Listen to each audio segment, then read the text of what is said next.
Thank you very much. Good afternoon, everyone. Today is November 21st, 2022. I'm Teresa Mosqueda, Chair of the Select Budget Committee. The Select Budget Committee will come back to order from the recess that we just took for lunch. The time is 1:32 p.m. Madam Clerk, will you please call the record? Will you please call the roll? Councilmember Herbold. Here. Council President Juarez. Here. Councilmember Lewis. Present. Councilmember Morales. Here. Councilmember Nelson. Present. Councilmember Peterson. Present. Councilmember Sawant. Present. Councilmember Strauss. Present. Chair Mosqueda. Present. 9 present. Thank you very much. Thank you very much, Madam Clerk. Colleagues, we are now on voting group B. Thank you for your participation this morning. We already got through group A. And thanks again to members of the public for your public testimony this morning. We got through everyone that had signed up for public comment that was present, and we did so in the 90 minutes allotted. So thanks again for that participation. Okay, going into Group B, as a reminder, Group B consists of council budget amendments that were included in the initial balancing package and received support without substantive changes. The plan is to vote on all 158 items as a consent package. Before removing items, colleagues, please consider in our deliberations today that you do not have to remove an item to speak to it, either for it or against it. You do not have to remove an item to speak to it. We will first move the consent package to place it before committee, and then central staff will provide a brief overview of items in Group B. And after the overview, colleagues will have an opportunity to speak to items. You'll have an opportunity to talk about items that you like. And if you are suggesting to remove an item from Group B, you will have the opportunity to note your interest in removing an item. I want to note as we turn it over to central staff that this will be a very brief overview of the entire package, as we spent near 3 hours last Monday going through the majority of the items that are still included in Group B here, as Group B as a compilation of amendments make up the initial balancing package that I released last Monday. Central staff is going to highlight a few items that had updates or corrections, but they are not going to describe each item. That is, again, what we did last Monday. I do know that there were 3 substitutes, and we talked about another one this morning. So as we hear from central staff, I understand that there will be a handful of amendments that will be asked to be removed given the substitute nature of them. And then we'll go on to other council members who might have other comments that they would like to make. So before we do that, I'm going to turn it over to central staff to orient us to the process that we're going to go through here. Thank you, Chair Mosqueda. As you described, Group B includes items that have been discussed previously in committee. For items where you have a substitute option, you will want to remove those items for individual consideration.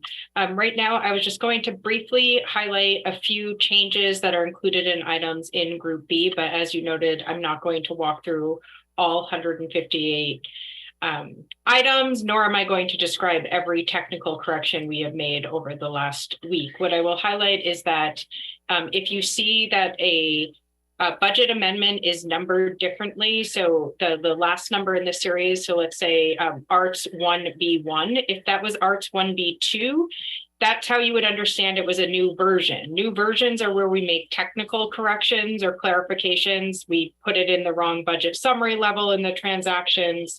There was a typo, those sorts of things. If you see that it has a new option letter, so let's say Arts 1B1 became Arts 1C1, that would indicate a more substantive change, but wasn't significant enough to move it to Group C. So I'll just highlight a few of those types of changes. I have the entire central staff team on the line, so they're happy to answer more detailed questions if you have any concern about any of the items in the group. But as an example, items 38, 55, and 88 on the agenda had purely technical changes to correct things in the transaction details that matter for the behind the scenes balancing, but it's not really changing the substance of the amendment. Another example are items 12 and 13. Those are the budget amendments related to passing the year-end supplemental grant acceptance and appropriations bill.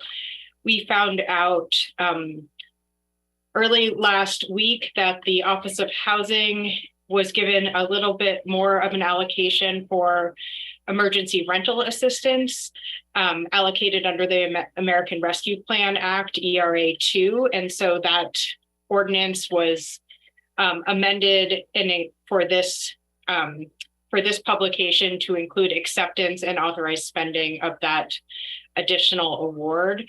Another example is in item 21, which is the Seattle Center 903 related to the Memorial Stadium. After further discussion with the budget office and the project team, it was determined that it made more sense to provide cash financing in 2023. So there's $700,000 of cash, and then moving the debt, issuing the debt and providing funding for the debt service into 2024. Overall, it is the same amount of funding in debt service. It will support $20 million of debt to support the Memorial Stadium work, as well as overall in this package, $1 million of cash to support early planning work. And one last example is OSC 006. This is an item that was providing funding related to the from the Jumpstart Fund for Green New Deal investments. Based on feedback from the Green New Deal Oversight Board, after the initial package was released, the allocation of $3.5 million to implement the Resilience Hub Plan was modified slightly to allocate $1 million to public libraries, $1 million to parks, and $1.5 million to OSC to implement the Resilience Hub Plan, and it imposes a proviso on the parks funds to ensure that facilities that serve environmental justice priority communities first. So those are the types of changes you will see, but overall, the main intent of the original amendment included in the package remains the same. That is all I was planning to highlight at this time, but we're happy to answer questions. Thank you very much. I'm not seeing any hands for additional questions at this point. So I'm going to go ahead and move the consent package in front of us for future action. To get the consent package, Group B, in front of us, I move to approve Group B consent package. Is there a second? Second. Thank you. It has been moved and seconded to approve Group B, the consent package. Central staff has presented this brief overview of Group B items, and we currently have some council amendments that are potential substitute options for certain agenda items. We will consider substitute amendments after the central staff describes them and the appropriate place on Group B. So these will all be moved to the end of Group B if a council member decides to remove an option. The council members who are sponsoring the substitute items will need to pull those items if they want their substitutes considered for today. And as a reminder, council members do not need to have a second or provide a reasoning for removing items in this package. However, if you do not have a funding source and you are looking to remove a reduction in the balancing package, that will be highly discouraged, as this does create a problem with the balanced package. It will no longer be balanced. The time for proposing additions was last week. Removing an amendment that will cost the city additional funding means this budget will no longer be balanced, and that's why amendments were due last week. Again, colleagues, we have only today to make these final votes and have a balanced package at the end of the day. So I would want to make sure to remind folks that first, you do not have to remove an item to speak to it, either for or against it, from the balancing package. And second, that there's going to be plenty of time to speak to the items that you got included in the balancing package before we take a vote on this Group B. Colleagues, I'll get us started here. Councilmember Strauss, since the emergency fund contribution amendment prevailed, I will be, for procedural purposes here, asking to remove the following 3 items from Group B that were directly related to that amendment that passed this morning. So these are not related to other policy items on the agenda here, but only relate to that bill considered in Group A, item number 3 this morning. I will be asking to remove CIV 901A001. That's agenda item number 23. SPD 903A 002, that's agenda item 40. And SPD 907A 002, that is agenda item 43. So we're removing those 3 items and they will no longer be on the agenda for consideration entirely, given those 3 items were addressed in the amendment considered this morning. Are there any, oh, excuse me, let me pause for a procedural update to see if I did that correctly. Ally? You did that correctly. I'll just highlight was item 140 and 143, not for the SPD 903 and SPD 907. For Patty, who is highlighting items as in real time, it was removing agenda item 140 and 143, SPD 903 and 907. These 3 items are no longer necessary to balance the funding for those items. Was sort of it assumed rejection of these amendments in S.020C that the committee approved this morning. Thank you, and apologies if I misspoke. That is agenda items 23, 140, and 143 that were removed. Okay, I see a hand, but I also see a hand in person first. So I'm going to turn it to Councilmember Strauss first. Thank you, Chair. I moved that HSD 020A 002 be removed for an individual vote, and that I move that HSD 904A 001 be removed. Thank you very much, Councilmember Strauss. Councilmember Strauss has asked to remove HSD 020A 002. This is agenda item 51. Councilmember Strauss has also asked to remove HSD 904A 001.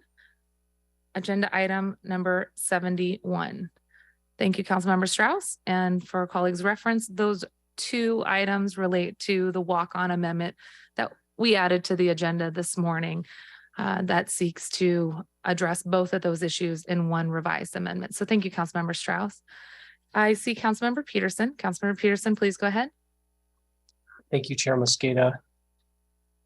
I request that item 31, FAS 003-A002 be removed. Will be the subject of a substitute. I also request that item 60, HSD 035C001, Unified Care Team, be removed. I realize that would require additional funding.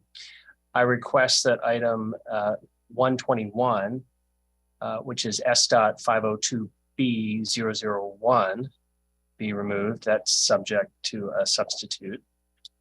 And then I request that item 133, which is SPD 102A002, be removed. That's about the abrogation. And I do appreciate the chair mentioning, we can speak to items later without removing them. There are a couple of items I did want to speak to, but would that be later? That would be later. Thank you very much. Okay, thank you. 1 second, please, Councilmember. Okay.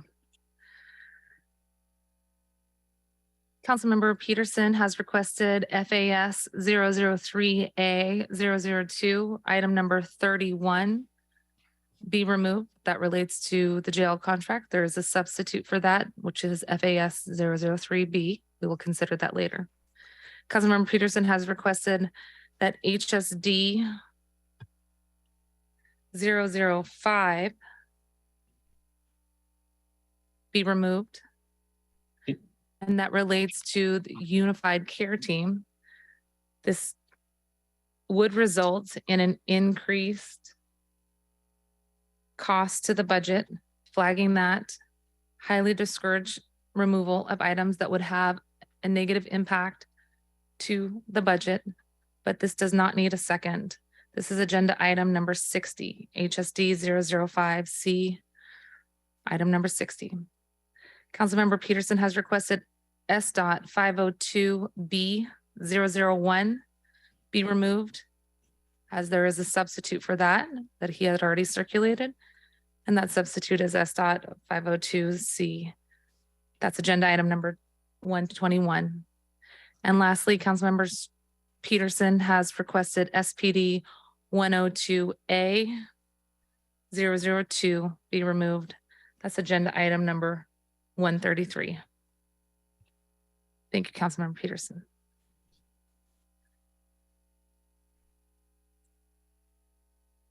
Councilmember Nelson. Thank you, Madam Chair. I request the following council budget actions and statements of legislative intent be removed for an individual vote. And Items, Councilmember, I may ask you if there's more than one or two to pause after each one so I can repeat it, okay? yes. Thank you. Item 17, CBO 900A001. I'm pausing. Thank you. Okay, you can continue.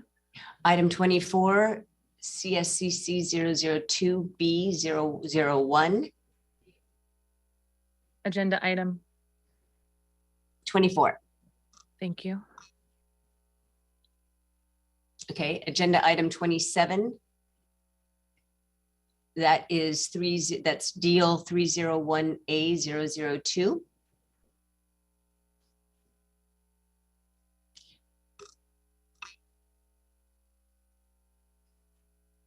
Okay.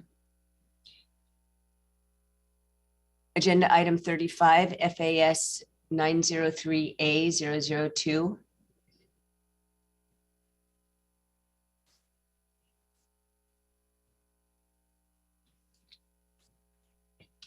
Are there more? Yes, two more.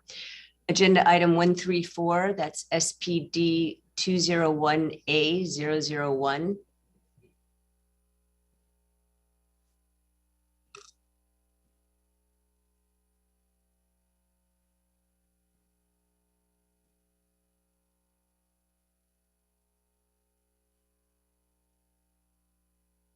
Okay, And item 162, which is SPU 900A001.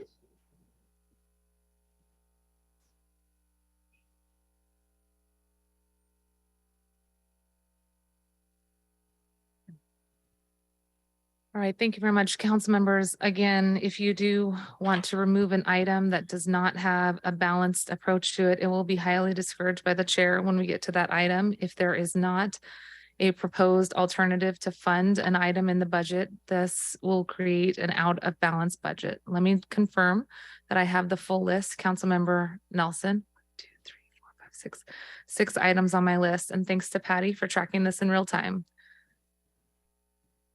Agenda item number 17, CBO 900A.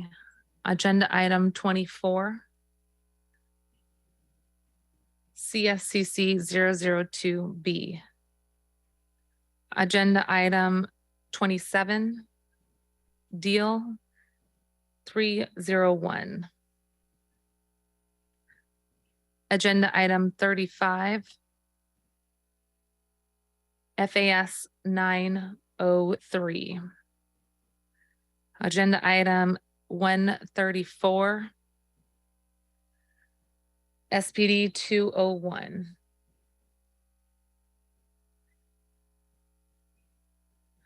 Agenda item 162, SPU 900. Is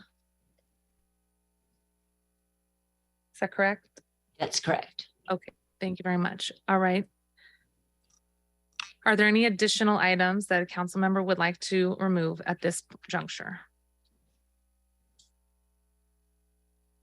Okay, colleagues, thank you very much. The items that we have listed have now been moved to the end of Group B. Hearing no further requests to pull items, the full list of items removed from the consent package will be considered at the end of Group B. I'm going to ask central staff if you don't mind reading for the record, again, the full list from the council members who've removed items. Okay, I will give it a shot. Agenda item 17, CBO 900A1. Agenda item 23, Civ 901A1. Agenda item 24, CSCC 2B1. Item 27, Deal 301A2. Item 31, FAS 3A2. Item 35, FAS 903A2. Item 51, HSD 20A2. Item 60, HSD 35C1. Item 71, HSD 904A1. Item 121, SDOT 502B1. Item 133, SPD 102A2. Item 134, SPD 201A1. Item 140, SPD 903A2. Item 143, SPD 907A2. And item 162, SPU 900A1. Okay, thank you very much. Thank you for reading that in for the record. I see a thumbs up from the council president. Thank you so much. I'm not hearing any additional comments at this time or requests for the consent package to be removed. I'm going to pause because we have promised a long window for folks to highlight various aspects that the council colleagues have included in this consent package as presented as the initial balancing package last Monday.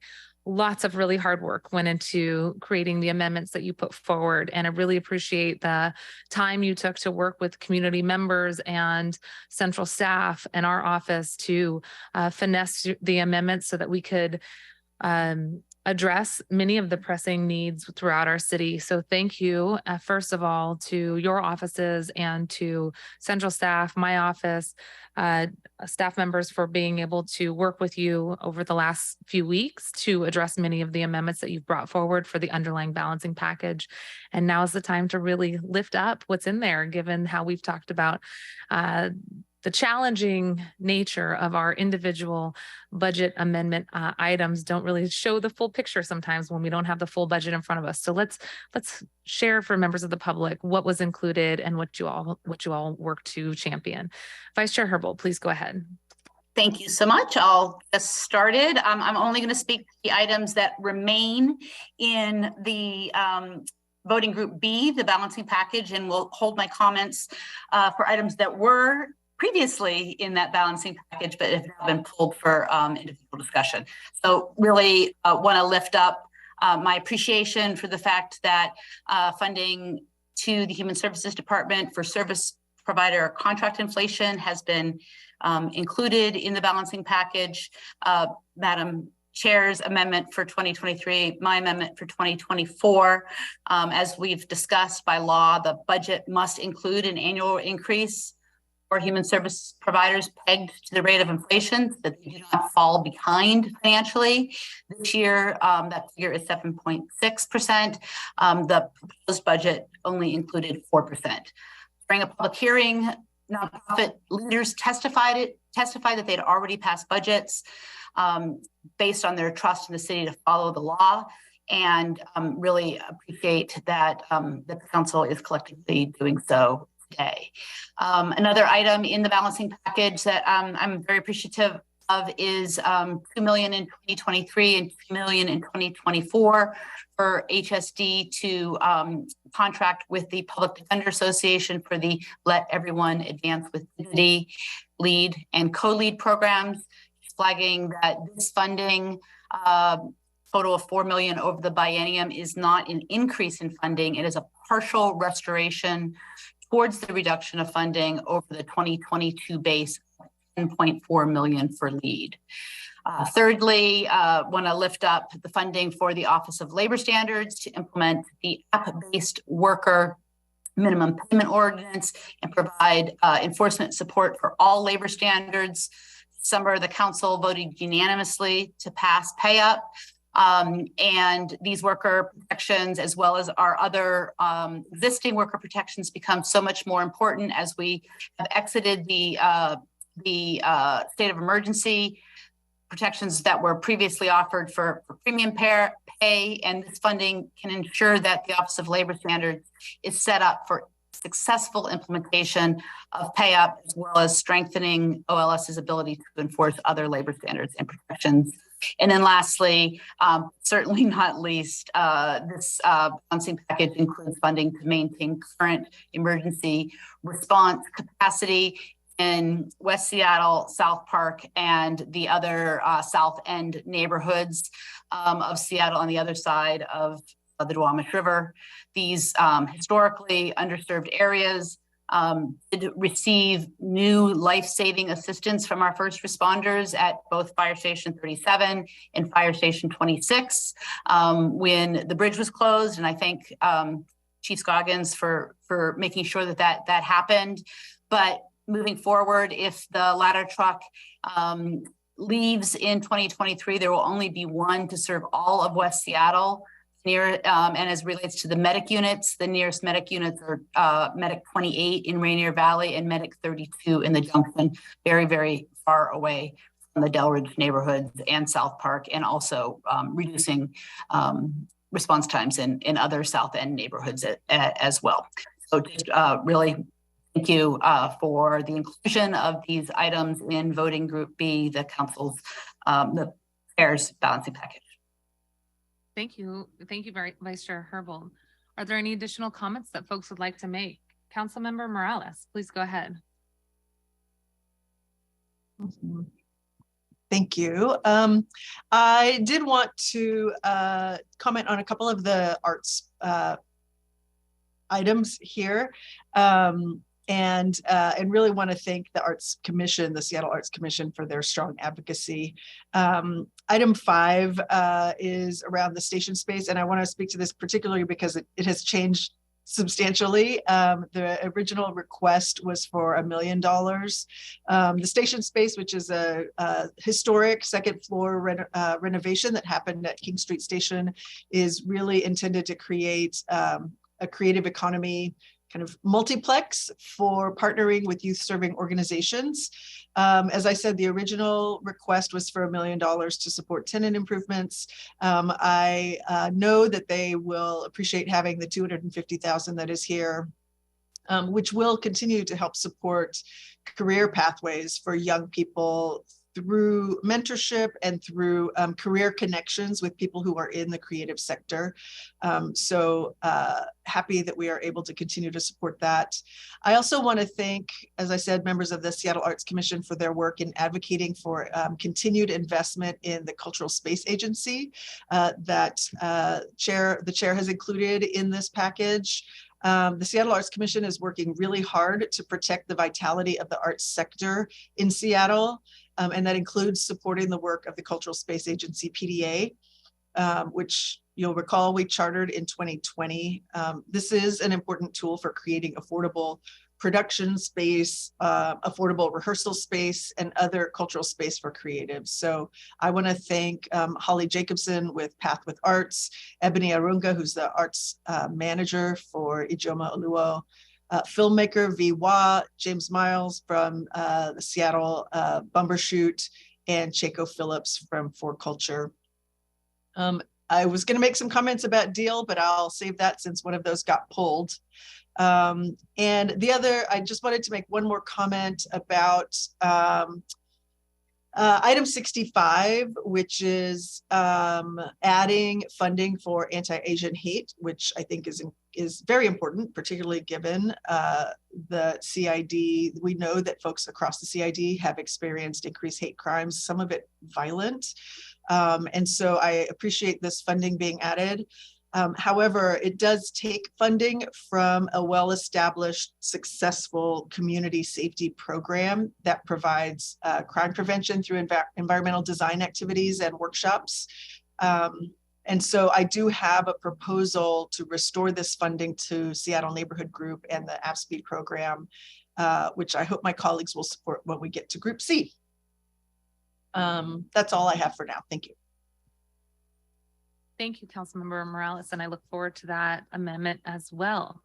Are there any additional comments that folks would like to make? Again, this is the opportunity to highlight what was included in your initial amendments that were considered and adopted in the initial balancing package. Councilmember Nelson, please go ahead. Thank you very much. I have just a question for the sponsor, Councilmember Herbold, of item 66, which is HSD 300A002. The title is Request that HSD provide a report on contracting with human service providers, which I completely support. I was searching for that report, just to remind folks that report was required in the legislation passed in 2019 that would tie contract adjustments to the CPIW. And that report was due, I believe, this past March or May, I can't remember which, but in any case, this budget item would add to that body of work and extend the deadline another year. And I'm just wondering if there would be any openness to moving that up a little bit, because that'll happen right before another round of budgeting, et cetera. And I do think I'm just wondering if there's any openness to changing that deadline. And this change does not necessarily have to happen right now. I did not pull that legislation. Councilmember, I think that you're signaling maybe a future conversation around policy. I, of course, will defer to the vice chair if she has a response, but I think that since the item hasn't been pulled, this is not the appropriate time to amend it. But if the vice chair has any additional comments about the report generally, of course, that'd be welcome. Thank you. I was not speaking because I don't think it's within our council rules for one council member to direct questions to another without the allowance of the chair of the committee. So thank you, Councilmember Mosqueda. I think this is a statement of legislative intent that I actually worked with Councilmember Mosqueda on developing.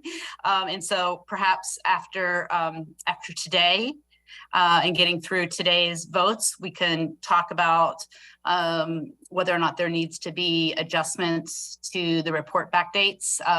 It is true that the bulk of the reporting back relates to a requirement in the legislation that Councilmember Mosqueda championed in past years, and that report never came.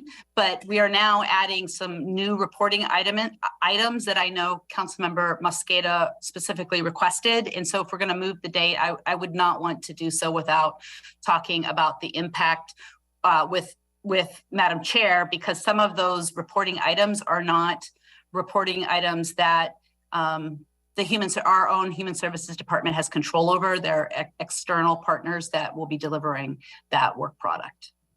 That's correct. Thank you, Councilmember Herbold, for fielding that issue. And yes, feel free to keep your comments directed at me, and I will make sure that we either field them here or we take it offline. But I think I thank you, Councilmember Nelson, for your interest in the ongoing conversation around this, and look forward to those future discussions, as Councilmember Herbold noted. Are there any additional comments? Oh, thank you. I see more. Councilmember Sawan, please go ahead. Thank you, Chair Mosqueda. Can I ask you a process question first? My comments are on the sort of the overall vote on the Group B amendments. Would you like me to hold them for later or make them now? This is the perfect time to do so, Councilmember Sawant. We will, after these comments, we will vote on Group B. And then the items in Group B that are still part of the consent package. And then we will go on to vote on the individual items pulled out. Okay, thank you. So for the Group B amendments that are being considered, my comments apply here. In every budget year, I have voted yes for the balancing package, because in every other budget year, the balancing package has overwhelmingly been a package that adds funds to good, progressive, much needed programs. Of course, this year also funds those programs, many of those programs, but it is different this year because the balancing package in this year is really is expressive of an austerity budget, because it also includes a long line of cuts. to funding for the basic infrastructure that working people depend on. And I just want to make sure working people who are listening to this also understand just the overall arithmetic of this. We're talking about cuts to the meager funding that what that would have been in place had we not had a projection of a recession for next year. But that is on top of the chronic and endemic underfunding for a lot of the needs of Seattle's working people and the most marginalized community members, all the way from affordable housing to the question of addressing climate change. This balancing package includes cuts to libraries, community center repairs, decarbonization and resiliency hubs, play areas and parks, ADA infrastructure for our disabled community members, urban forestry, bridges and sidewalk repairs, and many other things. Not to mention the $100 million from the funds won by the Tax Amazon movement in 2020 that has been used to prevent deeper austerity rather than going where it was intended to fund affordable housing and the Green New Deal. The reason for all these cuts is the manufactured crisis of a budget shortfall that was only made, that only became a reality because the Democrats on the city council have been totally unwilling to increase the paltry taxes big businesses like Amazon and Starbucks are asked to pay. I will be speaking to this point, as I mentioned earlier this morning, in today's agenda in voting group D, when the city council will have the chance to vote on an amendment from my office and from the People's Budget Campaign to reverse all of those budget cuts. So I will speak more to that when we get to that item. I believe it's item 185 on today's agenda. This balancing package also includes many amendments that I do support strongly, such as restoring inflation adjustments for human services providers, and also restoring cut funding to many crucial services, and amendments that were proposed by the People's Budget Campaign in my office, such as funding eviction defense attorneys, the Clean Greens vegetable program for low-income neighbors in the central area, asking Seattle City Light to plan expanding its publicly owned clean electric generation resources for future years. In discussion with City Council Central staff, my office wondered if we should individually pull out for separate vote all of the budget amendments from the balancing package that increase austerity, or in other words, impose cuts. But then counterpose all of those items to the budget amendment from my office, increasing the Amazon tax, which is listed as item 185 on today's agenda.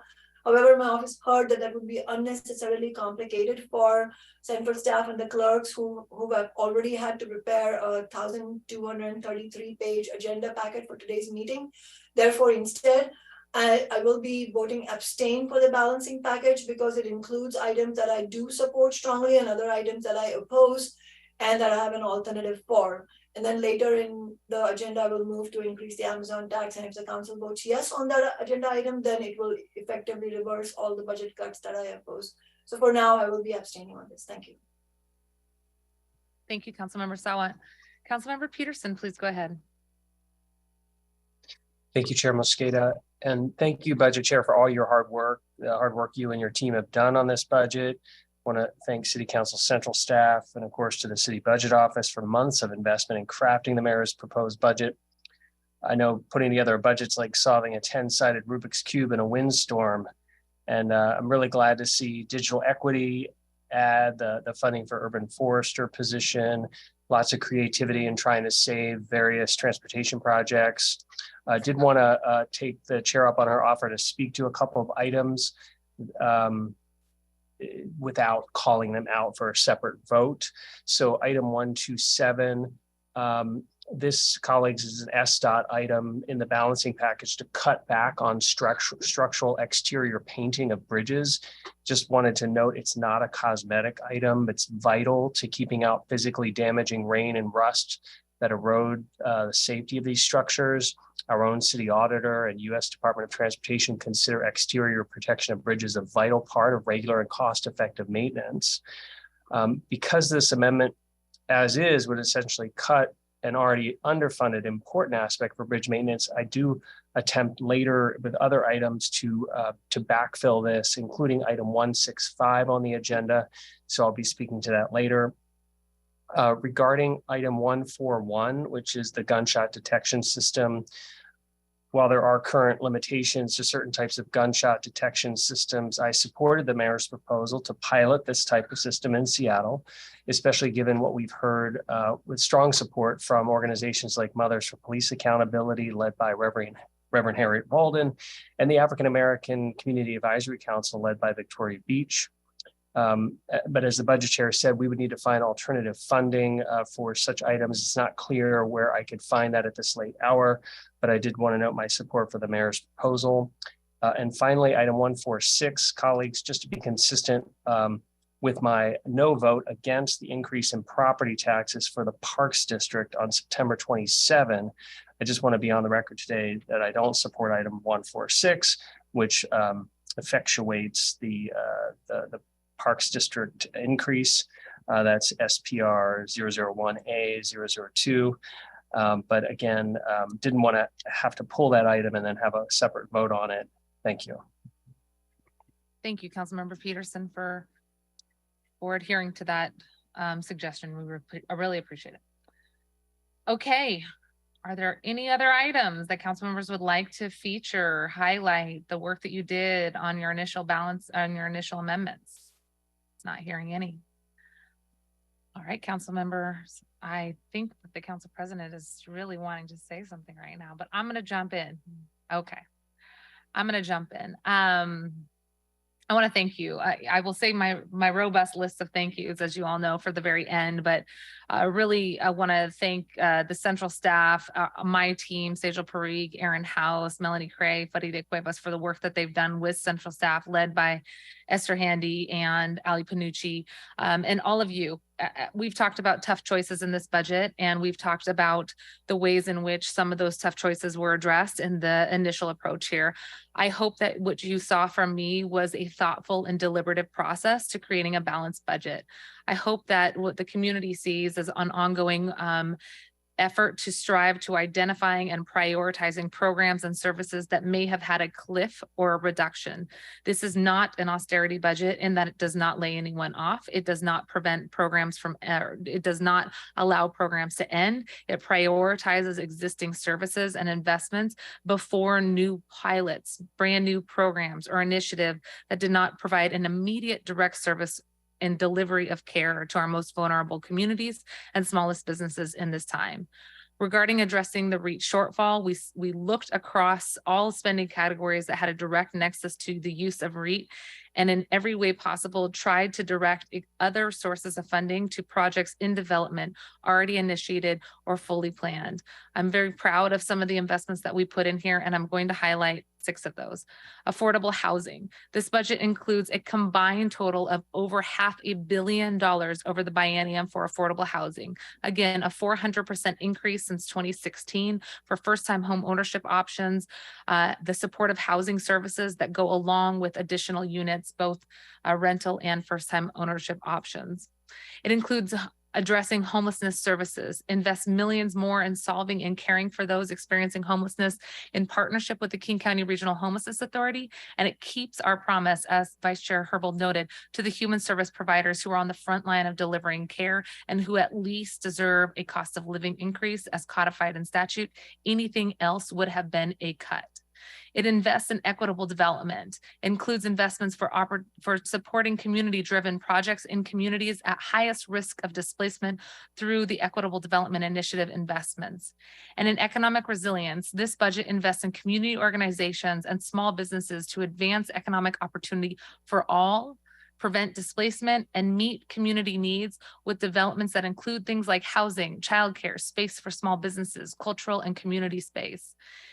In addition to the arts, thanks to Councilmember Morales for noting those investments.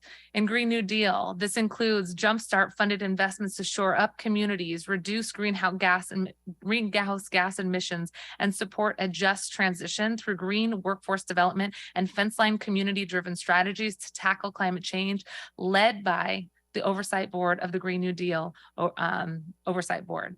In transportation and safe streets, despite the REIT shortfall, this budget invests millions in safe streets, traffic calming infrastructure, sidewalks, and major bridge repair projects, while still calling for additional revenue through the upcoming transportation levy. We know we have to continue to make massive investments and can't rely on the volatility of REIT, obviously.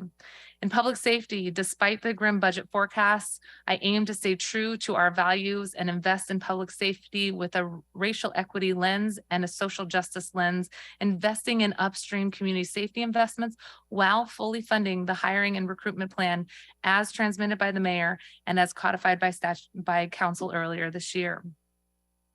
In health, youth, education, arts, and culture, on the heels of the ongoing global pandemic, what we've invested in here helps bring our community opportunity to have social cohesion, engagement, and bring our communities back together. This is one way that we can address the ongoing hardship, trauma, and stress in our community. And the balancing package improves health, social cohesion, and well-being of all. I appreciate that we are going to have some more conversations here to come on some amendments that we have seen pulled out of the balancing package. But again, I tried to move us away from major policy decisions being embedded within the budget process, as I firmly believe that this budget cycle in the midst of this economic uncertainty required us to stay focused on where our investments would yield the most results and ensure that we were stayed focused on the financial solvency and stability of our city.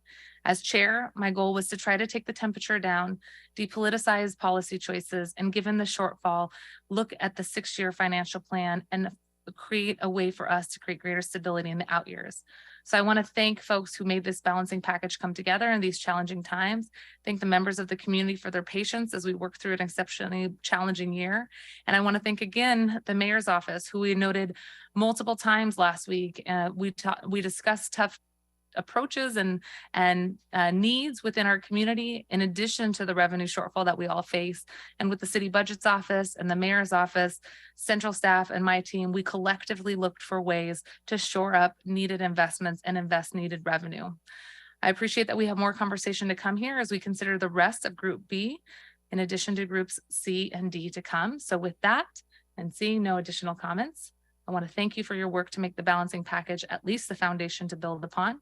And we will go ahead and vote on Group B as a revised consent package. And then we will take the items that were pulled out for individual vote.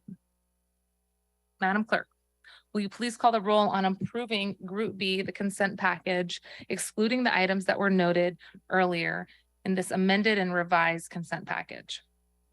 Councilmember Herbold, Yes. Council President Juarez, Aye. Councilmember Lewis, Yes. Councilmember Morales, Yes. Councilmember Nelson, Aye. Councilmember Peterson, Yes. Councilmember Sawant, Abstain? Councilmember Strauss, Yes. Chair Mosqueda, Aye. 8 in favor, 1 abstention. Okay, thank you very much, Madam Clerk. The motion carries, and Group B, the revised consent package, is approved. Now we're going to move on to items pulled from Group B for discussion and individual votes. Colleagues, this is no longer procedural. We are in final vote territory here. So we will consider each of the items that were pulled from Group B for discussion as individual votes. Please do not second a motion as a courtesy. I know sometimes we do that across this council, and this is more than a formality. This, at this point, is a final vote. So please remember that when you consider seconding a motion. What's going to happen is I'm going to move that the original amendment that was in the balancing package be considered. And then the sponsor of the substitute, probably the person who has either pulled the item out or is asking for this not to be considered, would make the motion to substitute it. Again, these are final votes here. So I wanted to make sure that central staff has an opportunity, if you need to remind us when I move the underlying amendment that was included in Group B and is now being considered as an individual amendment. If a council member moves to substitute it, that would be replacing the existing language in the balancing package. Council, central staff, do you have anything else that you'd like to offer for further guidance before we get into this? Yeah, thank you, Chair Mosqueda. I would just highlight a few things. One, not all of the items removed for individual vote have a substitute. In some cases, council members just removed them from the group to request that the item is voted on individually. So for example, the first item that would be taken up, CBO 900A, I am not aware of there being a substitute option. So that is just pulled for individual vote. And that's an example of one, if voted down, that's a balancing issue. Another option or another example is FAS 003. There is a substitute option on the agenda for that one. And so that is where you may not want to provide the courtesy second on the motion to substitute. That's really where the sort of distinction is. And so we are prepared to describe the item and where there are substitute options to describe both options before council acts on the motion to substitute. Okay, are there any questions before we get into this? Okay, I'm not seeing any questions. Again, general caveat, I want to make sure I clarify that I will be saying the same thing repeatedly when it comes to a vote or a suggested removal of an item that does not have a fund source to cover the suggested additional cost that might be needed. I will be discouraging a vote to amend if there is no fund source. This will throw the budget out of balance. While you may be sympathetic to the desire for additional funding in a certain category, if an item was not flagged last week for an amendment to fund, then there is no funding source, and that throws the balanced budget out of alignment. I'm going to encourage everyone to vote to keep the amendment if there is no alternative funding source. Just want to make sure folks know that's going to be a consistent message for me across the board.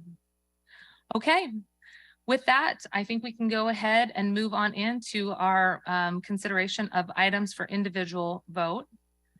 And I am going to move all of these as the chair that had included them in the balance package.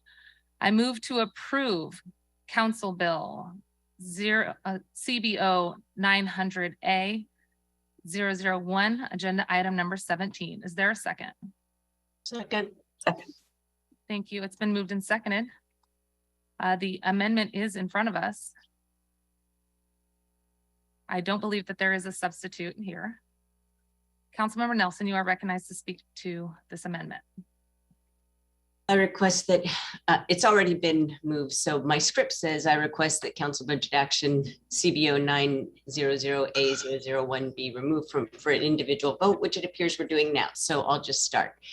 The title of this council budget action is Reduce Proposed Funding and Position Authority for 2 FTE for Payroll Expense Tax Evaluation by $509,000 from the general fund in 2023 and $509,000 general fund in 2024 in CBO. And so it appears to me that this budget action would delay the evaluation that's required by law for an additional 2 years or until the next biennium. And I just think that's just irresponsible, because the payroll expense tax or jumpstart tax is the single largest source of revenue outside our traditional revenue sources, namely sales, property, B&O, and utility taxes. And we heard from the director of the forecasting office, Ben Noble, voice uncertainty about the taxes performance going forward because it is so new and because of what we're seeing happening right now in the tech sector, which is where most of this revenue is coming from. And I also just think it sends the wrong signal not to evaluate the impacts of a council imposed tax on jobs and the competitiveness of Seattle's economy. And it also sends a message to our constituents in the business community that we're not serious about oversight. And we're about to embark. We have already embarked on the search for additional revenue, and we owe it to our constituents to show we care about how this one is working out. And this required evaluation is the only way to do that. So the amendment's argument for cutting the positions and diverting the money is that until the oversight committee is established, it is premature to make decisions about how to provide evaluation support to the committee. I just think that we should prioritize impaneling the committee and hiring the staff to support their work, because I certainly don't want to send the signal that that we don't value their service. And so we should just go ahead and get to work. I don't know why it has been delayed, but I think that is the right move. If this CBA is defeated, I would just suggest that we tap into the $15 million of Jumpstart administration funds to balance the package. Okay, thank you, Councilmember Nelson. I will speak in favor of keeping agenda item number 17, CBO 900. I want to reiterate that these projections are for the Office of Economic Revenue Forecasts. Council President and myself sit on that. We also have funding left in for evaluation, and we also need independent oversight. The Jumpstart Seattle Progressive Payroll Tax included an oversight board with funding. This funding is currently at the Department of Neighborhoods. I think that we all agree that we should be prioritizing oversight and ensuring that we're following through with those commitments. That is why I was so dogged in this budget to ensure that we were adhering to the spend plan as codified. Colleagues, I am going to be discouraging a vote to amend here. There is no funding source. This will throw the budget out of balance. While you may be sympathetic to the desire for additional funding, this was not flagged last week for amendments. There is no additional funding source that is being proposed in this amendment action. Encouraging everyone to vote to keep this amendment in the budget and support the underlying amendment. I think we can also continue to support additional transparency in the evaluation work of Jumpstart Seattle. We will continue to do so, especially given the economic downturn. And we have left evaluation positions and added CBO evaluation positions overall for general revenue sources at CBO. And I do hope folks will stay with us on this amendment. Council President Juarez. Oh, I will be brief. I just want to add, thank you, Councilmember Nelson, for bringing this to our attention. But I just want to share the information on the Payroll Tax Oversight Committee. We were working with the budget office, or the budget chair, and the mayor's office to make sure that we also included the CFO from Seattle Indian Health Board and other indigenous-led organizations for the Payroll Tax Oversight Committee, which is really important, and also that it's housed in Department of Neighborhoods. So I will be supporting that we keep it as is. Thank you. Thank you. Thank you, Council President. All right, I'm not seeing any additional comments. Madam Clerk, will you please call the roll on the adoption of CBO 900A-001, agenda item 17? Point of order. Oh, excuse me, Councilmember Strauss. If Go for it. Good. It's good for clarification. Go for it. I know what you're going to say. so if we want to, I don't even know. Let me try to phrase. Yeah. Council Central Staff, if a council member wants to preserve the amendment as initially presented in the balancing package, would they be voting yes right now or no? Okay. They will vote yes. They will vote yes Preserve. on the amendment because it is not being amended. It's just being pulled out for individual consideration at this point. Correct. Yeah. Yes, Yeah, yes, perfect. to preserve, correct? So I'm asking folks to vote yes to preserve this item in our budget and to continue to stay with me on this amendment as suggested. Sorry for the confusion there, colleagues. Madam Clerk, will you please call the roll on the adoption of agenda item number 17, CBO 900? Councilmember Herbold, Yes. Council President Juarez, Yes. Councilmember Lewis, Yes. Councilmember Morales, Yes. Councilmember Nelson, Nay. Councilmember Peterson, No. Councilmember Sawant, Yes. Councilmember Strauss, Yes. Chair Mosqueda. Aye.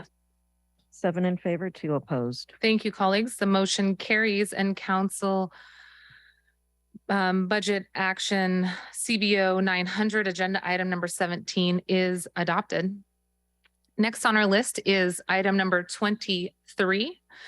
Colleagues, as I noted, this item was previously addressed in the amendment this morning. So this item has been removed from the agenda for consideration entirely. We'll move on to item number 24. This is CSCC 002. I move to approve CSCC 002. Is there a second? Second. Second. Thank you. It has been moved and seconded.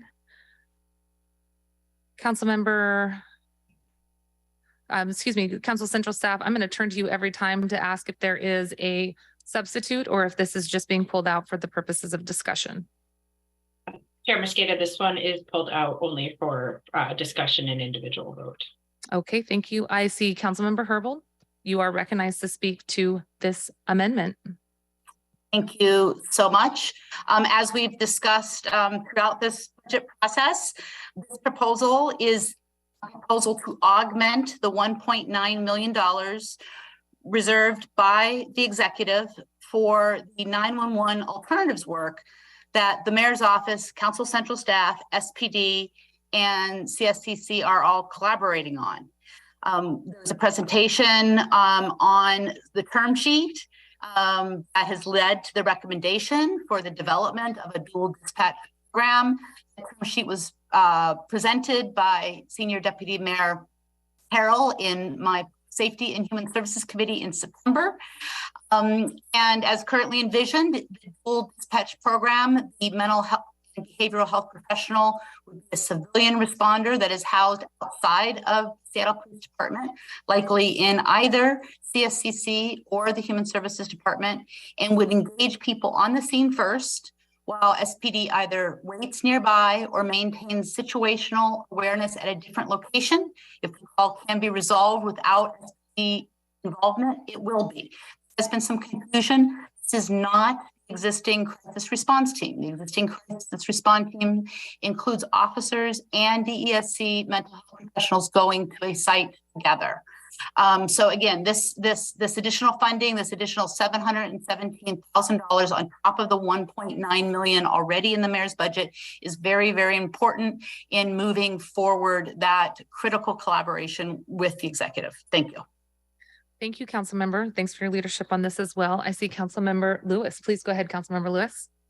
Thank you, Councilmember Mosqueda. Given that we're still fairly early in our agenda, I'm going to be really quick on this. This is a really, really essential investment for the future of public safety in the city of Seattle. This dual dispatch program is going to be the acorn that plants the tree that gives us the robust alternative response that we need to keep the city safe and keep response times low. And I really look forward to making sure that we can get this critical investment to match the work plan that I've been working with Chair Herbold on with the Harrell administration per the terms of our term sheet. We have made more progress on this issue in the last couple of months than in the preceding 2 years. And this investment is essential to be able to finally do this work, to move forward on first response that expands wellness in our community, first response that is based in the best practices other cities are pursuing. And this investment will help get us there. It's small steps, but we're moving in the right direction. And this is one of the most important things, frankly, that I think we're doing in this budget cycle. So I look forward to voting in favor of this amendment. Thank you. Thank you, Councilmember Lewis. I'm not seeing any additional hands. Okay, council colleagues, I too will be asking folks to maintain this item, agenda item number 24, CSCC 002. I'd be asking for your yes support. And I also want to thank the two council members who just spoke and your teams, Councilmember Lewis and Public Safety Chair Herbold, along with Melanie Cray in my office, who has spent a lot of time working on this with the council members' offices as well. And really appreciate Ann Gorman. I see you on the line there. Thanks for your ongoing feedback from central staff. If there's no additional comments, again, asking for folks to be a yes vote to support the inclusion of the implementation of the dual dispatch program and imposing the proviso. Madam Clerk, will you please call the roll on agenda item number 24, CSCC 002? Councilmember Herbold, Yes. Council President Juarez, Aye. Councilmember Lewis, Yes. Councilmember Morales, Yes. Councilmember Nelson, Aye. Councilmember Peterson, No. Councilmember Sawant, Yes. Councilmember Strout, Yes. Chair Mosqueda, Aye. 8 in favor, 1 opposed. Thank you very much. The motion carries and agenda item 24 CSCC 002 is adopted. Moving right along, we're going to go to excuse me, Councilmember Nelson, did you have a point of order? Oh, I'm sorry. I thought I would speak to it. May I speak to this? No? I'm sorry, Councilmember Nelson, are you speaking to agenda item number 24? Yes. I'm sorry, Councilmember Nelson, we are already past that agenda item. Okay. Okay. Apologies for that. I'll keep looking for your hand and note that it's final comment time. Okay, moving right along, agenda item number 27, that's deal 0301. And I will go ahead and move that. I move to approve agenda item 27, deal 301. Is there a second? Second. Thank you very much, Councilmember Morales. It has been moved and seconded. Central staff, can I turn to you? Is there a substitute here or is this for the purposes of discussion? Purposes of discussion and individual vote. Thank you. Thank you, Central staff. Okay. I am not seeing any hands. Oh, excuse me. I do see a hand. Councilmember Nelson, please go ahead. The title of this budget action is request that DEAL provide draft legislation for council consideration to prioritize enrollment in the Seattle Promise program. And I'm struggling to support this slide because the Chancellor of Seattle Colleges released a letter on November 9th, I believe, indicating that neither she nor Seattle Colleges had been collaborated with on this and many other DEAL amendments this budget cycle.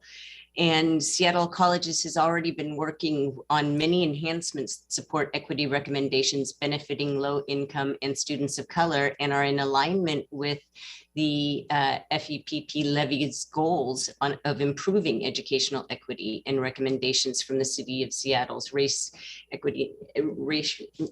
social equity toolkit team. So among the impacts to the students, if some of those equity enhancements go away, she mentioned that 184 students would immediately lose access to the equity scholarship, 78% of which are BIPOC students. 274 would lose $500 a quarter of equity scholarships.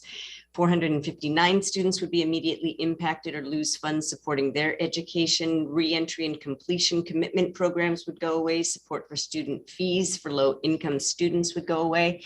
And at minimum, I think that we should definitely be working with Seattle Colleges when we're talking about drafting legislation which would impact the equity measures that we support. Thank you, Councilmember Nelson. Council President Juarez, please go ahead.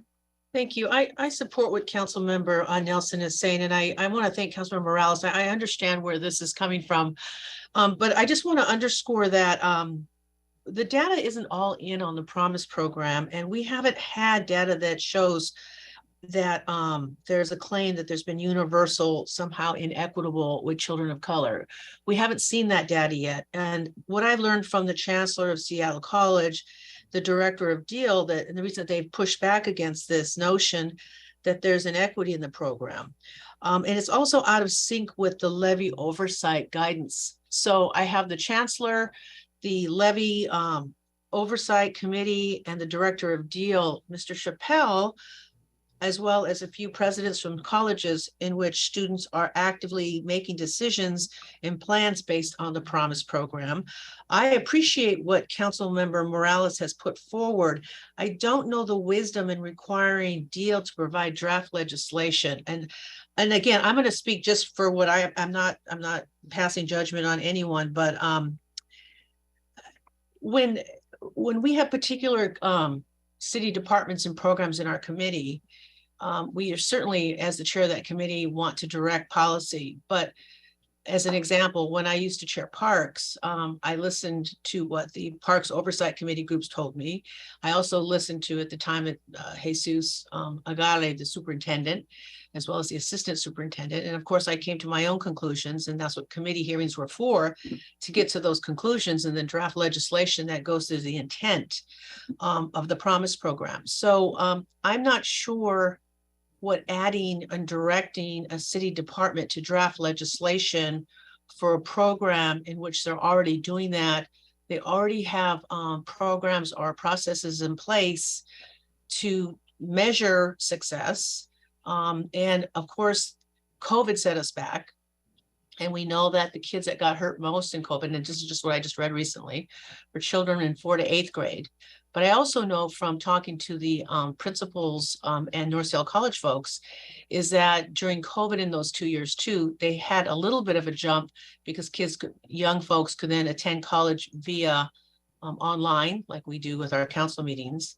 And so they're hoping that when things kind of settle down post-COVID, we'll have better numbers. But as far as the goal of directing the Promise program to children that are not wealthy, that are immigrants, that are LGBTQ, that have never had families that have gone to college, we're really doing well in those numbers. And I think we need another year to see what that looks like. So for me, I will not be supporting this. So thank you. Okay. Thank you, Council President. I'm going to turn to Councilmember Morales. You are up next. Please go ahead. Chair of Education. Thank you, Chair Mosqueda.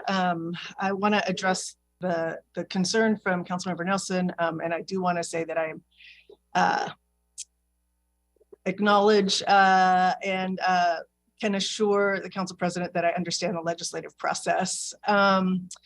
The item that we're talking about does not, in fact, reduce funding at all.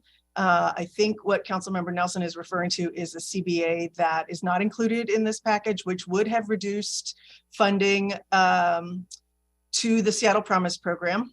I will say that, as I said before, the reason I was trying to protect that those underspend dollars is because we need additional supports in K-12. That amendment was not included in this package. And because of that, we are now contemplating adding additional money from Jumpstart for mental health supports, especially due to the shooting that we experienced at Ingram High School a couple weeks ago. That aside, what we are talking about in this particular amendment is actually a statement of legislative intent, which has no dollars associated with it.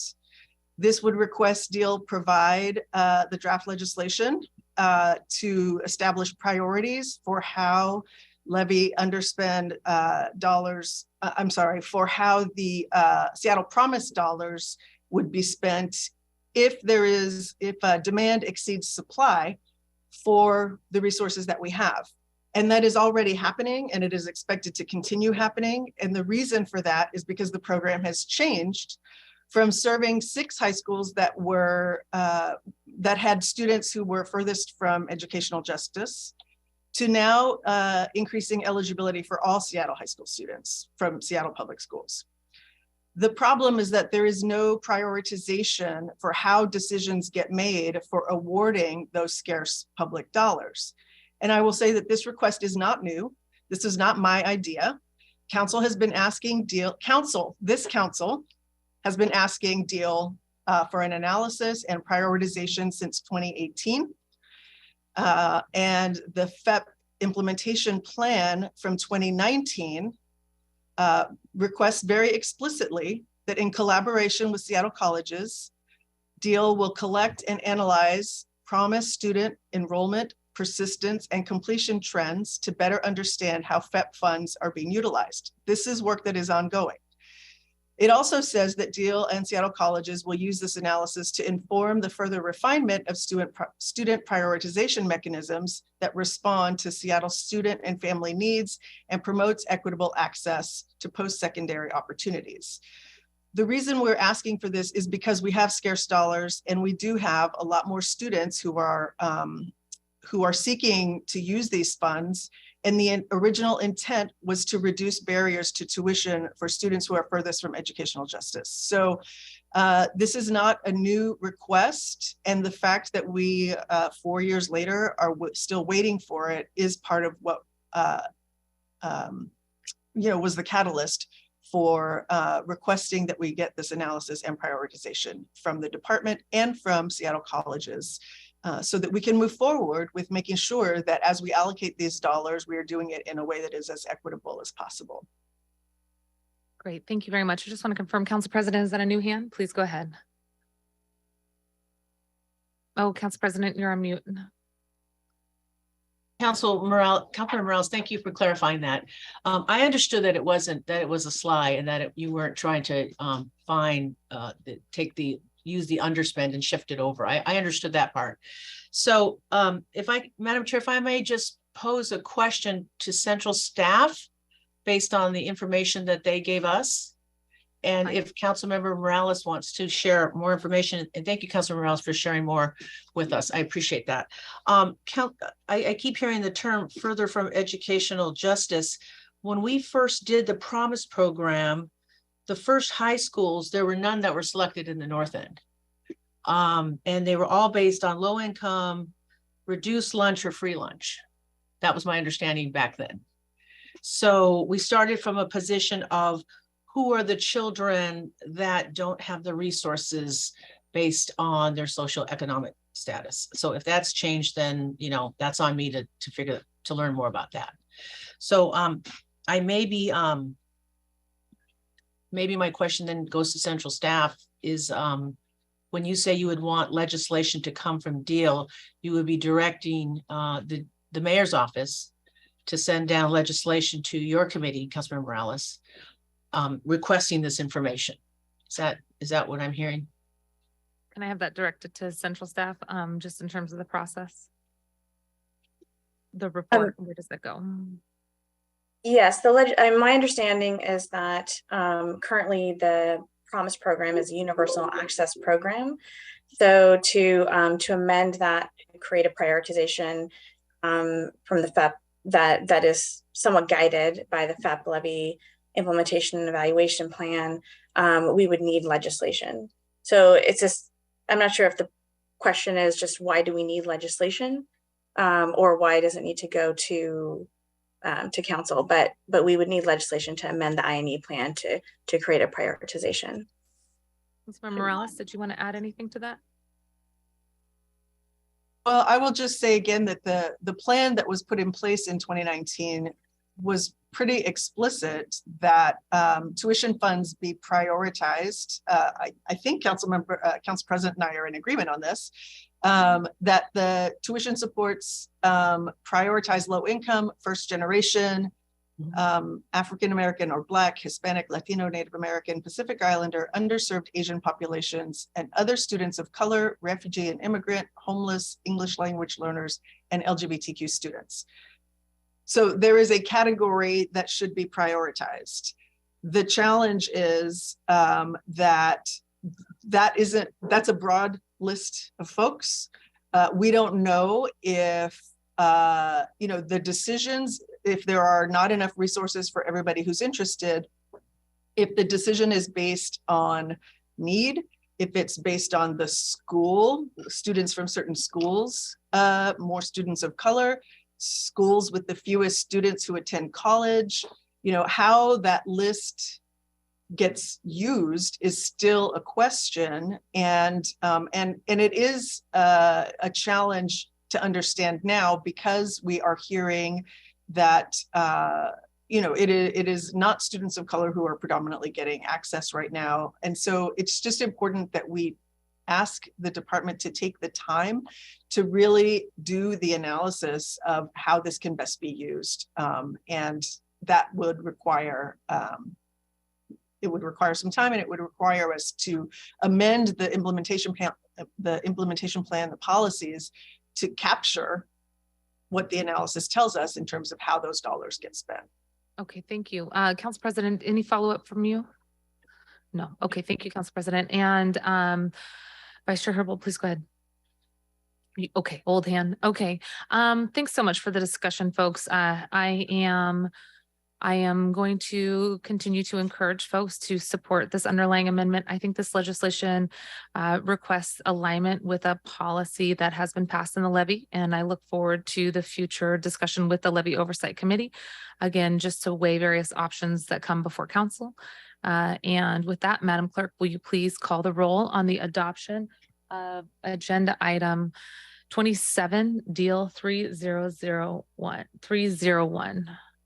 Councilmember Herbold, Yes. Council President Juarez, No.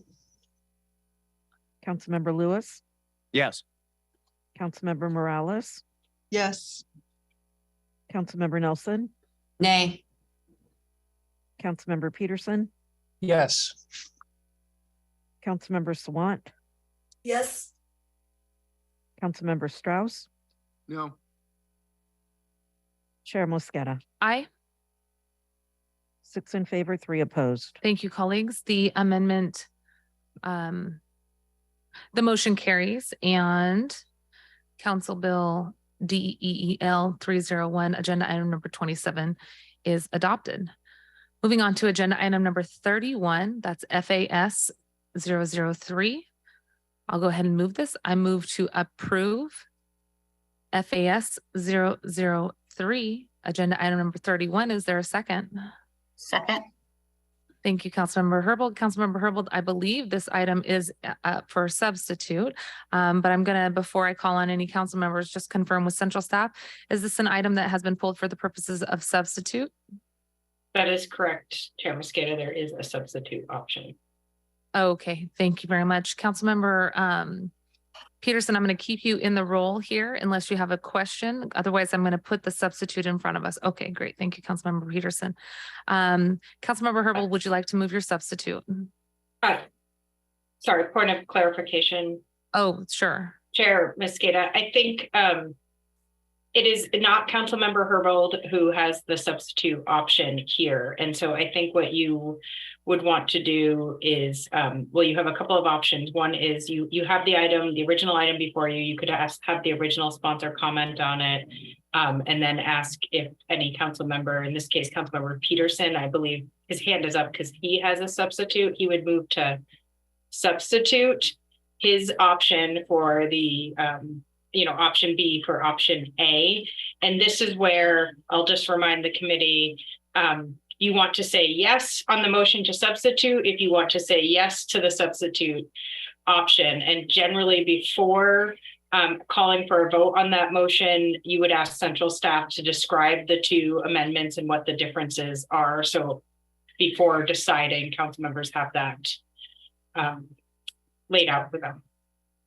Apologies, colleagues. That makes a lot of sense. Okay, Councilmember Herbold, I will recognize you to speak to the underlying amendment, and then Councilmember Peterson, I understand that you may have a substitute on this. We would then entertain that motion. Councilmember Herbold, would you like to speak to the underlying amendment? Again, we are on agenda item number 31, FAS 003. Thank you so much. I'm just going to do my best to channel Council Central staff in remarks about this particular amendment. We all received some information from Council Central staff, Asha Venkataraman, before her time away, explaining the use of the proviso as the mechanism here.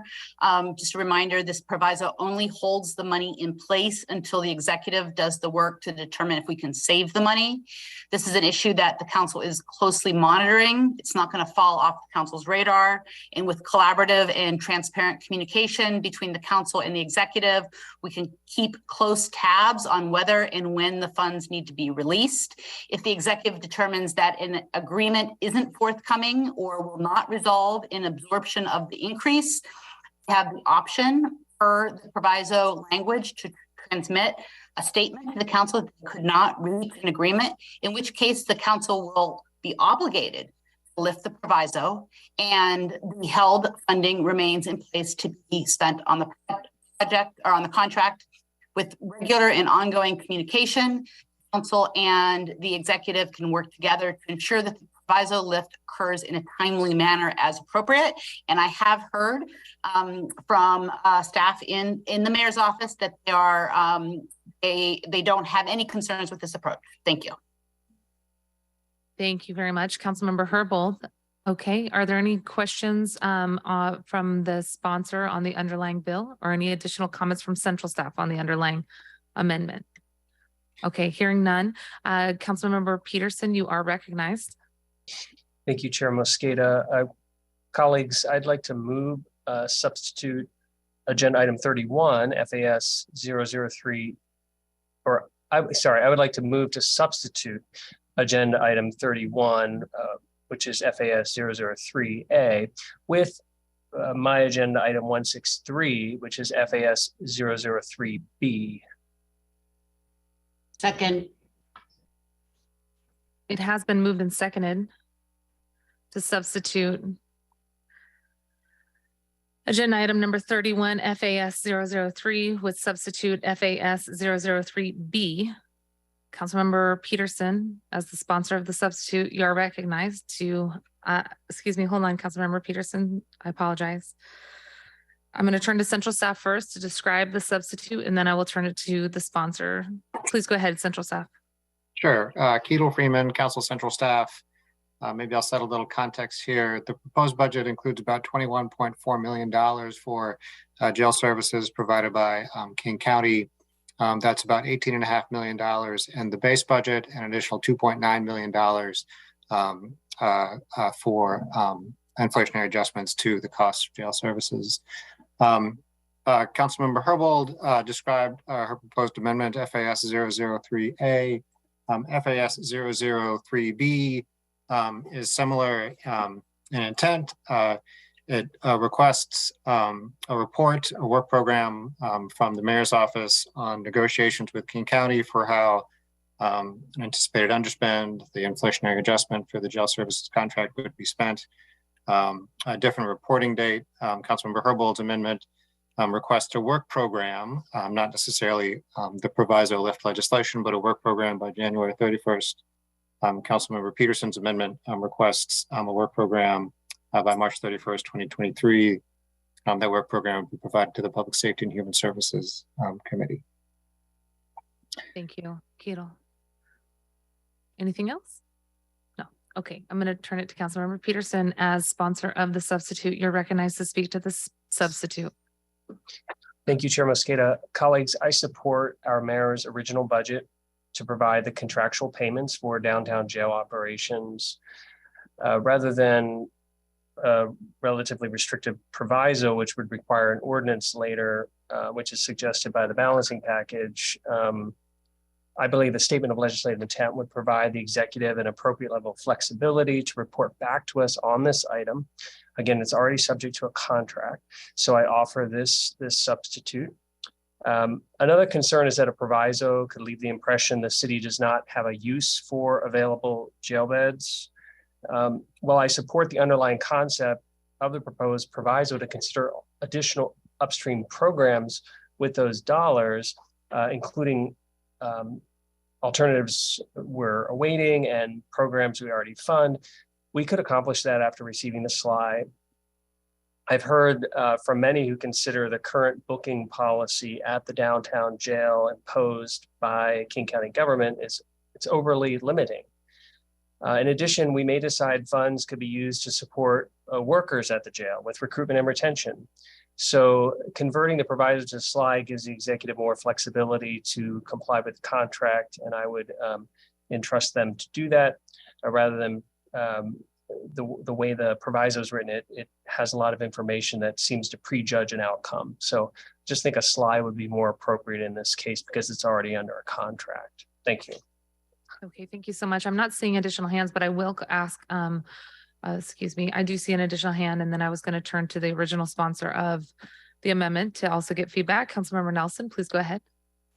I originally signaled my support for a proviso just simply because it is possible that there would be savings from an underuse of our contracted beds, and so why leave money on the table? But since then, we've been advised that we are contractually obligated to pay this adjustment, just as we do with other contracts. And Keatle's circulated or sent to me the actual contract, and it appears that we pay monthly. So I'm just wondering how we would be able to account for the contractually obligated increase that is in the mayor's budget.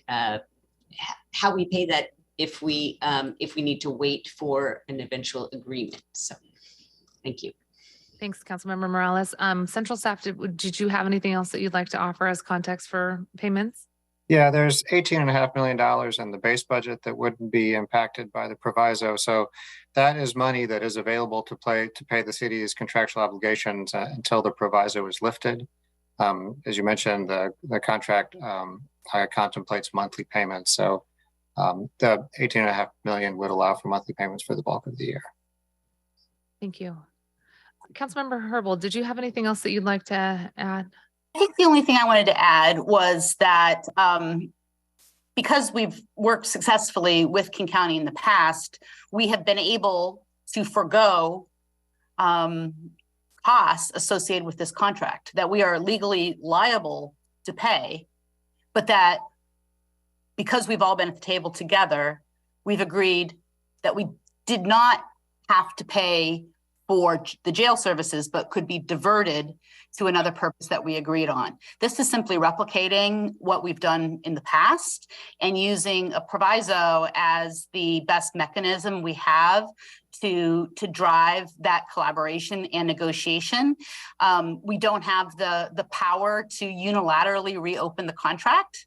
But again, we have worked well with King County in the past, both the executive and the council as part of the jail advisory group, and worked to capture savings associated with this contract to use for mutually beneficial purposes. And I'm simply suggesting that we use the proviso as a mechanism to replicate our success in the past. Thank you. Thank you very much. I'm not seeing any additional hands, and just to reorient us where we are at in the process, this is Councilmember Peterson's substitute, FAS 003B. This is substituting for Councilmember Herbold's agenda item number 31, FAS 003A. So we are at the point of considering the substitute presented by Councilmember Peterson. Are there any additional comments? Please go ahead, Ally. Chair Mosqueda, since this is the first, I think, substitute in this group, I just want to remind people, you're voting on the motion to substitute, not on the substance. But if you vote, you would vote yes on the substitute, on the motion to substitute, if you prefer the SLY to the proviso. If you prefer the SLY, you vote no on the motion to substitute, and then the SLY would be before the committee. Does that make sense? Okay. Let me rephrase that and see if it resonates with folks. I'm going to ask for folks to vote no on the motion to substitute in favor of the underlying amendment that was included in the balancing package. So my request as the chair is to vote no on the motion to substitute because I favor the underlying amendment in the balancing package. So I will be voting no. I also want to thank the council members here for looking out for the financial solvency of our city, making sure that we are maintaining good faith relationships with King County. I believe that the vice chair's approach here is appropriate. It strengthens our partnership. It allows for us to use this tool and continue to work in good faith with King County, but also to ensure that we have some assurances around those dollars. So appreciate the underlying FAS 003. That is why I'm asking folks to reject or vote no on the motion to substitute here.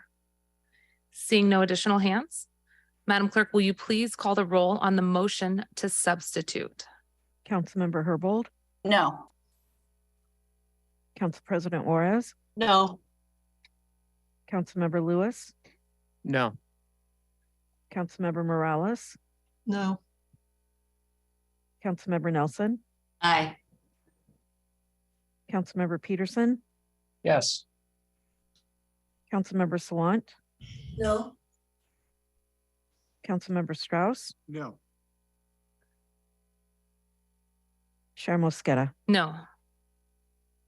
2 in favor, 7 opposed. Thank you, council members. The motion fails and the original amendment is in front of us, FAS 003A.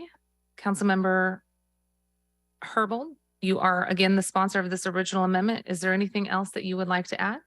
Is there any additional comments on behalf of council members regarding this agenda item? Again, we are on the original amendment included in agenda item number 31, FAS 003A.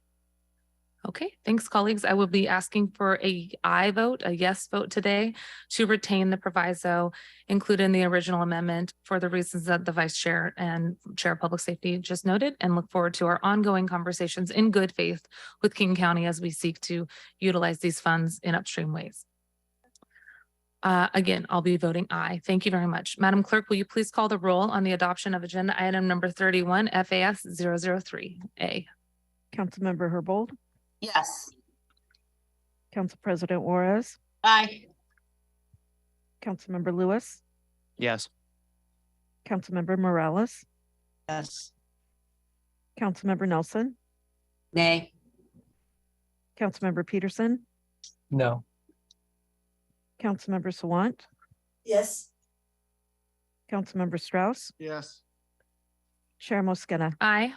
7 in favor, 2 opposed. Thank you very much. The motion carries and agenda item 31 FAS 003A is adopted. Moving on to item number 35, which was pulled from the consent package. This is FAS 903A. And I believe, Central Staff, that this item was pulled for the purposes of discussion. There is no substitute here. Is that correct? That is correct. Okay, I will go ahead and put the item in front of us. I move to approve Council Budget Amendment FAS 903A, agenda item 35. Is there a second? Second. Thank you very much. It has been moved and seconded to approve the original amendment FAS 903A for the purposes of discussion on this standalone amendment. At this point, Councilmember Nelson, you are recognized. Thank you. The title of this legislation is Reduce Proposed Funding in FAS for WMBE, Technical Assistance by 300,000 Jumpstart Fund in 2023 and in 2024.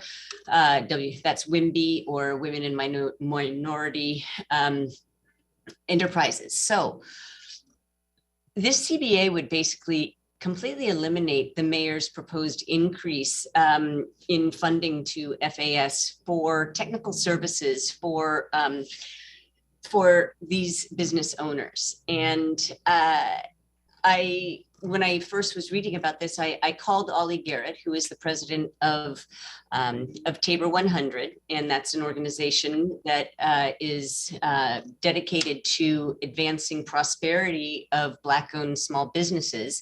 And I asked her what she thought about it, and she said that she would oppose this because her members benefit greatly from these technical services. And she went on to say that every time that there is a disparity study on the status of women in Black-owned businesses, it says the same thing. And one recently came out by the state, I think it was in August, and the city is now conducting a disparity study right now. And they always say the same thing, which is more needs to be done by local government to support women in Black-owned businesses. And so that is what this funding would do. That provides services to people that want to contract with the city, and also just businesses that need more help in their operations. And so I oppose this because it flies in the face of our goals of increasing opportunities to build generational wealth. So I would ask us to reconsider the reduction of this money because it is having a very positive impact. The base funding is 600,000, and this would be a significant increase, and it would be eliminated by this budget action. Thank you, Councilmember Nelson. I will speak to this. I'm not seeing any additional hands. Colleagues, I would ask for you to maintain support and vote yes to retain agenda item 35 FAS 903 for these reasons.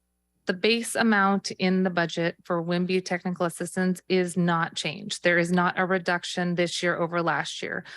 It is simply that I chose to help invest in maintaining existing programs instead of project expansion. Chose to make that decision for maintenance, in particular for items that we knew were going to need additional services like WIMBY, but expansion, especially in areas where we saw the use of Jumpstart Seattle funding source that are outside of the scope of the intended spend plan. We knew that this was in violation of the spend plan. It is not a reflection of whether or not we value this program. We have not reduced the underlying funding here, but just simply because we want to make sure that we're in compliance with the spend plan, that we retain and maintain some deference to the Office of Economic Sustainability. Oh my goodness, my words are getting crossed.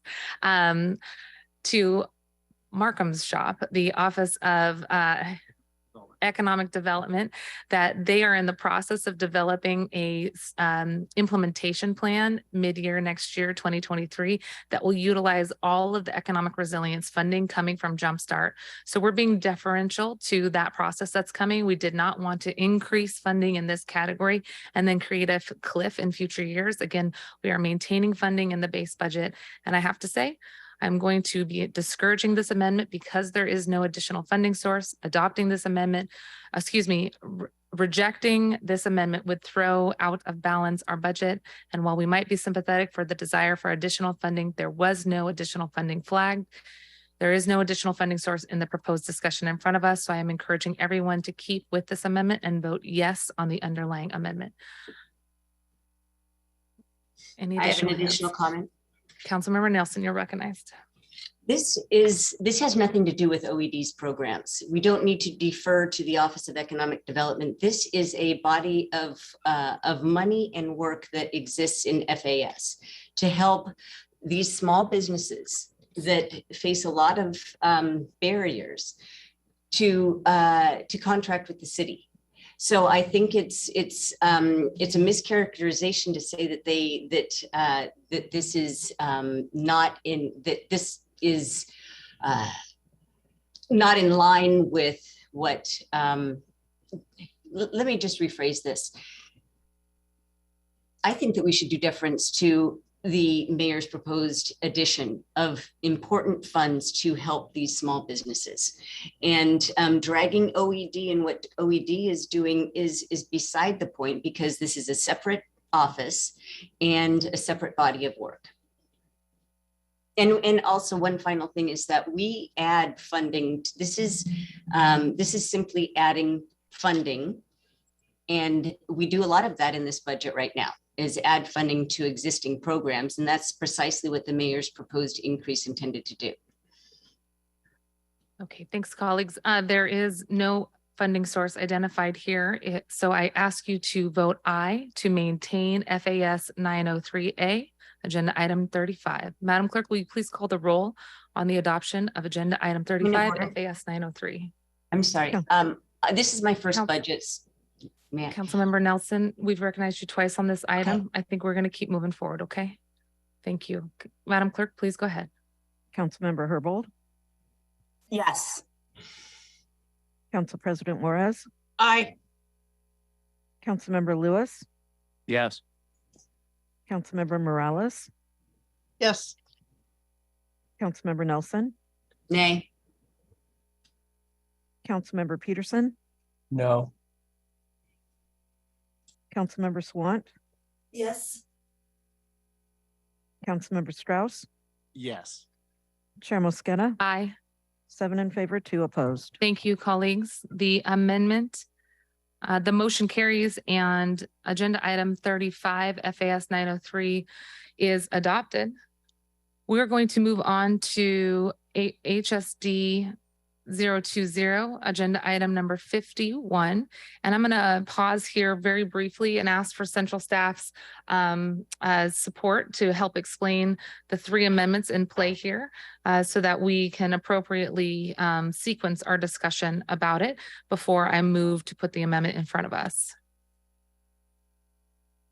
Great. Thank you, Chair Mosqueda. Okay, I will do my best and we'll pause for questions. So first, a little context. The mayor's proposed budget includes 176,000 in both 23 and 2024 for a position in HSD for a case conferencing pilot.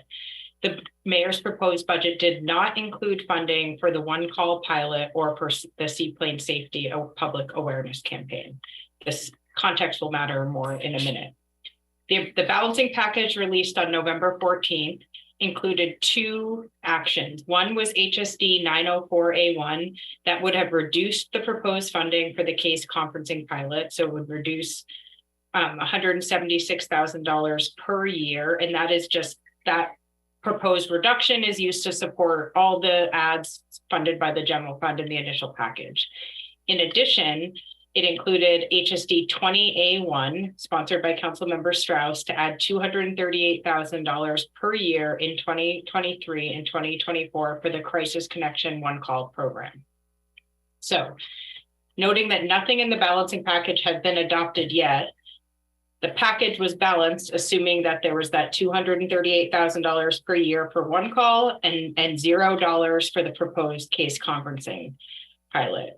What you have before you is that those original actions included in the initial package, and then you have two alternative approaches to how to do this. HSD 20B1 that was listed on the agenda as a potential substitute and sponsored by Councilmember Strauss. Instead of adding funding for one call, it repurposed that funding to fund the Seaplane Public Safety Awareness Campaign at $61,000 and to assume rejection of the proposed reduction for,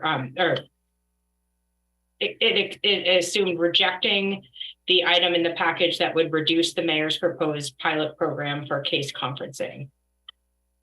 So HSD 20B would fund those two things and would not fund the one call program. HSD 20C is a third alternative that would add funding, may retain the original proposal in the package of $238,000 for one call, retain the funding in the mayor's proposed budget at $176,000 per year for case conferencing, would add the $61,000 for the Seaplane Public Safety Awareness Campaign, and would offset the reduction that would come out of the package by reducing proposed funding for the Seattle Police Department at $240,000 per year based on updated analysis by central staff that identified some additional potential salary savings that could be achieved in 2023 and 24. I'll also note that that salary savings calculation is also assumed to support other amendments that are in Group C or D in the package. And they're not mutually exclusive, though. There is enough assumed salary savings to both support HSD 20C1 and the other items in the package. I'll pause there. Thank you. We will go ahead and move the initial HSD 020 to get it in front of us, and in partnership with my colleague, Councilmember Strauss, I think we'll be able to navigate getting these items in front of us. I move to consider agenda item number 51, HSD 020A. Is there a second? Second. Thank you. It's been moved and seconded. Councilmember Strauss, I would like to recognize you to speak to your intent with the amendments that you had suggested, and then perhaps we could tee up the possibility of the third amendment that we walked on today. Thank you, Chair and Deputy Director Panucci. I guess these questions are directed for you just to confirm what I already understand to be true. I just want to confirm it for a third time and on the record. The option that has been walked on today, option C, this amendment uses 2022 SPD salary savings, not 23. Is that correct? Councilmember Strauss, I may ask for an assist from my colleague, Greg Doss. It is projected salary savings from 23 and 24, but I believe it is based on a delay in the number of lateral hires that were assumed in the last part of 2022. And so the assumption was if those positions were filled, they would start being paid in 23 and 24. Greg, if you were on the line, could you? That Yeah. was my understanding is, and sorry, Greg, let me just jump in No, here. go ahead, Ally, I Councilmember think my Schreiber. follow-up question to that is, has the mayor's office or the police department expressed concern regarding the use of these funds? So I'll pass that back to both of you. Greg, if you want to share any more information, that'd be welcome. Sure. All right. So the simplest way to put this is in September of this year, the police department was going to hire 5 laterals. That was on their staffing plan. If they had done so, those 5 laterals would have been drawing salary in 2023 and 2024. They failed to hire those 5 laterals. And so the money that would have paid those 5 laterals in 2023 and 2024 was already programmed in the proposed budget that they sent down. And it's sitting there expecting that those laterals had been hired. They weren't. And so now the council is going to take that money and redirect it somewhere else. It is more of a technical move than it is anything else. In terms of responding to your question about the mayor's office or SPD, I would merely say that they acknowledge that those hires had not been made, and they acknowledge that it is technically accurate that those hires will not be drawing salary in 2023 or 2024. Now, would they prefer that the money stay in SPD so that SPD could use it for overtime to cover other things? That is a potential. Would they prefer that the money stay in SPD so that SPD can potentially use it for if SPD somehow hires more than 120 next year? That is also a potential. I can't speak for them, but what I can tell you is that this is technically accurate. They acknowledge it's technically accurate. Those 5 officers didn't get hired. They won't need salary. Next year's plan is fully funded. And as long as SPD hires to their targets, they will have all the money they need to hire 120 officers next year. Thank you, Greg. Ally, do you have any updated information from the mayor's office or SPD? I can't speak for the mayor's office or SPD. Mr. Councilmember Strauss, I can chime in. You know, in the last few weeks here, as we've been trying to put together a balanced package, we wanted to make sure, as I mentioned, that we tried to take the temperature down, depoliticize these discussions, especially given the lack of available revenue. So as central staff noted, this was a pocket of funding that was not going to be utilized as originally programmed in the budget that was transmitted. And I think as we're all looking for ways to ensure additional investments, including areas that I think overlap with the executive, I believe that this has been signaled as an area where this would not reduce or impact any of the additional spots that the department intends to hire or has already on the books. And it is an opportunity for us to make additional investments, many of which overlap with public safety. I have not heard any concerns directly and have asked myself directly a number of times. Okay. And I also have heard no concerns here with the direct question. So maybe my rhetorical question should have been a statement up front. I appreciate both you and Greg, Ally and Greg. Just final questions. Does this substitute C preserve case conferencing, preserve the Mind the Zone awareness campaign for Seaplane Landing, and preserve our one call? Yeah, Councilmember Strauss, yes, that is accurate. It would provide funding for all 3 of those items that have been included in the proposed budget or in proposed budget amendments. Okay. And that question and the answer was directed at the walk-on amendment that we discussed today, HSD 020C, which we will be discussing here soon. I just want to make sure that was clear for the record for folks watching. Final comment here, Chair. Thank you for bringing this forward. I have no concerns unless I hear from the mayor's office in the next however many minutes before we vote. I have no concerns with option C. Thank you so much. I also want to extend the appreciation to Vice Chair Herbold, also Chair of Public Safety, who watches the reports in real time, has been the author of requesting reports to make sure that we have clear information, and in partnership with central staff has done an excellent job of identifying if there are any additional resources that are not in conflict with something maybe that the executive would like, but allows for us to move forward with some significant investments in this biennial budget in a way to fund some of these priorities. And Councilmember Herbold, you've been a great partner on that. I'm going to recognize you to speak to this issue as well, because I know you know it closely. This may not be the right time to speak, but I really wanted to speak to why continuing to pursue an approach in this balance budget that continues funding for one call is so important, but maybe I should wait until the option C is in front of us. Sure. Why don't we go ahead and do that? If Councilmember Strauss, okay, I'm feeling comfortable. We're doing this jointly here and on the spot. Recognizing that the council members' original amendment and the desire to fund these other two items, one call, case conferencing, and seaplanes, could be accomplished with the revenue sources identified in HSD 020. I've provided this walk-on amendment. So I move to substitute HSD 020A with HSD 020C. Is there a second? Second. Thank you, Councilmember Strauss. Councilmember Herbold, you are recognized to speak to the walk-on amendment in front of us.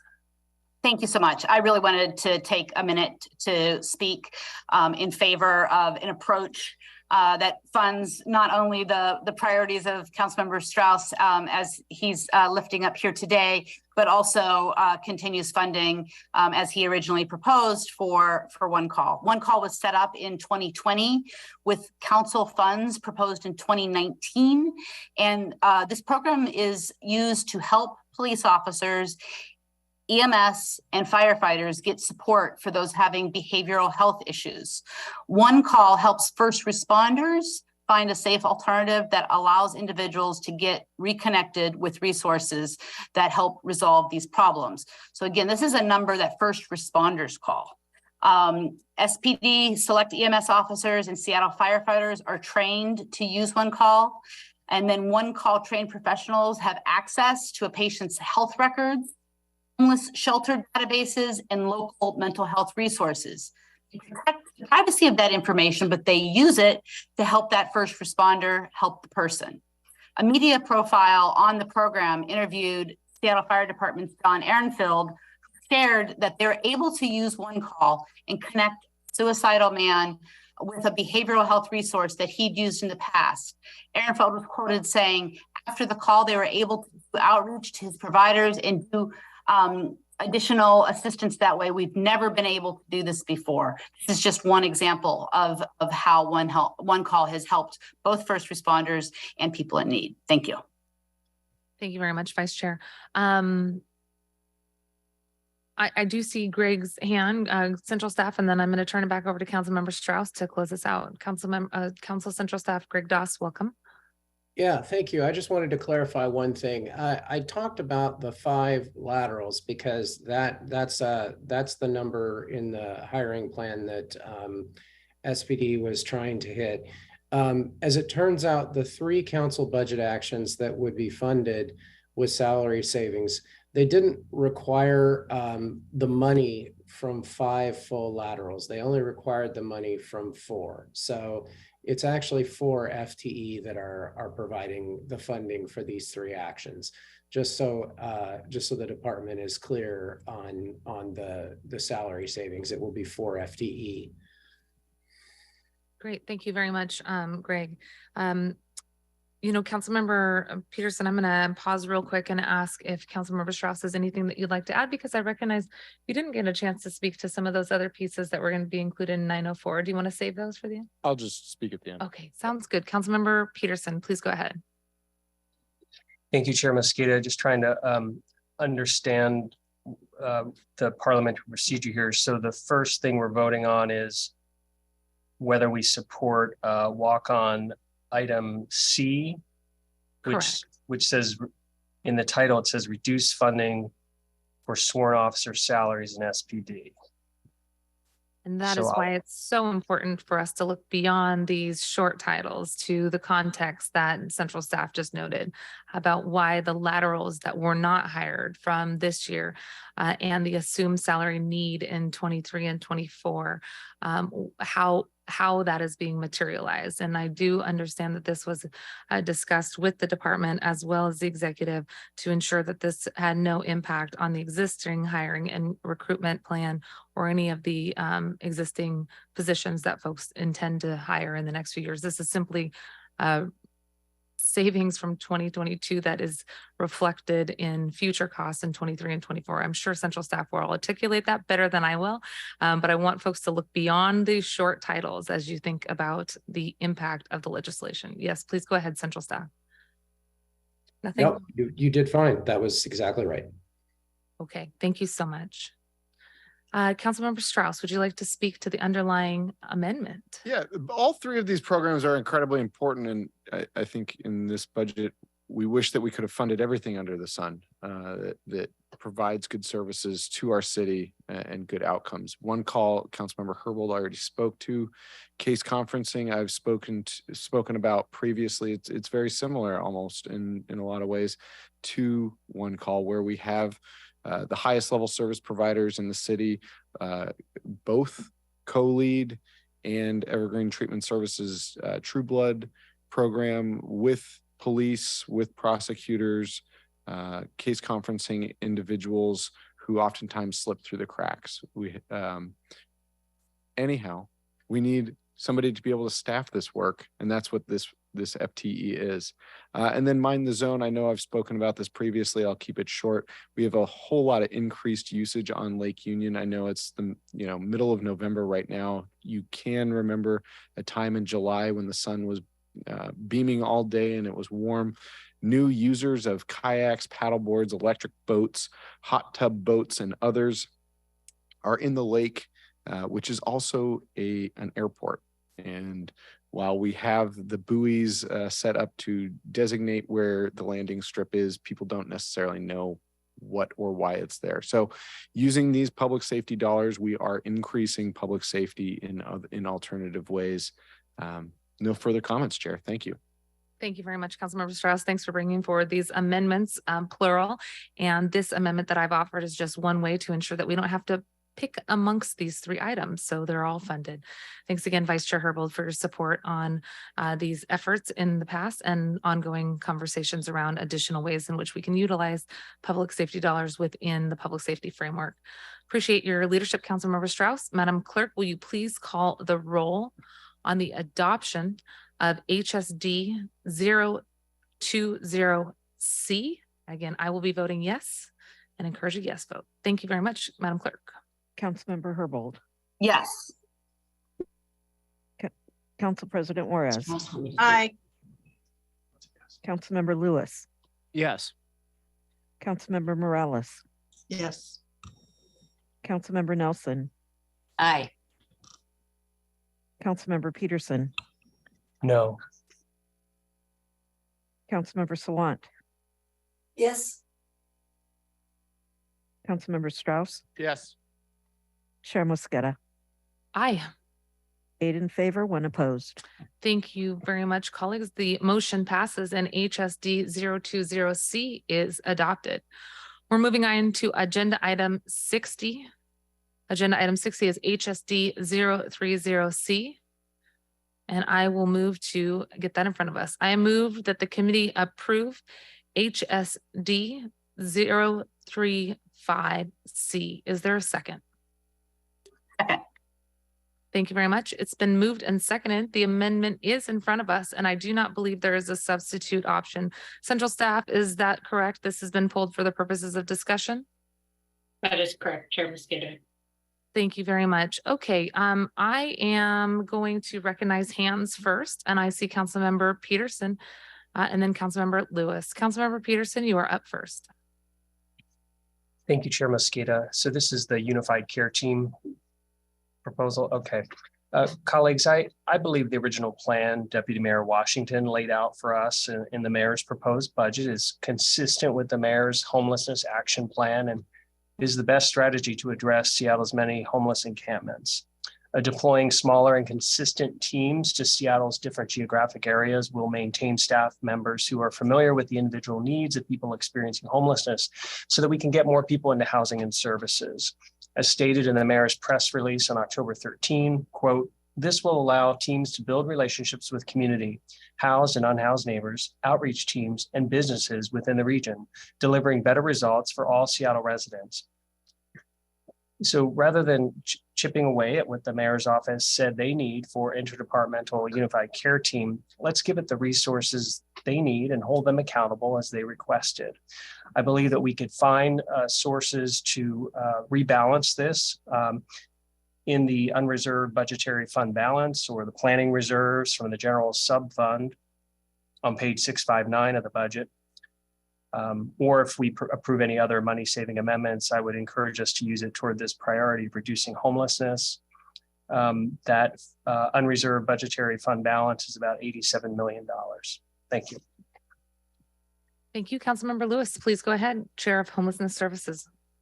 Thank you so much, Chair Mosqueda, and Councilmember Peterson. I do appreciate you raising concerns about the system by which we are going to be able to efficiently and quickly respond to the crisis of unsanctioned homelessness in Seattle.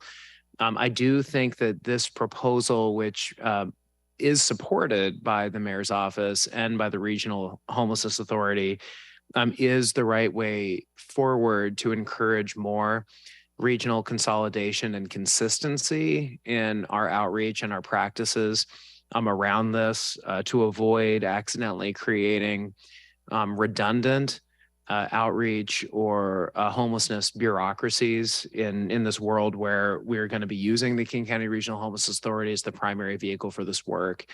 And this is something that I've confirmed with the mayor's office, that this amendment is their preferred approach forward to doing this work. This is also supported by We Are In, the civic group of business and community leaders who have been promoting for the protection and expansion of a regional solution to homelessness. Now, my understanding is if an agreement can't be reached that is amenable between the city and the regional authority on this resource, that we will be given an opportunity to reassess in collaboration with the executive to make sure that there's not a gap in the service that we're providing. But I do think that this is the regional approach that we have consolidated around, and will be supporting this amendment today. I really appreciate your comments. Thank you very much, Chair of Homelessness Services, Councilmember Lewis. Councilmember Nelson, you are recognized.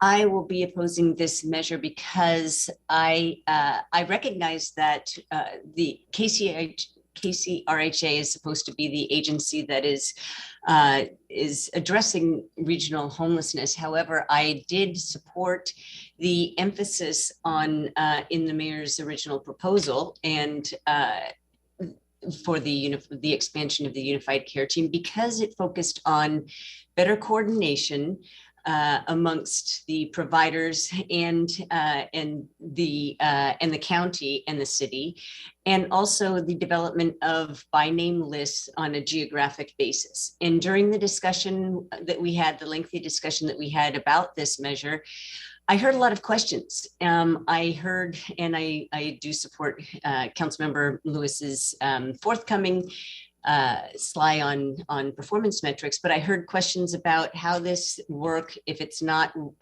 within the original proposal, will be carried out. Concerns about whether or not this is within the focus area of the RHA, because they're focused on downtown work.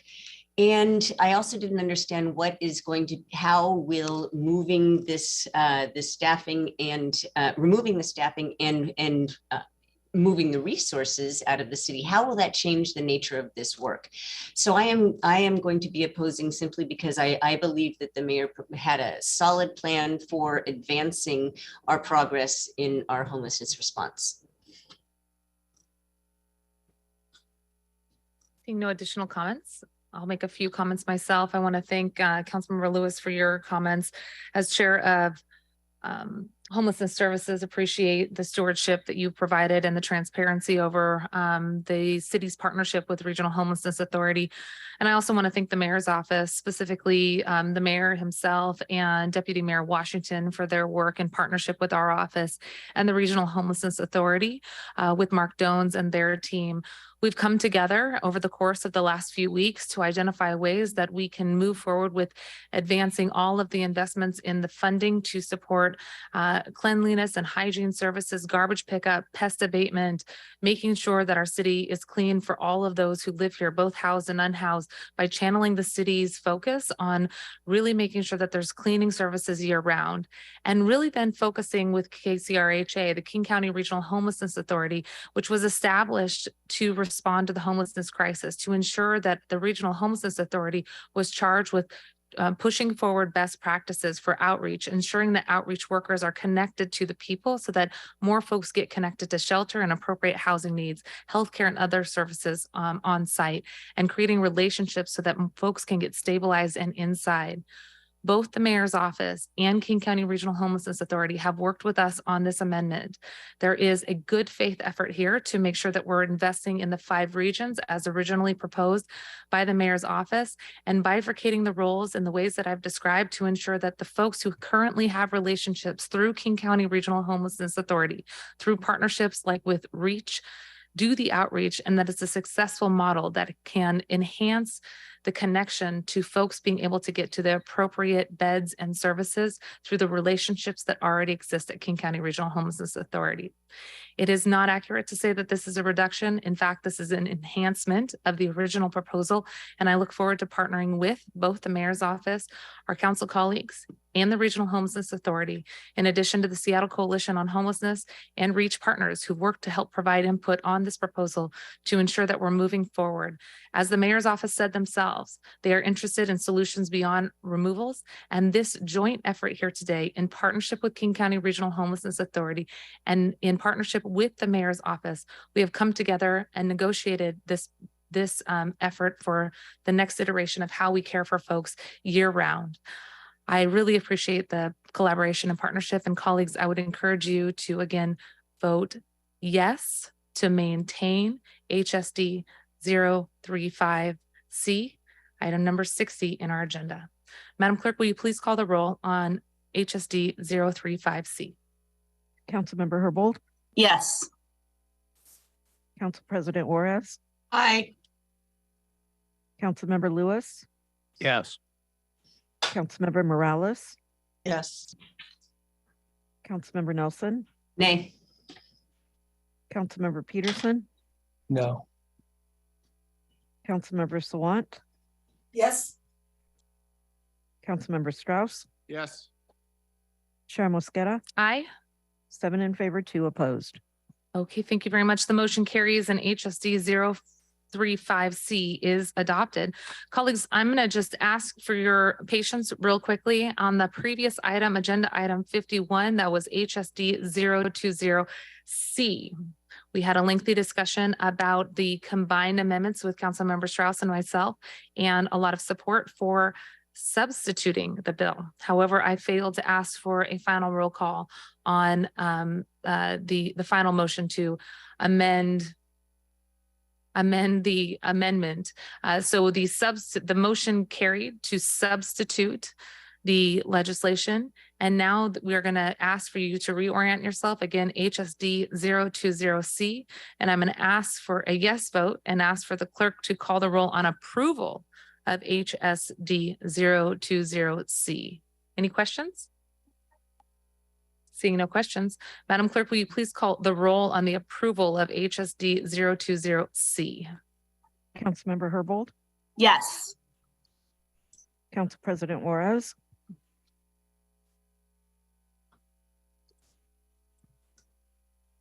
Council President Juarez, Councilmember Lewis, Yes.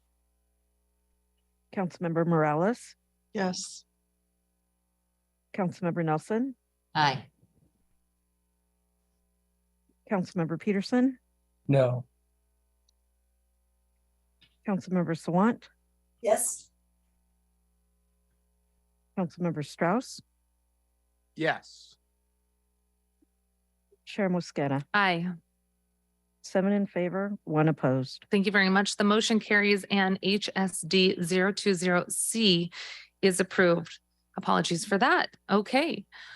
That means we are on to agenda item number 71, which was, we already considered this as part of the substitute to HSD 020A. So I'm going to confirm with Councilmember Strauss. Are you comfortable with pulling this amendment? Yes. Okay. HSD 904A is pulled, and we are going to remove this item from the agenda in its entirety because it has already been subsumed in HSD 020C. Thank you, colleagues. That moves us on to agenda item 121, which is SDOT 502B. And I will, Councilmember Peterson, I will move the original amendment so that you can then consider a substitute as I understand it. Colleagues, I move to approve SDOT 502B001. Is there a second? Second. Thank you. It has been moved and seconded. Central staff, I understand there is a substitute option on the agenda here, and I believe it is from Councilmember Peterson, a sub to his original amendment. Okay, great. Just making sure I'm orienting myself. Councilmember Peterson, you are recognized to speak to, excuse me, Councilmember Peterson. Let's do this first. Let's have you move the substitute before us. Thank you, Chair Mosqueda. Colleagues, one moment. Yeah, just Colleagues, a I motion moved to, first. Yeah. oh yeah, I moved to substitute item 121, which is SDOT 502B, with item 165, SDOT 502C. Second. Okay, it has been moved and Chair seconded. Mosqueda, if you wouldn't mind first moving SDOT 502B, and then we can move the substitute. Okay, I apologize for that. Did I not do that already? We did it. Seconded it. Oh, my apologies. Please That's move okay. forward. I know we're all getting a little tired here, just to make sure folks know that there is a break on the horizon. Once we get through Group B, individual votes, we will take a little bit of a recess, and then we will go on with C and D, just so that we can all have maybe some fresh air for a second. Councilmember Peterson, you have a substitute in front of us. It has been moved and seconded, and you are recognized to speak to your substitute. Thank you, Chair Mosqueda. Both of these items are positive. I really appreciate the chair putting the original one into the balancing package. So if this one doesn't pass, then the other one should, because it's increasing money for capital investments using the Seattle Transportation Benefit District to do that. So the reason I have this substitute is because this deals with bridges. And I know a lot of you have supported efforts to increase funding for bridge maintenance. This is an opportunity to do the bare minimum of what the auditor recommended for annual bridge maintenance for multimodal bridges. As we know from that disturbing audit we obtained in 2020, our city auditor recommends investing a range of $34 million to $102 million annually for maintenance of Seattle's aging bridges. This amendment, this substitute would make available $12 million to lift up our investments up to that minimum amount of $34 million, with this portion dedicated exclusively to multimodal bridges. In the wake of the hard lessons learned from the 2.5-year closure of the West Seattle Bridge, the bridge audit I just mentioned, and the periodic malfunctioning of other multimodal bridges, coupled with SDOT's decision to decline the $100 million in bond funding we authorized in 2021, it's disappointed that the original budget underfunded bridge maintenance again. So it's up to us to do better. This amendment can accomplish what's expected by residents, businesses, and workers to keep Seattle's aging bridges open and safe. Colleagues, we can also have central staff explain this amendment as well, if that would be helpful. but it's Yeah, it's I'm basically. sorry, Councilmember Peterson, I missed that step and went right to you. So since you teed that up, I might come back to you. Yes. Sure. Okay. Sounds good. Calvin, thanks for being with us. Apologies for skipping the formality of having you describe it first before the sponsor. Would you like to describe the amendment options in front of us? Sure. Calvin Chow, Council Central Staff. Item 121, S.502B, was proposed in the chair's balancing package, and it amends legislation related to the Seattle Transit Measure to increase the annual spending cap on transit capital spending from $6 million a year as proposed by the executive to $9.5 million per year. And this item would further reduce $3.5 million per year for transit access programs, reflecting the implementation of free youth fares at King County Metro and Sound Transit, and then redirect those funds to additional transit capital spending. The proposed substitute item 165, S.502C, amends the same legislation to increase the spending cap on transit capital spending from $6 million a year as proposed by the executive to $15 million per year. It would reduce $3.5 million per year for transit access programs and redirect those funds to transit capital spending, and then add an additional $5.5 million in 2023 and $5.5 million in 2024 from fund balance for transit capital spending. This would be a total increase in transit capital spending of $9 million in 2023 and $9 million in 2024. The item would then add a proviso on $12 million of the transit capital spending in the 23 budget for bridge-related or structures-related transit projects only. The Seattle Transit Measure financial plan does show available fund balance through 2024 to support this increase, but SDOT would need to adjust future spending if SDOT were to maintain reserves through the end of the Seattle Transit Measure in April 2027. Thank you. I'm filling in now. Just sitting in for Madam Chair. She stepped away. I think the thing I was listening for, Calvin, was the reference to the sufficient fund balance for this edition, but also a recognition that like the scope change that is required in the version in the chair's package, this also would require a scope change. It would be a slightly different amendment to reflect the allowance of these funds for this purpose. Is that more or less correct? This the proposed substitute would increase the amount of the material change by an additional $5.5 million each year.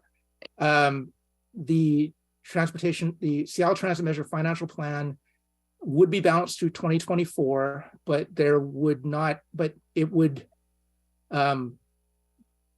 future spending would have to be adjusted to maintain a reserve through the end of the 2027 measure. Thank you.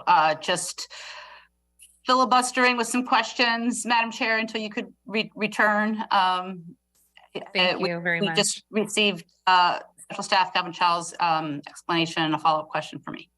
Excellent. Thank you very much. I'm going to turn it back to the sponsor, Councilmember Peterson. I think you had some additional comments you were going to make, and then we will open it up. Thank you, Chair Mosqueda, and thank you, Calvin, from Central Staff for the explanation. So, colleagues, again, this is the only way that we can get up to the minimum amount that the auditor advised us to do. I know we've been talking about this for 3 years, and we've tried multiple ways to get SDOT to do this. Here we are again. We found a way to do it. We're tapping the reserves temporarily from the Seattle Transportation Benefit District and increasing the capital allowance even more for the next couple of years. Otherwise, the money is just sitting there in reserves that allegedly are needed for 2026 or 2027.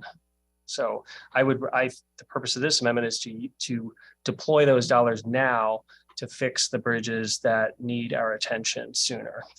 Thank you. Allegedly. Thank you. Vice Chair Herbold, please go ahead. Thanks. I just want to speak in favor of this substitute. Appreciate that there are sufficient reserves available for this purpose, and appreciate the Transportation and SPU chair in proposing this. I also really appreciate that the focus is on multimodal bridges for folks who are strong advocates of other modes of transportation other than single occupancy vehicles, whether or not it's busing, bicycling, or walking. And for those who are supportive of making sure that freight is able to move in and out of our city, I really think that the focus on these bridges is incredibly important to folks using all modes of transportation. So thank you. Thank you, Vice Chair. I see Cal's hand up. Please go ahead, Calvin. Council members, thank you. I just wanted to highlight that this is Seattle Transit Measure funding. The funding can only be used for transit capital support for transit projects. So the proviso would require SDOT to find bridge-related or structures-related transit projects only, and that is all that could be funded with this funding. I'm going to come back to that in a minute, Cal, and I'm going to ask you to repeat that because I want to make sure that we're fully understanding what the next steps would need to be. But I'm going to turn it to Councilmember Morales first. Please go ahead, Councilmember. Thank you. I guess I have a question about what you just said, Cal. I have two questions. The first is, my understanding was that this funding could be used for staffing more, for more transit routes, to increase frequency, to increase reliability, if assuming Metro could find the staffing. So I want to clarify that that is also a possible use. But I believe that we already have the increase in the vehicle license fee also going to bridge maintenance. So I'd like to clarify those two things. I fully support the need for us to make sure that our bridge infrastructure is safe, and understand that we all use the bridges regardless of how we get around, assuming you can actually cross on foot, or in a bus or on a bike. But I think we already have supported some substantial increases in bridge funding, and I believe this money could be used to increase transit reliability. So I would like to clarify those two things. Thank you, Council Member. This source of funding was approved by voters, and it authorizes 4 different categories of spending. It can be spent on transit service, as you mentioned. It can be spent on transit capital improvements that improve the delivery of transit. It can be spent on emerging mobility needs. We used it in part to subsidize additional transit service with the closure of the West Seattle Bridge. And it can be used to support transit access programs. So we've used it to purchase subsidized Orca passes in the past for students, among others. And I'm sorry, I forgot the other part of your question. The vehicle license fee increase. Right, and then the vehicle license fee is a separate funding source that is also Transportation Benefit District, but was not approved by voters. And there is a separate council budget action to increase that by $10 per year, which does produce additional resources for, among other things, the bridges. Councilmember Morales, did that answer your question? Yes, thank you. Okay, thanks. Councilmember Peterson, did you have something to add? Yes, thank you very much. Appreciate those questions, Councilmember Morales, and the support for other bridge maintenance. The reason this was necessary is that part of the balancing package cut 3.2 million from bridge maintenance on another item earlier today. So this is one of the reasons we need to boost the funding for bridges, and the nexus to the transit is that it would be bridges that buses rely upon, so that if there's, as we learned from the West Seattle Bridge, if the bridge is not working, if it closes, it malfunctions, then the speed and reliability of transit drops to 0. So no bridge, no bus. So the purpose of this is to authorize SDOT to go up to that amount, so that we can finally do the bare minimum of what the auditor requires, considering the other cuts in other parts of the budget. So this would get us back up to that minimum amount, even with the money from the other sources that we approved. Okay, thank you. I'm going to ask central staff to comment on the information just noted, that the balancing package reduced funding. Is there a cut in the baseline budget for bridges? There was a reduction in the bridge painting program related to the REAP shortfall. Related to the REAP shortfall. Yes. And again, colleagues, I want to remind folks, $64 million in REAP reductions that we received just 4 days before we were about to release our balancing package meant that we really had to go back and look at not just operating budget items, but also major improvements needed in capital construction and investments. And we did everything that we could to continue to maintain investments in critical services, including in bridge support and key infrastructure across our city.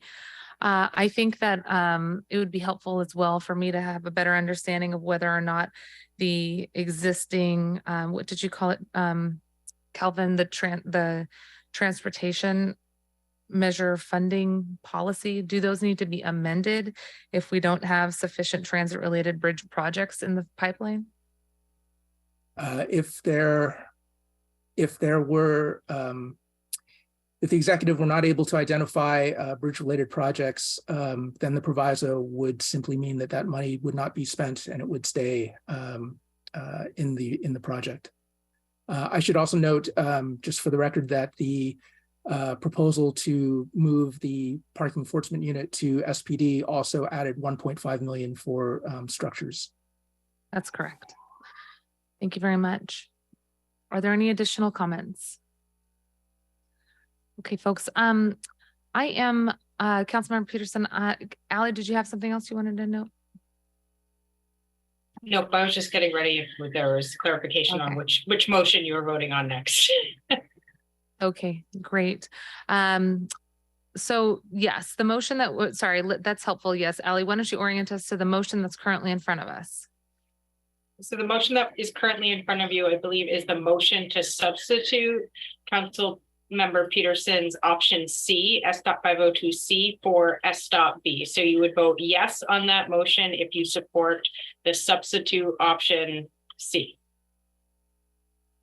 Okay, thank you so much. And again, I am going to ask for folks to continue to maintain the language that Councilmember Peterson originally put forward in the amendment. I do appreciate Councilmember Peterson that you put forward the original amendment S.502B. It was less specific about where the funds would ultimately end up and was really seeking to make sure that we had additional resources across our city. I am wanting to better understand what the impact of the proposed substitute would mean for equity issues in terms of investments around our city, and also whether or not there's trade-offs that are being contemplated in the proposed amendment in front of us, instead of doing X, Y, and Z, and instead investing in the bridges. If there are sufficient trade-offs that have been discussed with community members. Since we have not had the chance to seek that feedback, I'm going to be asking folks to support Councilmember Peterson's underlying initial amendment that I included in our balancing package, and that would mean rejecting the substitute. Okay, let's see how this goes. Council colleagues, any questions? We are voting yes or no to substitute S.502B. Madam Clerk, will you please call the roll on the substitution, the desire to substitute S.502B? Councilmember Herbold, Yes. Council President Juarez, Mute. Councilmember Lewis. Yes. I said yes, sorry. Thank you. Councilmember Morales, No. Councilmember Nelson, Aye. Councilmember Peterson, Yes. Councilmember Sawant, No. Councilmember Strauss, No. Chair Mosqueda. No. 5 in favor, 4 opposed. Thank you very much, Madam Clerk. The motion carries and the substitute is in front of us. Councilmember Peterson, you are recognized if you'd like to speak to the substitute before voting. Thank you, Chair. No further comments. No further comments? Okay. Thank you. Again, thanks for putting forward the original amendment, which we included in our balancing package. I'm going to actually abstain on this vote, only because I don't know the full impacts on other areas of the city and want to have a better understanding of that. Obviously, I've been a partner with you and Councilmember Herbold and others who have been supporting additional bridge investments. I know the word disappointment has been used a few times in reference to the bridge investments, and I think we can all agree it was disappointing to get the REIT investment news, the REIT decreased funding, and that did have an impact on our budget. But I do look forward to continuing to learn more about how this proposal will impact future investments and also support what we can do to ensure bridge maintenance. Please go ahead, Councilmember Strauss. Thank you, Chair Mosqueda. I held my comments earlier because in the interest of time, Councilmember Peterson, you know my strong interest and desire to ensure our bridges have the funding that they need. And you also know that I have also experienced the lack of action from our Department of Transportation in creating the plans that we need to be able to fund our bridges deferred maintenance, ensure that they are ready to receive federal funding. I'll be speaking about a statement of legislative intent later on today, specifically regarding the Ballard Bridge and other bridges in the Ballard Interbay Regional Transportation Corridor. And so just hearing that we don't have the plans ready to implement this money is not good enough. And also I'm voting no right now because I put forward an amendment earlier today to increase the funding for bridges in our city, which I believe is a more appropriate source of funding. Thank you, Chair. Good point. Thank you very much, Councilmember Strauss. Hearing no additional comments, Madam Clerk, will you please call the roll on the adoption of substitute S.dot 502C? Councilmember Herbold, Yes. Council President Juarez, Aye. Councilmember Lewis, Yes. Councilmember Morales, No. Councilmember Nelson, Aye. Councilmember Peterson, Yes. Councilmember Sawant, Abstain. Councilmember Strauss, No. Chair Mosqueda. Abstain. 5 in favor, 2 opposed, 2 abstentions. Thank you, Madam Clerk. The motion carries, and S.dot 502C was adopted. I believe I have to take one final roll call vote. Is that correct? Or are we done with that one? Chair Mosqueda, I think you have completed the series, and All this one right. yeah. Okay. Thank you very much. And thanks, council members.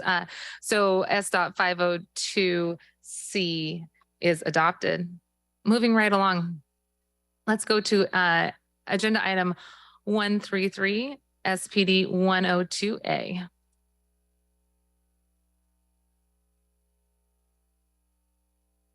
And Chair Mosqueda, this one, the last 3 items that are removed from the package were just removed for individual consideration. I see. There are no substitutes. For the purposes of discussion. Okay.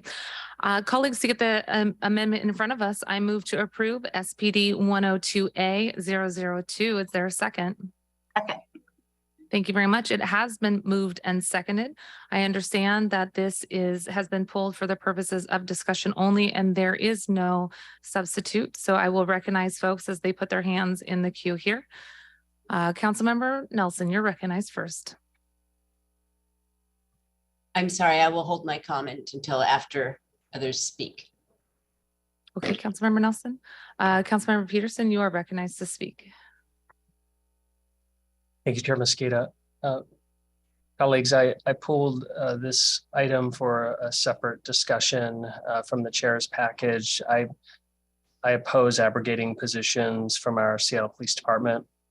Our mayor's budget transmitted to us on September 27 did not delete these 80 positions. And if we trust in what the mayor asked for regarding public safety, and if we trust in the budgeting knowledge and skills and best practices of the city budget office, then I don't think we should do anything differently here by abrogating or deleting these 80 position pockets. November 14, just a week ago, The mayor's spokesperson told the Seattle Times that the mayor's office opposes the permanent change of abrogation, noting that funding the unfilled positions would offer the department flexibility when staffing levels recover.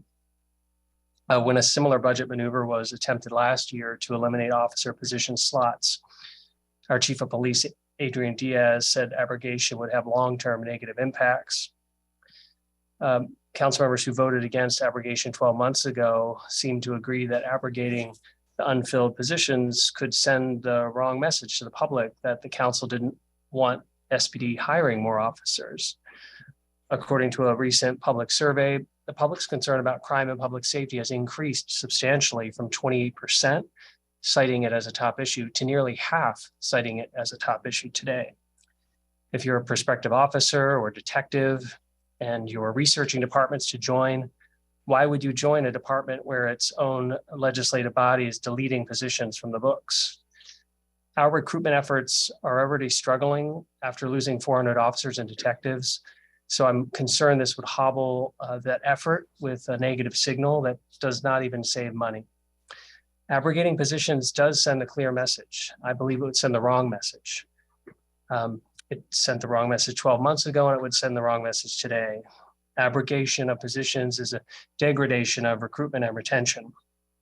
Earlier today, the Seattle Times editorial board urged the city council to stay strong on building back public safety and not abrogate these positions. I agree. Colleagues, I'm imploring you please to vote down this effort to abrogate these 80 police positions so we can move forward. Thank you. Thank you. Councilmember Nelson, please go ahead. I completely agree. We have to hope that at some point, SPD, at least I do, will be able to fill these positions. It's true that that money has been repurposed for the next couple of years for other things. I have no problem with that, but permanently removing these positions will make it very difficult to bring bring those positions back. It takes 5 votes to eliminate a position, but 6 votes to reinstate those positions and funding. So I don't see why we would do this given our public safety crisis that we're undergoing right now. And what appeared to be a majority willingness to increase the numbers on our force through the institution of another staffing incentive program. So that is this budget action would be contrary to the policy direction, I think, that was clearly stated over the course of this past year since I've been in office. And it would also, Councilmember Peterson is right, send the wrong signal to prospective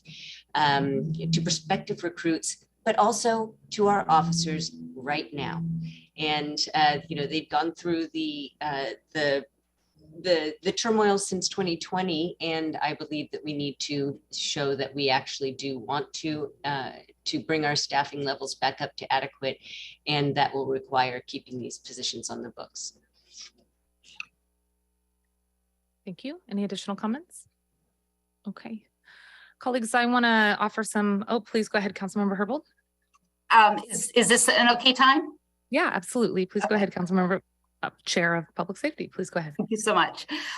So as has been made clear over and over again, SPD's hiring plan is fully funded again in this budget. It forecasts a net gain of 15 additional officers over departures, a total of 30 officers over 2 years. That is significantly lower than the 120 unfilled, unfunded positions.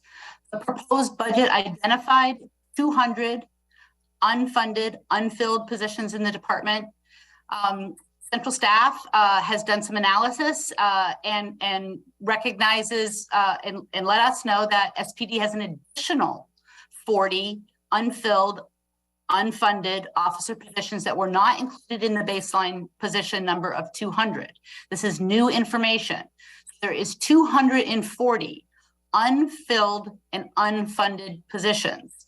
Quoting from the central staff analysis in the budget action, if this council adopts the CBA, then the department will retain the above noted 120 police officer vacant positions in the 2025-2026 biennium and have a combined 130 vacant officer positions available to accept academy graduates or lateral transfers. The proposed 2023 budget, we saw repurposed $28 million from salary savings and provided a transparent accounting where the funds for those 200 unfilled, unfunded positions went. Hasn't always been the case. In the 2021 budget, former mayor proposed budget redirected nearly $16 million in salary savings, other priorities outside of SPD. This was 97 positions worth of redirected funding. It was very, very hard and lacked transparency for us to be able to tell where those dollars are going. Using this type of budgeting approach doesn't necessarily result in maintaining the SPD budget. It so happens that Mayor Harrell's budget identifies 28 million in salary savings and proposes to dedicate those funds to other uses in SPD. But that's a discretionary decision of the mayor. And as I just explained, in the 2021 budget, former mayor directed those dollars elsewhere. The point is that this is a good budget practice. Last year, I did vote against a similar last minute amendment, but it wasn't because I didn't agree with it. It was because too few people understood that it had absolutely no impact on the number of officers that SPD could hire. This narrative that we're hearing today about that this would send the wrong signal. It would only send the wrong signal if we're talking about this abrogation is something other than a good budget practice. It is in no way a message to people who are considering applying to the police department. For those people, I think it's important for us to collectively signal that the department's plan is to hire 125 officers, and this council is fully funding. It's really disappointing that, using that word disappointing, Madam Chair, that it seems that some are unwilling to say that the hiring budget is fully funded. That would send a positive, factual message rather than dwelling on this signal that this narrative is suggesting would depress hiring. Let's focus on what this budget does do, rather than distort what an abrogation of positions would do for the budget. In fact, what it will do is it will create more transparency in budgeting in the next biennium for the council to act on. Thank you. Thank you very much. Colleagues, I'll speak to this amendment. This amendment in the underlying balancing package retained the approach in the mayor's proposed budget that a determination was made by the mayor, the executive, the department that determined that within SPD, the allocated funding for 80 officers was no longer needed, and they thankfully put that funding towards the general fund. Our budget situation is one that is not likely to change by 2025 and 26. So this budget amendment neither questions the number of positions that SPD is aiming to fill. It doesn't interfere with our efforts to move forward on the retention and hiring plan.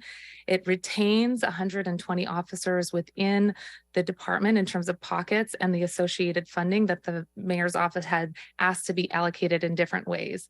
Again, this action is about budgetary transparency. This is not different than any other department.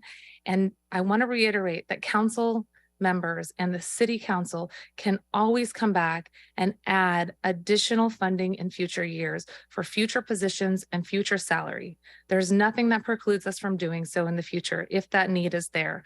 That is what we do every year when it comes to the budget. That is how we make these decisions about what other departments need in terms of salary and pockets. And I would encourage us to continue to maintain this as a solid budgetary practice moving forward, and would ask for your yes vote to keep this item in. Madam Chair. Yes, please, Council President. I'm sorry, I didn't have my little computer hand up. May I make a few comments? Always, Council President, thank you.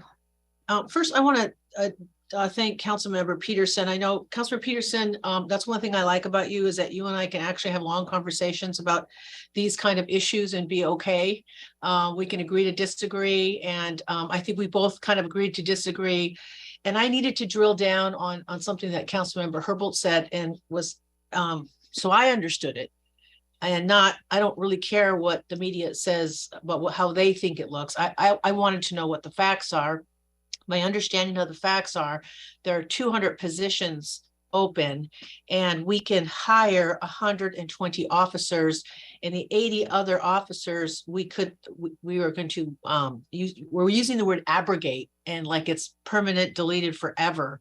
And my understanding is that it's not. I know that you said that we needed I may need clarification on whether or not it's actually 6 votes to bring that back, but whether we honestly, this time next year, September, October of next year, or next budget cycle, if we hire 120 officers, there's nothing stopping any of us, and I talked to a budget chair about this as well, of coming forward in a budget action on behalf of SPD or with the mayor to hire more officers, if indeed we hire the 120. I guess what I'm worried about is some media folks are not putting this in context. They're making it sound like there's 200 jobs out there and we're quote unquote defunding. And I know that's the elephant in the room here. And I don't believe that that's what's happening, but I do understand the nuance of it and what Councilmember Peterson and Councilmember Nelson are getting to about the messaging. And I think that's powerful and I think that's true. But our job here today is to clarify that, as Councilmember Herbal just did, so we don't have a narrative or a mixed message or some political grandstanding going on, not by any of my colleagues, about what we're actually doing. So this is a good budget practice. And again, I can't emphasize it more. The semantics here and the message here has to be clear based on the facts, and that we have 200 positions out there. We can't hire 120, and they haven't hired 120. We want them to hire 120, and maybe and hopefully this time next year, SPD is back saying, you know what, we hired 120. Our media plan worked. Thank you for the money for the media plan. Our and all the other Councilmember Herbal may have to help me out on this. All the other processes we put in place to attract officers. Especially since we helped select the new chief of police. I feel like we're moving in a good direction. And I was one of the folks back in last December, but that was a different kind of vote than I think we're seeing today. And I think Councilmember Herbal made that difference quite well, that what we did in December of 2021. And I know that we've talked about this offline, Councilmember Peterson and Councilmember Nelson. So I just wanted to be honest and straightforward and transparent. So for today, I will be supporting where we're at with the original plan in place. Thank you. Thank you. Thank you very much, Council President. At this point, I see no hands. We will go ahead and move on with the vote. Madam Clerk, will you please call the roll on Amendment SPD 102, Agenda Item 133? And again, colleagues, I would encourage and greatly appreciate a yes vote to maintain the existing amendment. Councilmember Herbold, Yes. Council President Juarez, Yes. Councilmember Lewis, No. Councilmember Morales, Yes. Councilmember Nelson, Nay. Councilmember Peterson, No. Councilmember Sawant, Yes.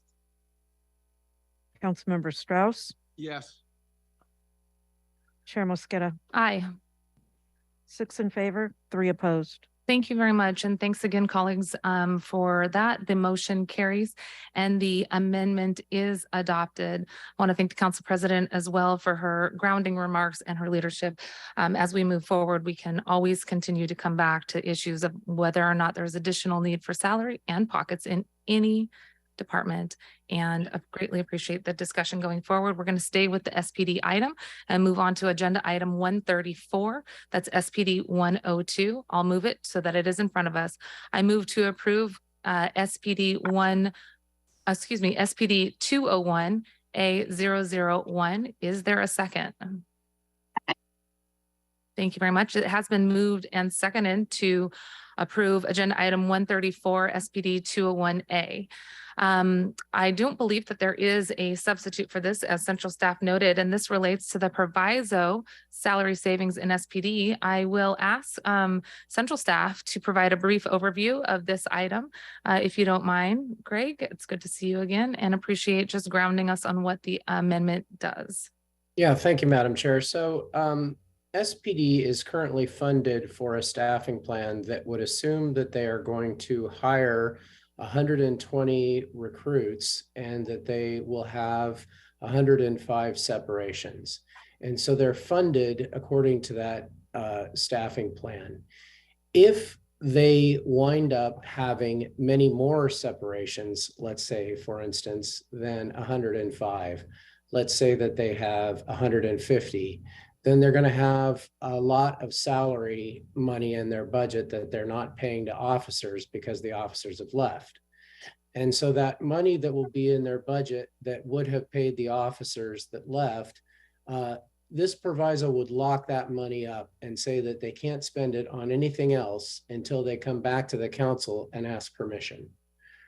The same thing would work on the hiring side of the equation. If SPD was unable to hire up to 120, let's say they only hired 100, then the money that would pay the additional recruits will be locked up and they won't be able to spend that money without coming to the council and asking for permission.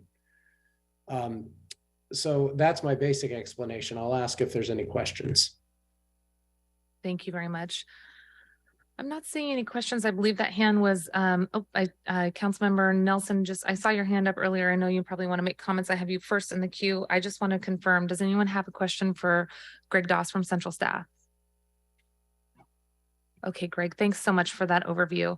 And I'm going to turn it to Councilmember Nelson, who had her hand up first. Councilmember Nelson, you are recognized to speak. Thank you very much. So Council did this last year, and we went through a whole long process over the course of the summer to lift that proviso in order to create a plan to recruit more officers to a badly to plug the hole of a badly severe shortfalls in staffing in SPD. I'm sorry, I'm having a hard time talking. Anyway, that took a lot of staff time and our efforts. And during that process, Councilmember Herbold sponsored legislation, rightly pointing out that there are staffing shortages, there are vacancies across the city in other departments. And to my understanding, we don't proviso salary savings in other departments. So here's the deal. There will very likely be unanticipated needs coming up in the next couple of years. And so, for example, we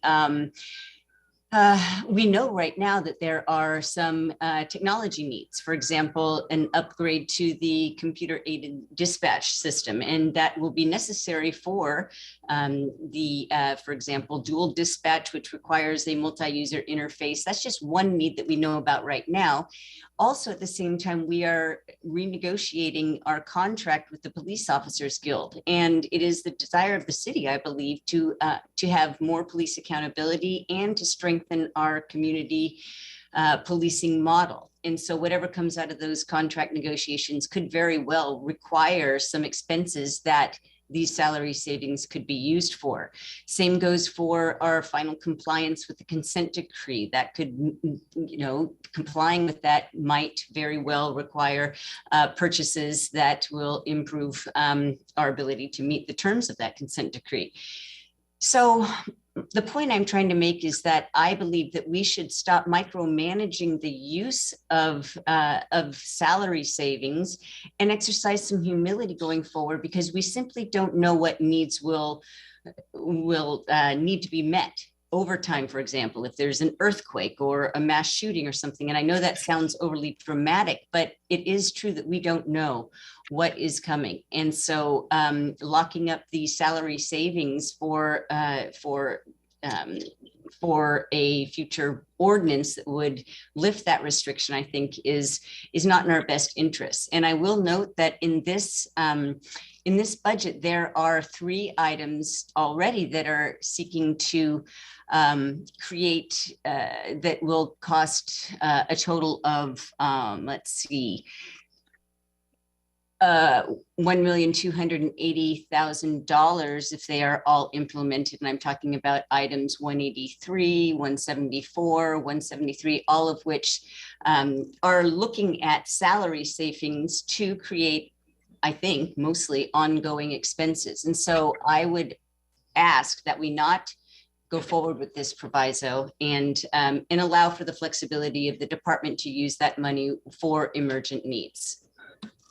Thank you. I'm going to turn it to Chair of Public Safety, Vice Chair Herbold. Please go ahead. Thank you. I agree with much of what Councilmember Nelson said. There are unknowns for the SPD budget. This budget action reserves officer salary funding to be used for officer salaries and expenses related to salaries. It assumes that the police department will succeed in meeting their hiring goals and that the funds will be needed for that purpose. But the proviso is a really important tool to collaborate with the executive in the police department, how to use funds not needed for SPD salaries. It's true, in the case that there are funds that are unspent for SPD salaries, there may be other needs, public safety related needs, but we are two branches of government and we don't typically let just one branch decide how to spend millions and millions of dollars without collaborating with the council.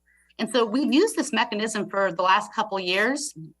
In 2021, the salary savings proviso allowed us to negotiate with the executive to fund community safety priorities that we've shared with the executive. So that was increasing positions for CSOs, funding for staff to reduce the SPD PDR backlog, funding to support Office of the Inspector General's recommendations for evidence storage, community police coordinators in the North Precinct. And that's just a few of the council member priorities that using a proviso like this has made it possible to fund in 2021. This year, by lifting the proviso, we were able to authorize spending again for shared objectives, shared priorities with the executive for moving expenses for new officers, hiring incentives for new officers, and other elements of the recruitment campaign, including redirecting funds held by proviso in SPD for 4 positions in the Seattle Department of Human Resources to assist with hiring and recruitment. Excess funds can be used for overtime if needed with council actions. We've lifted the proviso in the past. We've done it with the proper oversight this proviso allows use of funds of overtime. This is, I think, a good practice, recognizing that with a department as large as SPD, with the fact that we are fully funding the the staffing plan of the police department, in that case that there are millions of dollars that go unused, that we need to be at the table in helping to decide what are shared public safety priorities for the use of those dollars. Thank you. I hope folks can vote in favor of this proviso. Thank you very much. Thanks to you both for sharing those comments. I believe we are ready to move forward. And I would just note, as the vice chair noted, this has been a helpful tool already. And given the growing partnership with Mayor Hill's administration and commitment to continuing to build that relationship, dare I say, one Seattle. I think that this tool is just that. It's a helpful tool to ensure transparency amongst all parties. And we have used it, I think, effectively over the last year and a half, and look forward to continuing to partner with the executive on how we ensure greater transparency through our budgeting practices. And this is a good tool to do that. Madam Clerk. Colleagues, again, I am going to encourage a yes vote on agenda item 134. That's SPD 201A. Madam Clerk, could you please call the roll on SPD 201A? Councilmember Herbold. Yes. Council President Juarez. Aye. Councilmember Lewis. Yes. Councilmember Morales. Yes. Councilmember Nelson. Nay. Councilmember Peterson. No. Councilmember Yes. Councilmember Strauss. Yes. Chair Mosqueda, Aye. 7 in favor, 2 opposed. Thank you very much. The motion carries and SPD 201A, agenda item 134 carries, is adopted. Colleagues, again, items 140, that's SPD 903, and 143, SPD 907. Those have been removed from the agenda for consideration entirely, given the earlier action taken in Group A. We are on to our last item for individual vote in Group B. That is agenda item 162, SPU 900A. I'm going to move to get this in front of us. I move that the council approve SPU 900A001. Is there a second? Second. Thank you very much. It's been moved and seconded. Again, this is not an item that has a suggested amendment to deal with any proposed inflation or additional cost to the budget. So I'm going to turn it over to central staff.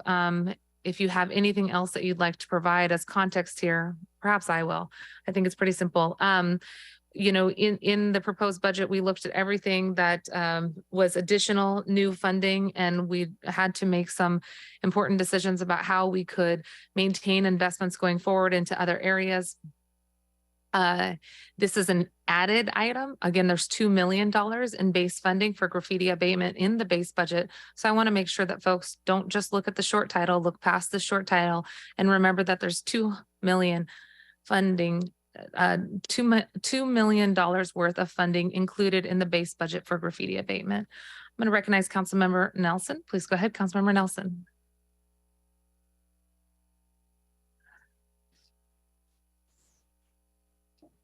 I think it's pretty clear that we need more funding for graffiti abatement because when I look around town, it does seem as though that is a clear need. And just last month, the mayor held a press conference about this new effort. And it's not just about cleaning graffiti, it's also about creating a way to celebrate youth art through the Many Hands Arts Initiative in collaboration with the Office of Arts and Culture. But as the mayor said, we have an opportunity to envision a more beautiful Seattle with murals and canvases that reflect our values of creativity, inclusion, and forward thinking. Not only does tagging and graffiti detract from the vibrancy of our city, there are tangible impacts on communities targeted by hate speech, small business owners whose shops are defaced, and residents who rely on city signage for information and guidance. And I will just say that as a citywide council member, I get a lot of emails from across the city of people complaining about graffiti as their #1 issue. And so I do know that small businesses need this extra funding because part of this will actually help them remove graffiti on private property. And so for all of these reasons, I urge that we maintain this funding for increased graffiti abatement. And if, you know, it doesn't necessarily have to be 1.2, but I'm asking to not go forward with this decrease. Okay, thank you very much. I'm seeing no additional hands at this point. Again, I would note that there still is $2 million in the base budget for graffiti abatement. In addition to that, support for small businesses and technical assistance, we continue to support making sure that our smallest businesses can reach out with flexible dollars to address numerous issues. But I want to encourage folks to stay with the underlying amendment in front of us. There is no suggested revenue source at this point to compensate for this large ticket item of $1.2 million. So I am going to discourage a vote to amend this item. This would put our budget out of balance. And while council members may be sympathetic to the desire for additional funding, this item was not flagged last week for an amendment. Given that there was no amendment offered to address this with additional funding, I'm going to encourage everyone to keep the underlying amendment in the proposal and to please vote yes on agenda item 162. That's SPU 900A. Madam Clerk, will you please call the roll on the adoption of agenda item 162 SPU 900A? Councilmember Herbold, Yes. Council President Juarez, Yes. Councilmember Lewis, Yes. Councilmember Morales, Yes. Councilmember Nelson, Nay. Councilmember Peterson, No. Councilmember Sawant, Yes. Councilmember Strauss, Yes. Chair Mosqueda. Aye. 7 in favor, 2 opposed. Thank you very much. The motion carries and SPU 900A, agenda item 162 is adopted. Okay, it is 4:40 and we have 2 more sections left on our agenda. Not all of them are this long, I promise you. We were all taking estimates on when we would adjourn today. And I said I thought it was going to be closer to, well, 8:00/midnight. So I know you all are going to prove me wrong. We will be out of here way before then, but unfortunately, it does not look like we will be done by 5:00. I want to thank Freddy de Cuevas in my office who has ordered pizza and salads for folks who are at City Hall. So there will be lots of options, including healthy salads for folks who might not want pizza. And that we will make an announcement for when that is here. It will not be here until probably about 5:20, 5:15. So I want to take the pulse of folks in the room. Would you like to have a 10-minute break or do you want to keep powering through? What is best, and also for the clerks and the IT team? 10-minute break? Okay, great. So let's take a 10-minute break and let's come back at 4:50, please. I do want to note for the record that I did put in my food requests to your office, Madam Chair. I saw yes, you have good taste, Council President. We will be in recess, colleagues, till 4:51.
It is now 4:52 p.m.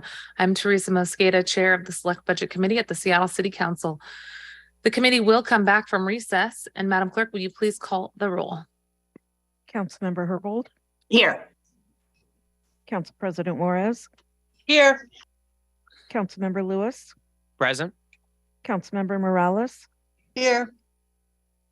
Councilmember Nelson, Present. Councilmember Peterson, Present. Councilmember Sawant, Present. Councilmember Strauss, Present. Chair Mosqueda, Present. 9 present. Thank you very much, colleagues, and thanks to the clerks, IT, comms, Seattle Channel, everybody for sticking with us. We are now going to continue with consideration of amendments included on the agenda listed under Group C, consent package.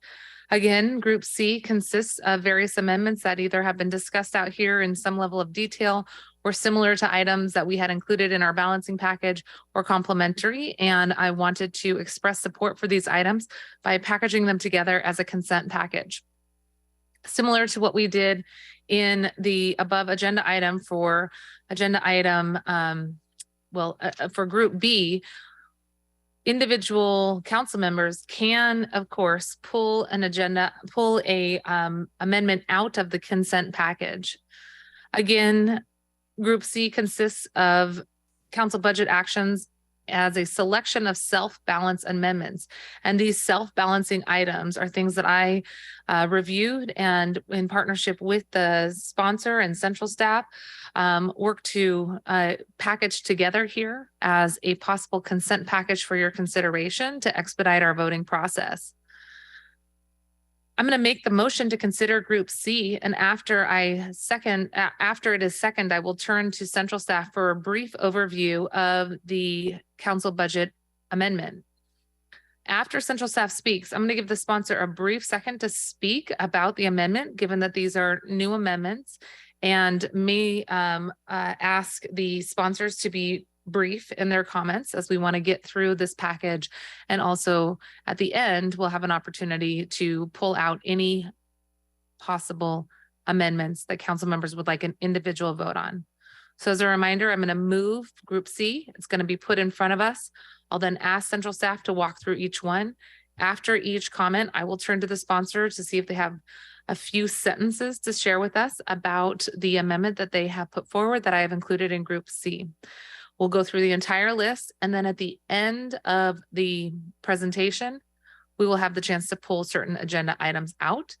For sponsors, this is not the time to give us the whole spiel on why and how and who you worked with to come up with the amendment, but just a very brief overview so that folks have a grounding on it. Because as a reminder, before we vote on Group C as a consent package, you will still have a chance to speak to items. Again, the same rule applies as before. Please do not pull items out simply for the purpose of speaking against something or speaking in favor of something. We will have time to vote on the package as a whole, but before we vote, we will allow for council members to speak to any aspect of Group C before we go forward. So if any item is removed, we will of course have an individual vote on that. Okay, here we go. Any questions? Colleagues, I move to approve Group C, the consent package as listed on the agenda. Is there a second? Second. Second. Thank you, Thank you very much. It has been moved and seconded to approve Group C, the consent package. Central staff, I'm going to turn it to you to walk us through this list of items that you have presented on the screen here. And colleagues, again, if you are the sponsor, you will get a few seconds, a minute to explain your amendment. And this is not for the purposes of debate here. This is just for orienting us as to what was included in Group C, and we'll have a chance to pull individual items later. And as of course, council members will have a chance to speak to individual items later if they remain in Group C as well.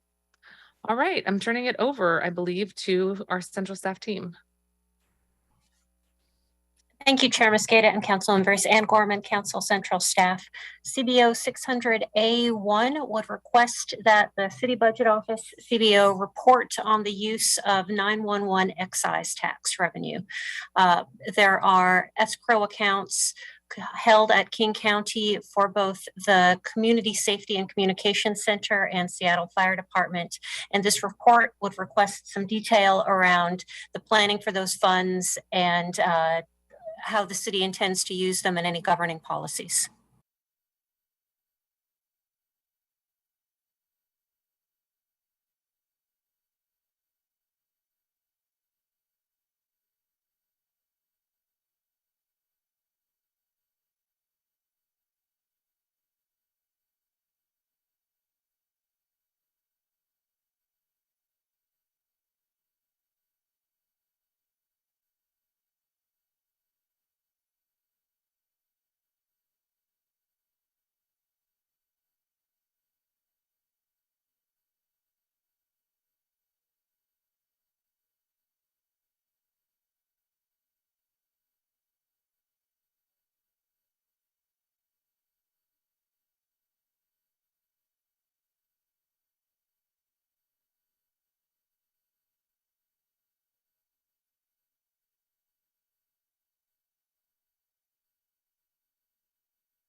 Working with Council Central staff, we found this as a potential alternative source to restore this into the package. This is a workforce development component to an existing reinvigoration of Bumbershoot under the new operators to provide a year-round activation that will include a workforce development component, particularly for BIPOC youth to learn skills and experiences in event production, sound engineering, marketing, talent buying, and event budgeting, things associated with large music festivals and music promotion.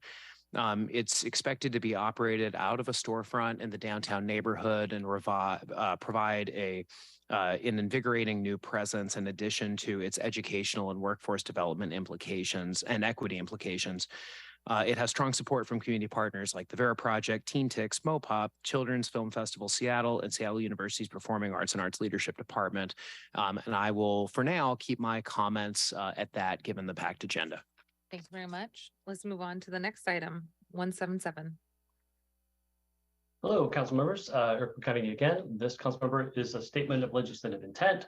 It is sponsored by Councilmember Lewis, who would request that the center report on the scope and funding for the Memorial Stadium redevelopment. And I understand that the council member may have some amendments to make to this as we go along. Thank you. And I said the wrong agenda item. We are on agenda item 168. Councilmember Lewis, please go ahead. Thank you, Madam Chair. As central staff just alluded, there are going to be some changes that I'm going to request when we get to this item. This statement of legislative intent involves establishing the council intentions around the Memorial Stadium project and what the city's role and participation and funding commitment to that project will be. As council members may be aware from our deliberations over the course of last week, the mayor's original allocation of $40 million due to the revised revenue forecast has been revised down to $20 million as city contribution for Memorial Stadium.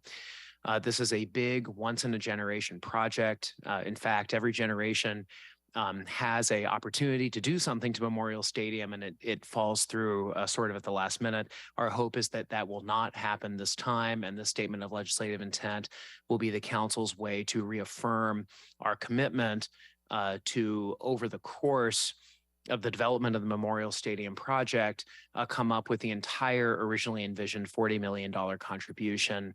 I do have some changes, and I will flag that I'll be moving to pull this amendment so that we can get into it specifically to propose some slight changes to the wording in collaboration with community partners and the mayor's office on this. So I will flag that early, that I will be making a motion when we get through the preview, and presumably we'll talk more about the SLI at that time. Thank you very much, Councilmember Lewis, and I will come back to you to make the official motion to pull it. Also want to just note, as of this afternoon, given our actions, we've added 1 million additional actual cash to Memorial Stadium. So 1 million cash for 2023 in addition to the 20 million in REIT financing that you mentioned. Good news there. All right, let's move on to the next agenda item. Next agenda item is CSCC 600A1. This council budget action would add 2 FTE Emergency Communications Dispatcher 2 positions at CSCC. These positions will be funded on an ongoing basis by the excise tax revenue that we just referenced. Thank you very much. I don't have anything else to add to that. Councilmember Herbold, you're welcome to add to that if you'd like to. Sure. I'll just say a couple real quick words. I want to thank Ann Gorman of Council Central staff for identifying the funding for this one. I had earlier proposed in the first round a 4 FTE add, but really appreciate that between Central staff and Madam Chair's work, we've been able to find funding, add 2 FTE. This is really in recognition of the needs for SEC to adequately staff 911 calls for each week in October. We get these reports on a regular basis. For each week in October, the CSCC dispatcher staff were 58.85 hours under their weekly minimum staffing. And this is even including all of the mandatory overtime that they have to do. So this is very, very needed. So thanks to everyone for working on it.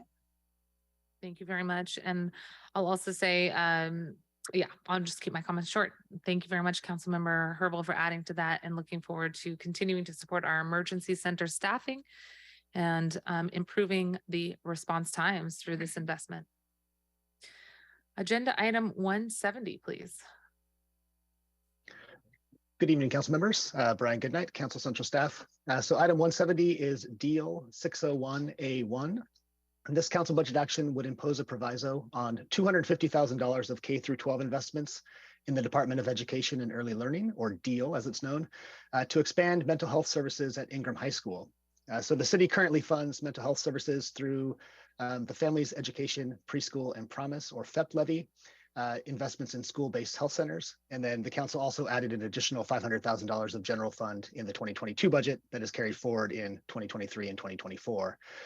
So what this proviso would do is ensure that at least $250,000 of the funding could only be spent for mental health services support directed towards Ingram High School. Thank you very much. Council President Juarez. Thank you, Madam Chair. I should also say that this probably in conjunction with the next one coming 171 as well. I don't need to go over all the details. We were all here last week when we sadly lost a student that was killed at Ingram High School. As you know, there were 4 demands that were put together from the students.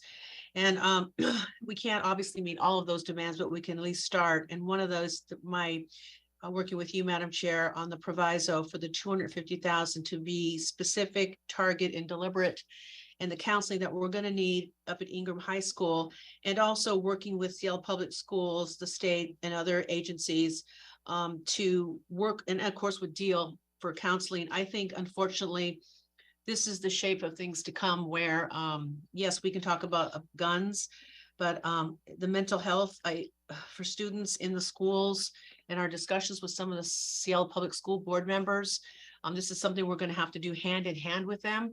But I didn't want to just meet with all these students and talk to these teachers and educators and counselors and principals and not come away with saying, at least let me try to do something with my city, our city council, to expand mental health for those students at Ingram. Many of the students from Ingram and Nathan Hale were also at North Seattle College through the Promise Program and Running Start. So talking to Dr. Crawford at North Seattle College, she's also providing services in a safe space. This may sound like, I mean, I think it's just time that we start addressing this issue and actually funding it. And it's sad. I don't want to just say unfortunate and hopes and prayers, but we're doing this now that we've lost a life, when we had a child kill another child in our school. So I'm hoping you will support me on this. And I probably have the same comments for 171 as well, which is next. Thank you. Thank you very much, Council President. Let's move on to the next one. Okay, thank you. So the next item is agenda item 171, and it's a statement of legislative intent, deal 602A1. And this would request that deal, again, the Department of Education and Early Learning, provide a report on all current and potential sources of funds for student mental health supports at Seattle Public Schools. So the council requests that the department provide a report to the Neighborhoods, Education, Civil Rights and Culture Committee, as well as the Governance, Native Communities and Tribal Governments Committee by January 27th. Thank you very much, Council President. You're recognized to speak to this amendment. I'm actually okay. You're good? Okay, yeah. Thank you. Thank you. And I appreciate that you brought forward these two amendments. I think evaluating all of the potential revenue sources to improve student mental health is critical. And I look forward to us building on some of the temporary solutions, the initial down payments that we are putting forward here, and really appreciate that you are keeping in mind the permanent ways to fund this top priority in future years as well. All right, let's go to item 172. Okay, thank you, Chair. Item 172 is deal 603A1, and this would add $500,000 of FEP levy funds in 2023 and in 2024 to expand mental health services available in the school-based health centers. The funding for this addition would come from $1 million reduction in the use of FEP levy underspend allocation for post-secondary programs in the 2024 proposed budget. The CBA recognizes that the Department of Education and Early Learning is likely, or does expect actually, an additional $4 million of underspend in the current year in 2022, which would become available in 2023. And so the CBA does include a statement saying that council intends that the $1 million of that underspend will be used to restore the funding that is grabbed in the CBA. Lastly, it does include a proviso that none of the $1 million in the FEP levy allocation can be spent for the mental health services until such time that the Levy Oversight Committee reviews it and makes a recommendation. And that's a requirement of FEP levy underspend funds. So that's why that's in there. And Chair, just as a reminder, you do have a possible substitute for this item later in the agenda. Thank you for flagging that, colleagues. I will, at the end of this summary, be moving to remove this from the consent package as well, given the substitute that central staff just noted. And the substitute I'll speak to when we get to that item, but it is reflecting ongoing conversations we've been having with the mayor's office. And I want to thank the executive team, especially Deputy Mayor Wong, for their work with us to continue to identify any possible sources of revenue to add to the mental health investments in this biennial budget. So again, I'll be moving to remove this when we get to it and can speak more to this agenda item in the individual votes after we consider Group C. Let's keep going. The next one, Liz Whitson, Council Central Staff. The next item is Department of Neighborhoods, DON 600A1. This uses some of the salary savings that was discussed earlier today from the unfilled positions to add $20,000 in 2023 and $36,000 in 2024 to the Department of Neighborhoods budget to allow for inflationary increases for the Rainier Beach, a Beautiful Safe Place for Youth program, which is funded through DON. Rainier Beach, a Beautiful Safe Place for Youth is a community-centered evidence-based public safety program. The mayor's budget included a 4% inflationary increase. This item would bring them in line with the human services providers' inflationary increases. Thank you very much. Councilmember Morales, you are recognized to speak to this amendment. Thank you. The only thing I'll add to what Lish said is that in this year's budget, ASPE was their contract was transferred from HSD to DON. And due to that change in the department that's administering their contract, they did not benefit from the inflationary parity of other HSD contracts, which is why we put this amendment in to add the additional funding in line with the 7.6% that HSD contracts are getting. And as Lish said, this is a program that is community oriented. It's violence prevention to reduce youth victimization and to improve relationships between youth, police, and the community through this evidence-based non-arrest programming. So hoping for support from my colleagues so that they get paid for their work. Thank you very much, Councilmember. Let's go on to the next agenda item 177. HSD 601A1 would add 292,000 general fund in both 2023 and 2024 in HSD to fund the Seattle Neighborhood Group Safe Communities Program. The proposed budget reduced the 2022 level of funding, and that level was reduced again in the initial balancing package. This item would restore it to the 2022 level. Like the previous item, funding is made available here from the foregone costs of hiring for new positions in SPD. Thank you, and apologies, I said the wrong agenda item. That was 175, and Councilmember Herbold, you're recognized to speak to this amendment. I think I'm the next one. We're on 174, which I think is still Councilmember Morales. Thanks. I apologize. Sorry, Ann, and sorry, Councilmember Morales. Please go ahead, Councilmember Morales. So as Ann mentioned, this program is part of Seattle Neighborhood Group. This is what I referenced earlier as we were contemplating the Group B amendments. So this program performs crime prevention through environmental design, workshops and activities. They plan crime prevention and public safety work. They conduct safe rental property workshops in the South End, and this CBA would restore funding. The funding cut in the proposed budget and the further reduction from the initial balancing package to fund the 2022 amount that the organization received. Thank you very much. Apologies for that. So we are on agenda item 175, correct? Correct. All right, we got it. Karina Bull, Council Central Staff. Item 175 is Law 601A1. This is a statement of legislative intent that would request the City Attorney's Office to provide quarterly reports on sexual assault cases in the Criminal Division's Domestic Violence Unit. The proposed budget includes funding and position authority to add 2 positions to the Domestic Violence Unit for an Assistant City Prosecutor and Senior Assistant City Prosecutor position to add capacity for an increased workload of domestic violence cases. This slide would provide council with regular updates on the hiring process for that staffing and also the handling of sexual assault cases. The information would be included in the quarterly reports that are already required under the Seattle Municipal Code and would be submitted to the Public Safety and Human Services Committee beginning on May 1 and following on August 1 and November 1. The chair is Councilmember Herbold, who I believe has a verbal amendment to pull out later. Thank you very much. Councilmember Herbold, please go ahead.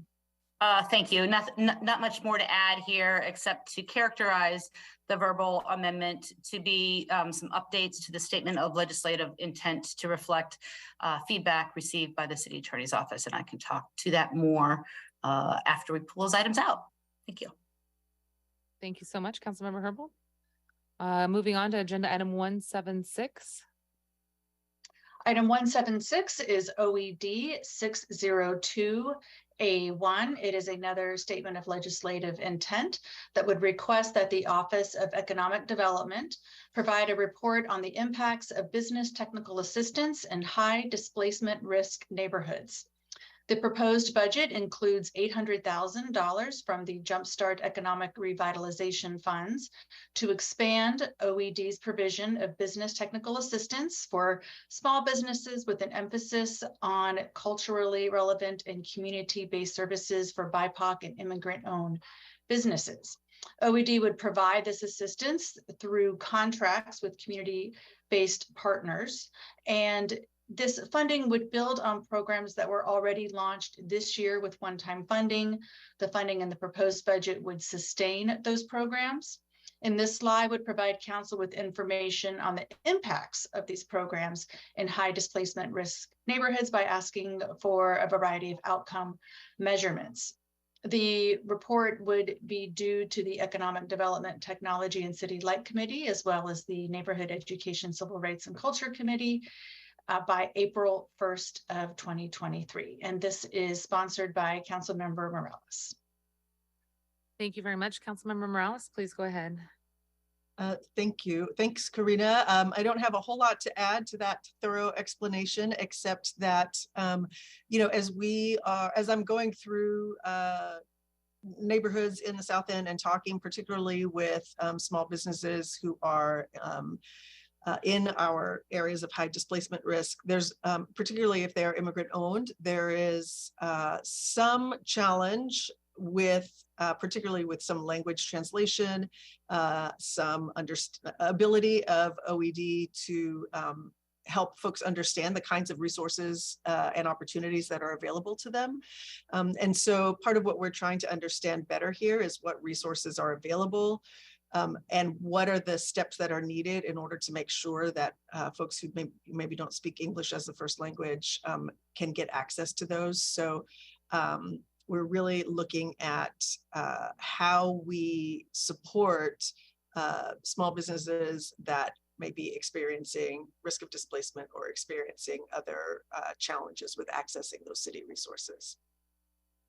Thank you, Councilmember Morales. Okay, let's keep going.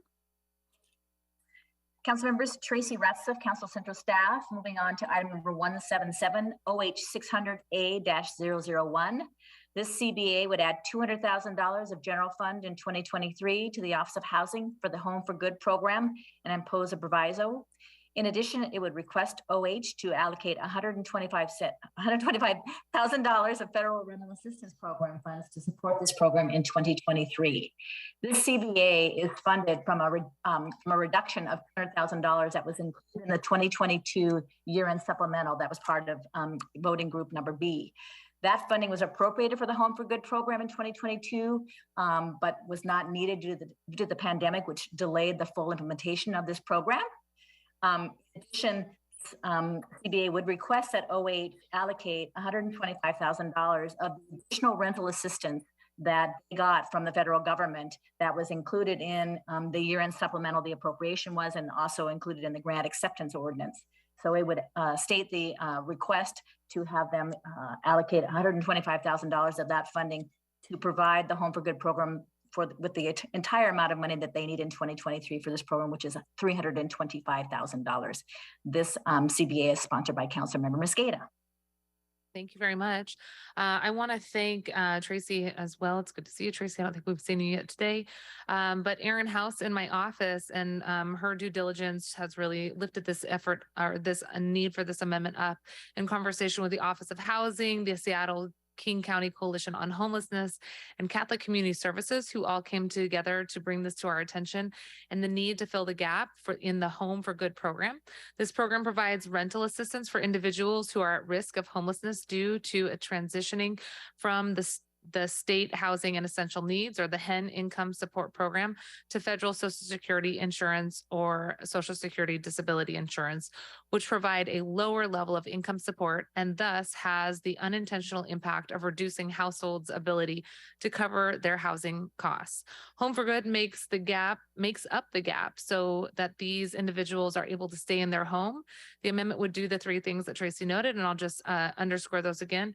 It would carry forward the $200,000 in general fund that has been appropriated for Home for Good in 2022 to enable Office of Housing to use those funds in 2023 for the same purpose, and enable Office of Housing to spend rent assistance dollars that they have identified to fill an additional $125,000 gap in the program.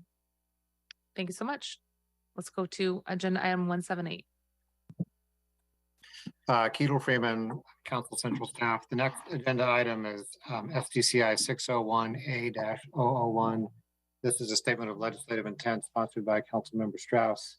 The slide would request that the Seattle Department of Construction and Inspections provide a work program to the Land Use Committee to implement the Mayor's Office and SDCI's recommendations from the Small Landlord Stakeholder Group. As the Council will recall, last budget season, the Council adopted a slide that requested that SDCI convene a stakeholder group to advise the city on regulatory and rental market challenges for small landlords and their tenants. That 2022 slide request includes a report to the Finance and Housing Committee that should be forthcoming at the end of this year or early in 2023. SDCI convened a stakeholder group. That stakeholder group met from August to November. In fact, the last meeting was on November 8th. This slide requests that SDCI develop a work program based on that report that identifies actions for implementing any recommended regulatory or procedural changes for small landlords and their tenants. The work program should distinguish actions by whether they can be accomplished administratively or legislatively and identify the cost, including personnel costs of implementing each action. The report will be due to the Land Use Committee by July 10th of 2023. Thank you so much. Councilmember Strauss, you're recognized to speak to this amendment. Thank you, Chair. I don't think I can say it any better than Ketel Freeman just did. To summarize Ketel's words, this slide continues work completed this year with a slide for next year to continue the small landlord and tenant stakeholder group. This year, the intent of the slide was to deliver recommendations advising the city on regulatory and rental market challenges for small landlords and their tenants. With the report forthcoming before the end of this year, the slide before us today asks that this stakeholder group remain intact and answer how to implement the recommendations. Thank you, Chair. Thank you very much, Councilmember Strauss. Moving on, agenda item 179. All right, this is another slide for the Seattle Department of Construction and Inspections. It's action SDCI 602A1, sponsored by Councilmember Lewis. This slide would request that the Seattle Department of Construction and Inspections complete the work that's been ongoing related to promulgating a director's rule or recommending a council bill to codify new regulations for alleys, loading berths, and solid waste storage facilities. SDCI has been working on this director's rule for a while. It's intended to address increased pedestrian and vehicle conflicts among users for service access to new development, particularly downtown. The new rule would contain new development standards for loading berths, alley access, and solid waste storage facilities. SDCI's analysis of these regulations have been going on since about 2019. So the slide would request that SDCI by June 30th of 2023 promulgate a rule related to service access for new development and report to the Council's Land Use Committee on rule implementation. Or if SDCI determines that they don't have the proper delegation for promulgating that rule, SDCI would propose regulatory changes that must be accomplished by ordinance. Then they would transmit that bill to the Council. The report date to the Council is June 30th of 2023. Thank you very much. Councilmember Lewis, you are recognized to speak to this amendment. Thank you, Madam Chair. This is a continuation of work that was a big focus of my predecessor, Councilmember Bagshaw. I'm just trying to stay on the Department of Construction and Inspections to report back on some substantive developments out of the work they've been doing for the last 3 years in this regard. Still have a lot of constituents downtown who are concerned about the impacts on alleys, loading berths, and some of the related pressures that they're experiencing. So just looking to continue that work and hopefully try to get a product over the course of the next year from SDCI to give a little bit of relief to the folks who have been experiencing this and waiting for some substantive change to come from SDCI in regards to this issue. Thanks so much. All right, moving on to the next item, 180. Calvin Chow, Council Central Staff. Item 180 is SDOT 605A1. This item would amend the project description for SDOT's Aurora Avenue North Safety Improvements CIP project to reference state funding that is supporting the project. It's offered by Councilmember Strauss. Thank you very much, Councilmember Strauss. Thank you, Chair. Thank you, Calvin, for that brief summary. The current $2.5 million Aurora safety planning study is funded from three sources: the Washington Department of Transportation, Move Seattle Levy, and King County Metro. Thanks to Senators Carlisle and Leas, the state awarded SDOT $50 million from the 2022 Move Ahead Washington Transportation Package for the implementation of Aurora safety improvements. This amendment before us today simply adds the state's language to the capital improvement project scope within the city of Seattle to ensure we are aligned with our state partners' intent as we turn one of Seattle's deadliest road corridors into an urban environment that puts people first by designing the street for all users and, importantly, connecting the John Lewis Memorial Bridge pedestrian access across Aurora to the west of Aurora. Thank you, Chair. Thank you, Councilmember. And I believe we are on 181. Item 181 is SDOT 607A1. It is a statement of legislative intent requesting that SDOT provide a report on implementation of the Ballard-Inabay Regional Transportation System, also known as BERT. The SLI has 4 elements. It asks for an inventory of completed SDOT investments in the BERT corridor. It asks for an inventory of planned SDOT investments in the BERT corridor. It asks for an assessment and work plan for SDOT to be able to seek federal funding for projects in this corridor. And it asks for an assessment and work plan for SDOT to utilize state funding in this corridor. The SLI requests that the report be provided to the Transportation and Seattle Public Utilities Committee by July 1st, 2023, is offered by Councilmember Strauss. Thank you, Councilmember Strauss. Thank you, Chair. Thank you, Calvin. The Ballard-Inabay Regional Transportation System was a technical transportation study that was a product of bringing all partners that touch the Ballard-Inabay Regional Transportation Corridor. We have a number of different partners. The corridor is the 3rd most used north-south corridor, only behind Interstate 5 and State Route 99, Aurora. The corridor is physically constricted and is growing in density and use. This study addressed multimodal transportation, considering the movement of goods and people, freight, transit, etc. The final report was submitted to the state legislature in November of 2020. We have, in 2 different occasions, received state money to address the issues in the Ballard-Inabay Regional Transportation Corridor. The original funding for the study, and secondly, $25 million from the state to implement changes. To date, I continue to have trouble getting traction from our Department of Transportation in answering these few and important questions: having an inventory of completed SDOT investments in the corridor, an inventory of planned SDOT investments in the corridor, and as Calvin mentioned, identifying exactly what we need for the Ballard Bridge to be able to receive federal funding, because I know that there are federal partners trying to do that, and we are not able to at this time because the studies have not been completed. And finally, an assessment and work plan to utilize the state funding that the city has received before it expires. Thank you, Chair. Thank you, Calvin. Thank you. Thank you, Councilmember Strauss. I believe that concludes all of the items in consent package C, Group C. Great. Okay. Well, I have one more. I'm so sorry. There was one more. There is one more. I'll jump right in. Eric McConaughey, Council Central Staff. This is item 182 on the agenda. It's a statement of legislative intent. It's numbered in the agenda as SDOT 610A1. As just been noted, it's sponsored by Councilmember Strauss.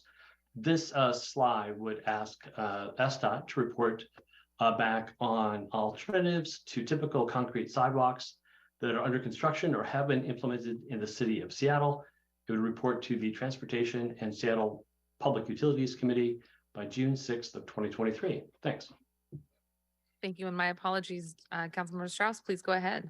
Thank you, Chair. Thank you, Eric. Great summary there. We know that our city needs more sidewalks, that this is what creates a safe place for walking and being a pedestrian on our streets. And we know that the greatest cost to implementing sidewalks where there are none is drainage and concrete costs. As well, we unfortunately had to trim $4 million from SDOT sidewalk safety repair capital improvement project because of the lack of REIT dollars from the revenue downturn. What we also know is that there are many ways we can manage because the two highest costs are drainage and concrete. We know that there are ways we can manage water on site and use asphalt that can be stamped with designs to make the asphalt look like concrete. We also know that there are alternatives with raised asphalt or parking lot curb stops used in a linear fashion that create low-cost alternative to sidewalks. This is really what we are searching for, is an interdepartmental team to assess and provide us the work plan on how we can provide sidewalks with managing water on site and using asphalt as an alternative to concrete. Thank you, Chair. Thank you very much. And I think now we have gone through all of the agenda items for the consent package group C. Before we start to pull out items, I want to thank all of you for bringing forward these amendments and working hard to come up with self-balancing proposals and priorities to meet these needs raised by your constituents, neighbors and friends, and our community members across the city. I think all of these amendments are brought in an attempt to respond to the growing need that we see in our districts and across the city. And in order to make them comport with the budget in front of us, many of you have had to scale these and think of creative solutions. So thank you so much for working with us, central staff and my office, and within your own teams to identify ways that we can move these amendments forward. I am going to go ahead and pause here so that we can start to pull out some agenda items, amendment items in Group C. And Councilmember Herbold, is that what your hand is raised for? Okay, great. I might just get us started here while I have the mic, Councilmember Herbold, and note that I will be seeking to remove Deal 603. Deal 603 is agenda item 172 on our agenda. As you saw, we sent an amendment around on Friday to add a substitute instead of the language that was included in the agenda. So we'll be removing this item for the purposes of substituting it later. Agenda item 172, Deal 603A. Councilmember Herbold, please go ahead. Thank you. I request that statement of legislative intent Law 601A001 be removed for an individual vote. That is agenda item number 175. Thank you. Thank you very much. Councilmember Herbold has moved that agenda item 175, Law 601A, be removed for the purposes of an oral amendment. Councilmember Lewis, please go ahead.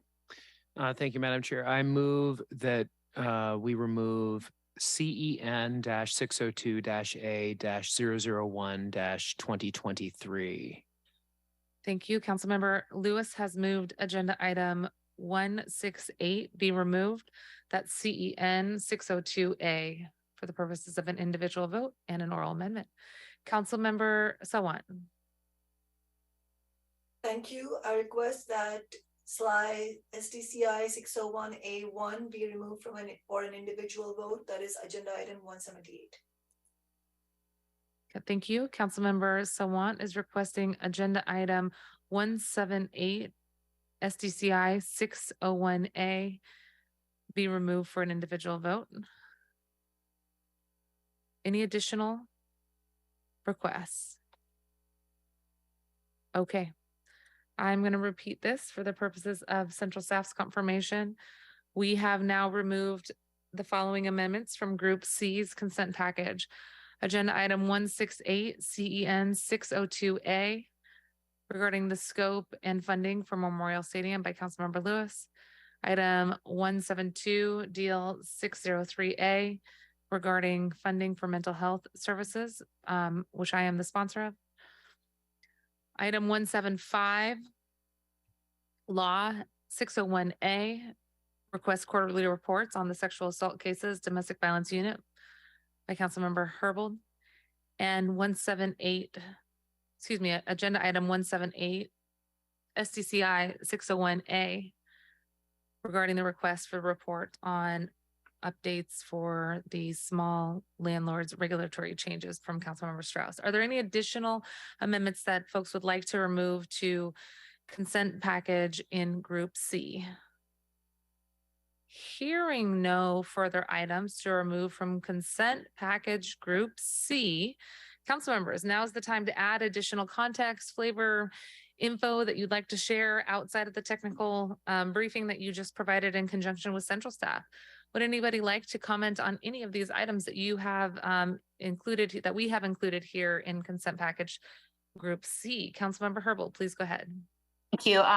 As it relates to the items that are in Group C, this consent package, I had already thanked Council Central Staff and Madam Chair Mosqueda, the additions to CSCC. I did want to just very quickly thank Councilmember Morales for being flexible on her fund sources for the Seattle Neighborhood Group restoration and add on the inflationary adjustment. I really am happy to be able to vote for this amendment. The Seattle Neighborhood Group's work is so important. It's a BIPOC-led community safety organization. It's been doing incredible work for decades in neighborhoods such as Rainier Beach, South Park, West Seattle. So really appreciate not only Councilmember Morales that you brought this item forward, but that you've been flexible on the revenue source to support it. Thank you very much. Any additional comments? Okay, I'm not seeing any additional comments. I really appreciate all of the work that you all have done to identify these amendments. Again, I think if there was an opportunity to have included them from the get-go, I would have loved to do that, but you all have identified additional needs based on conversations with community, identified possible revenue strategies to help get us there. And I think that the balanced package is more well-rounded with the consideration of these amendments here today. So thanks for your ongoing work over the last, was that a week? Just a week? It's only been a week. Thanks for your work over the last week to help identify these amendments and to central staff's hard work to make the final touches on these so we can include them today.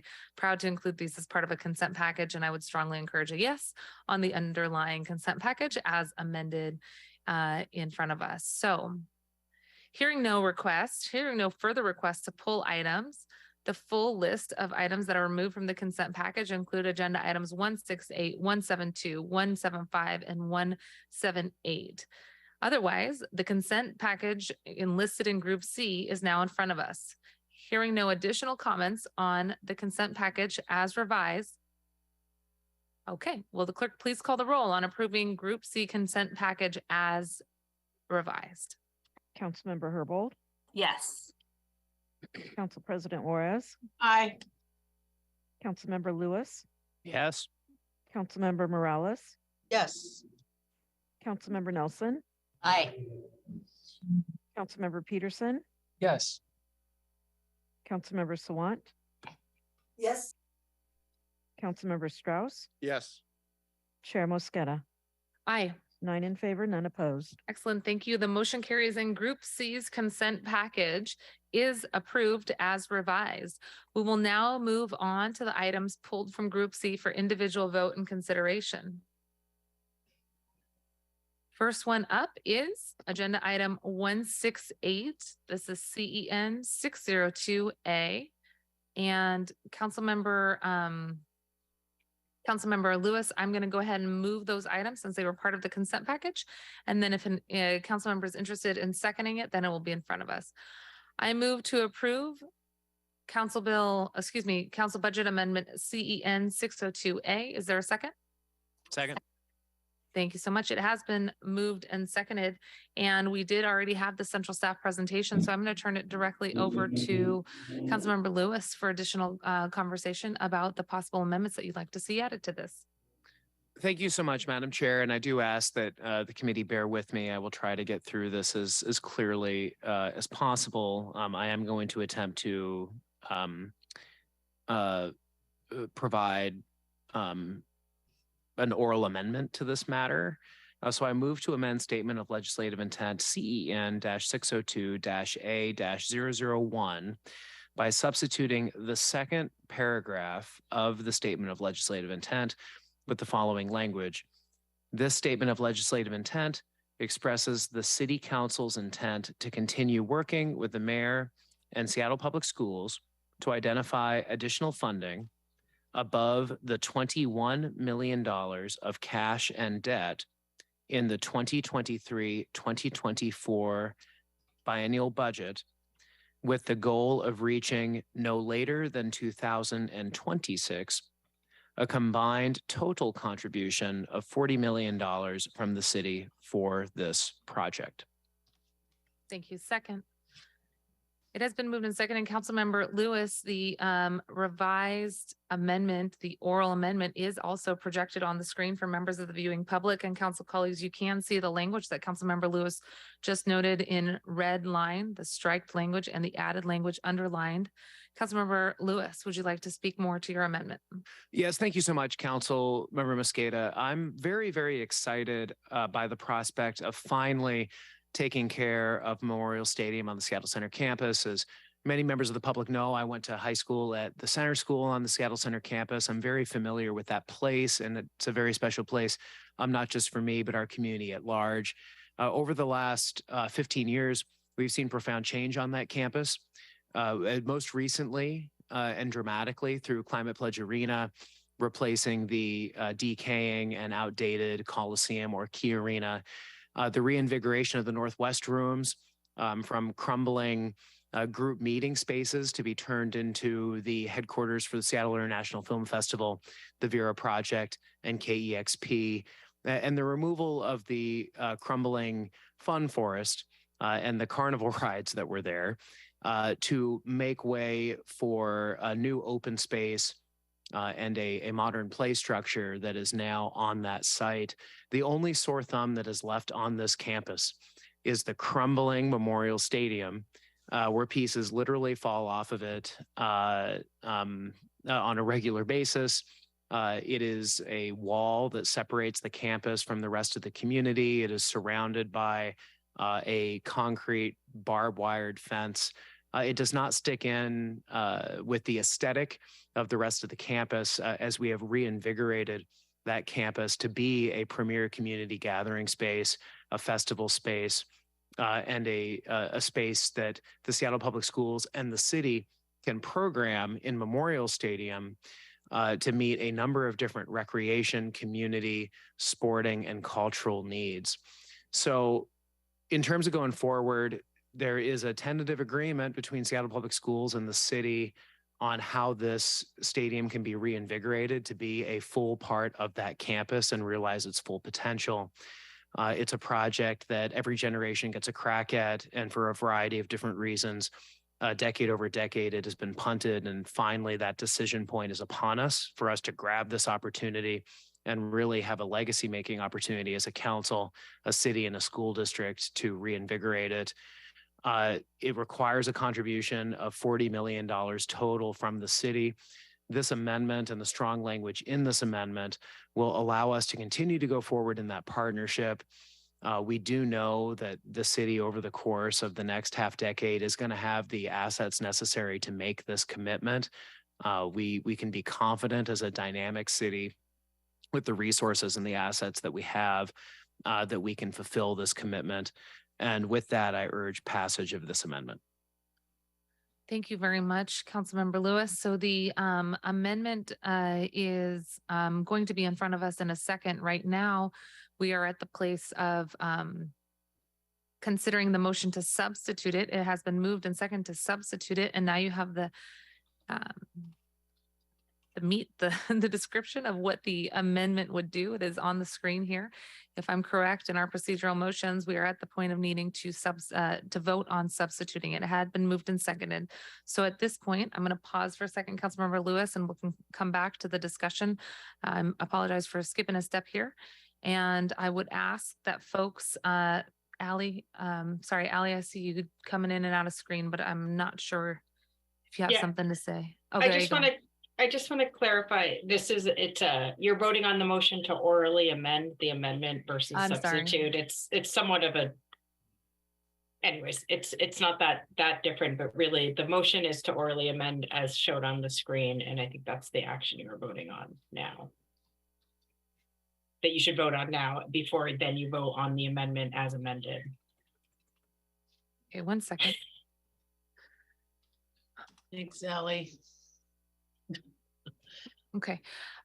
So the sponsor has made the motion to orally amend the amendment. I seconded it. The sponsor noted what the amendment was and described it. The motion in front of us is to orally amend the amendment. Madam Clerk, can you please call the roll on the for all of those in favor of orally amending the amendment? Councilmember Herbold, Yes. Council President Juarez, Aye. Councilmember Lewis, Yes. Councilmember Morales, Yes. Councilmember Nelson, Aye. Councilmember Peterson, Yes. Councilmember Sawant, Yes. Councilmember Strauss, Yes. Chair Mosqueda. Aye. 9 in favor, none opposed. Thank you very much. The motion carries and the council does approve the request to orally amend the amendment. Councilmember Lewis, you have already described the underlying amendment. Would you like to add anything else? I'll stand by my earlier comment. Okay, excellent. Thank you, Councilmember Lewis. I'm looking for additional hands. I would like to thank the sponsor of this amendment and the oral amendment as well. We had the opportunity to work with the sponsor and central staff to add the paragraph that is being amended here with the intent to make sure that we were very clear. As the council president noted in her previous comments in committee, there should be strong indication to our partners across the city and across our region that the city remains committed to maintaining our goal and commitment of reaching the $40 million commitment that we had initially committed to. Appreciate that Councilmember Lewis's oral amendment includes the date that we committed to of no later than 2026. I've had good conversations with the Seattle Public Schools Superintendent Brent Jones, also Director Nellums at the Seattle Center about this city's ongoing commitment to making sure that the Memorial Stadium is fully funded, and appreciate the recognition that this is really stretching the limits of what we can currently do within our funding capacity. $1 million in cash next year that the Memorial Stadium coordinators will be able to use to initiate plans to go out and have dialogue with other funders to be able to point to the $20 million in REIT debt financing. And now this commitment also codified here through the statement of legislative intent that there is no walking back on our commitment to the Memorial Stadium. We stand firm in this interest in making sure that we come through. And I think especially now as we think about opportunities for social gathering and community cohesion, this is a great example of where the future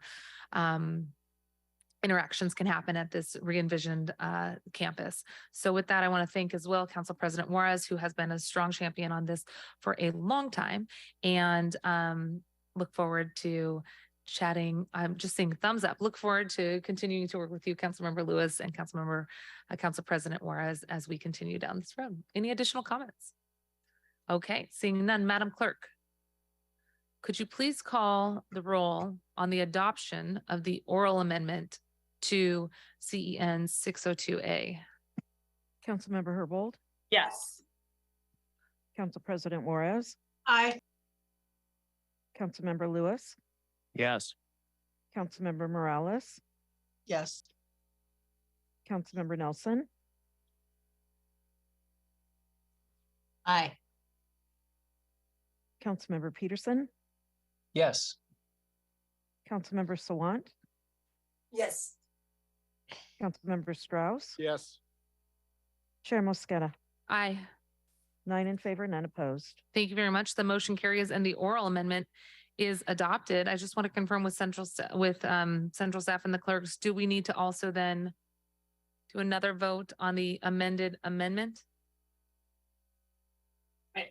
I think the action is you first move the original amendment, you move to orally amend, you voted on that motion. Sorry, I'm just thinking out loud. And then you voted on the amendment as amended, right? You've taken 2 votes on this amendment now. I think you are done and it is approved. The amendment as amended is passed. You heard it here, folks. We are done with this item. The amendment as amended is passed. All right, let's move on to the next item here in our individual votes. This is 172 Deal 603A. I'm the sponsor of this amendment, so I will go ahead and move this. I move to approve Council Budget Action Deal 603A001. Is there a second? Second. Thank you very much. It's been moved and seconded. Colleagues, I do have a substitute amendment that was circulated before 5 p.m. on Friday. I would like to get that substitute in front of us for the purposes of discussion. I move to substitute Deal 603A001 with the amendment that was circulated before 5 p.m. on Friday. Second. Thank you very much, Council President. Colleagues, I want to take a second to just allow central staff to comment on this, and then I'll say a few words as well. And I want to thank central staff for their work to help finalize this amendment in partnership with the mayor's office as well. Okay, thank you, Chair Mosqueda. Just for the record again, Brian Goodnight, Council Central Staff.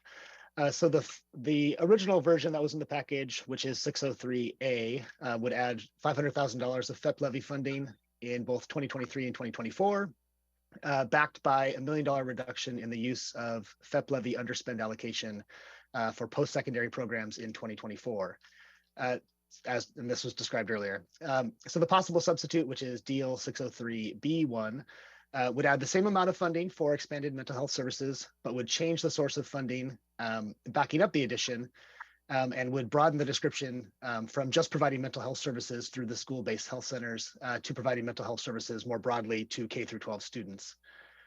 So rather than making a reduction to the use of levy underspend for the post-secondary programs, the substitute would reduce proposed funding in 2023 from the early learning levy category.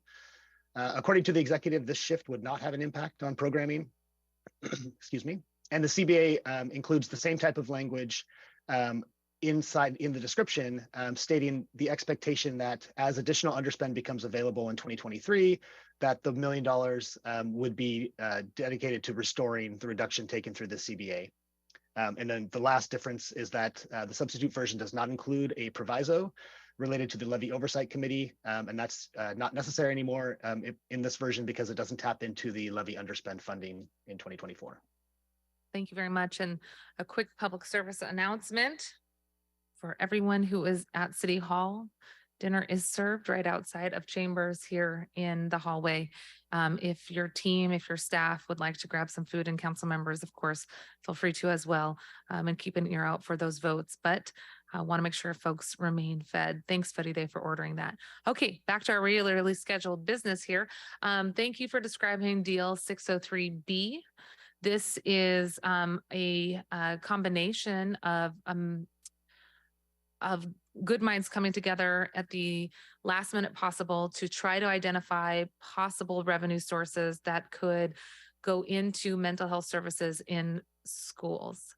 We have a great appreciation for the students who have not only turned out in the hundreds on our hall, on the steps of City Hall here, but had also demanded that we continue to build on what I call the down payment in the initial balancing package from last week.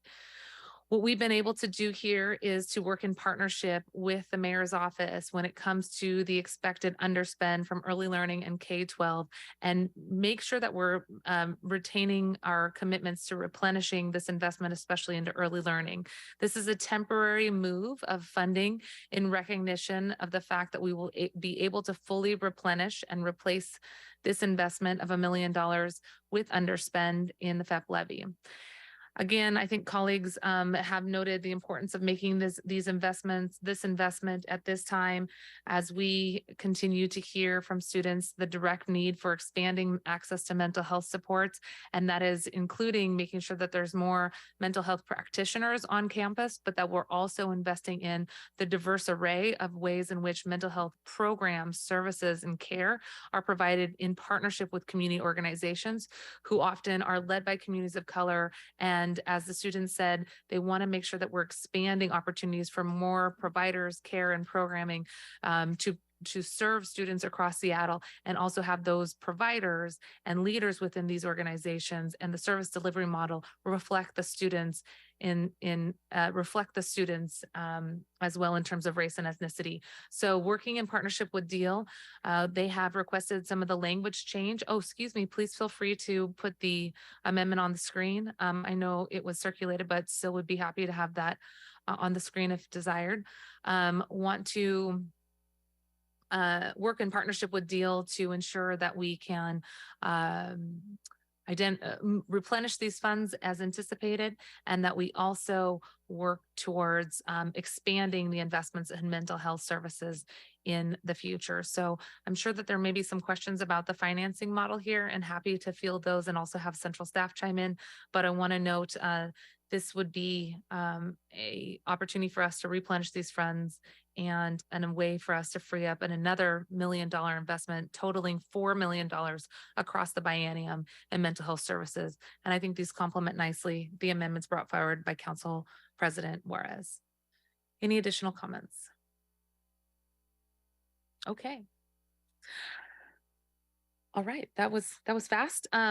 Let's go ahead and, unless I'm missing somebody. Okay, let's go ahead and Madam Clerk, the amendment was circulated. That's Deal 603B. It is also on the screen here in front of us. Madam Clerk, will you please call the roll on the adoption of substitute amendment DEL 603B? Councilmember Herbold. Oh, excuse me. I'm seeing some hands. I apologize. Chair Mosqueda, just want to pause for a minute and make sure. I think you were calling for a vote on the motion to substitute option B for option A. I need some of that pizza. Yes. Me too. Here we Send go. it here.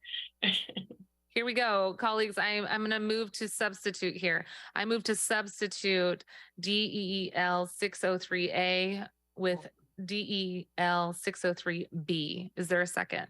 Second. Thank you so much. It's been moved and seconded. Madam Clerk, will you please call the roll on the motion to substitute? Councilmember Herbold. Yes. Council President Juarez. Aye. Councilmember Lewis.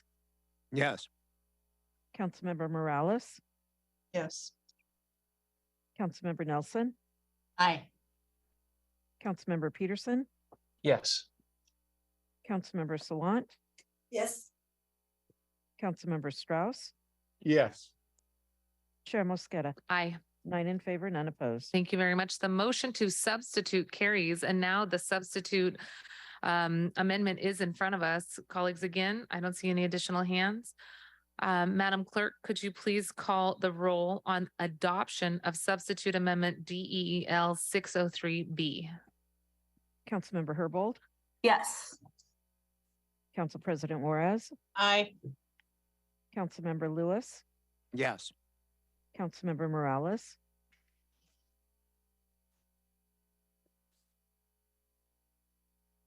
Councilmember Morales. Councilmember Nelson. Aye. Councilmember Peterson. Yes. Councilmember Sawant. Yes. Councilmember Strauss. Yes. Chair Mosqueda. Aye. 8 in favor, none opposed. All right, thank you. The motion carries, and the substitute DEL 603B is adopted. We're going to get this. Item number 175. I will go ahead and move this item to have it in front of us. Second. Oh, it's just, thank you. Let me just do the full sentence for the sake of continuity. I apologize for that. I move to approve Council Budget Action LAW 601A. Is there a second? Second. Thank you very much. It's been moved and seconded, and Council Member Herbold, I understand that you have an oral amendment. Would you like to make the motion for the council to consider the oral amendment? Yes, I move that the SLY Law 601A001 fourth paragraph be amended by substituting the first bullet and deleting the second bullet with the following substitute language: a status update on the hiring process for the new ACP positions and whether the employees filling the positions have completed a client-centered training for serving sexual assault survivors. Thank you very much. In front of us, colleagues, is the motion to accept the oral amendment to allow for the oral amendment, and then we will make the vote on adopting the oral amendment. So in front of us right now is the motion to accept the ability to orally amend this agenda item. I'm going to ask the clerk to please call the roll on whether or not there is approval to orally amend the amendment. Councilmember Herbold, Yes. Council President Juarez, Aye. Councilmember Lewis, Yes. Councilmember Morales, Yes. thank you. Councilmember Nelson, Aye. Councilmember Peterson, Yes. Councilmember Sawant, Yes. Councilmember Strauss, Yes. Chair Mosqueda, Aye. 9 in favor, none opposed. Thank you very much. The oral amendment is in front of us. Councilmember Herbold, before you provide additional context, Central Staff, would you like to provide additional information on this oral amendment and the impact?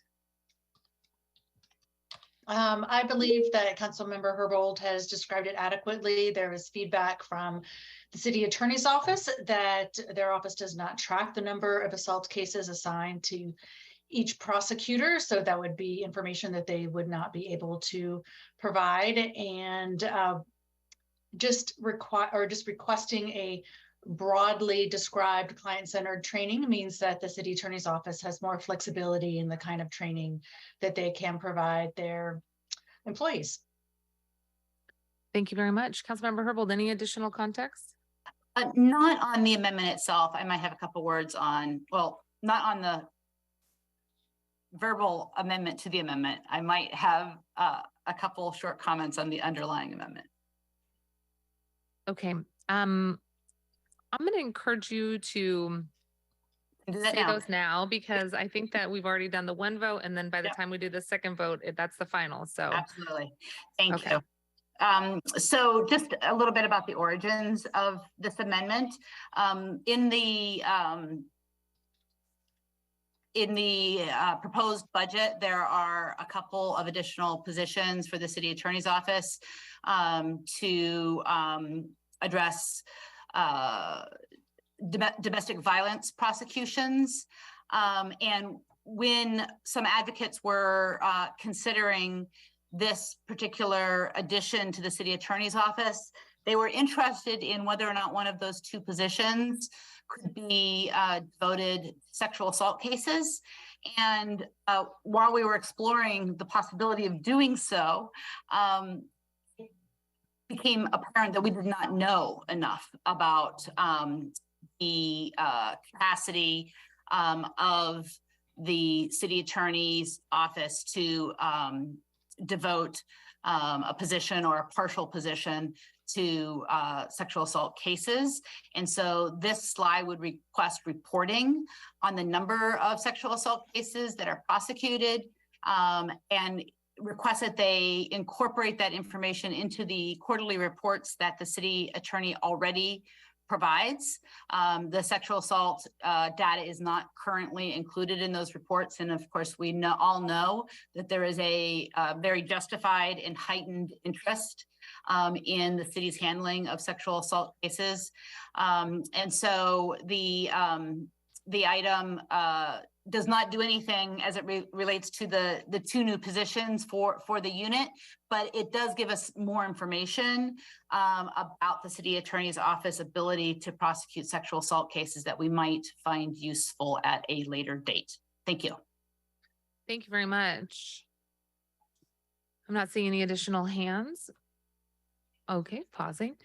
So the final action in front of us is to consider the motion to approve the amendment as orally amended. This is the final vote. Hearing no additional comments, Madam Clerk, will you please call the roll on adoption of the amendment as orally amended? Councilmember Herbold. Yes. Councilmember Herbold. Oh, yes. Did you get me? Yeah. Yeah, Thank you. Council President Juarez. I will cast my oral vote. Yes. Councilmember Lewis. Yes. Councilmember Morales. Yes. Councilmember Nelson. Aye. Councilmember Peterson. Yes. Councilmember Sawant. Yes. Councilmember Strauss. Yes.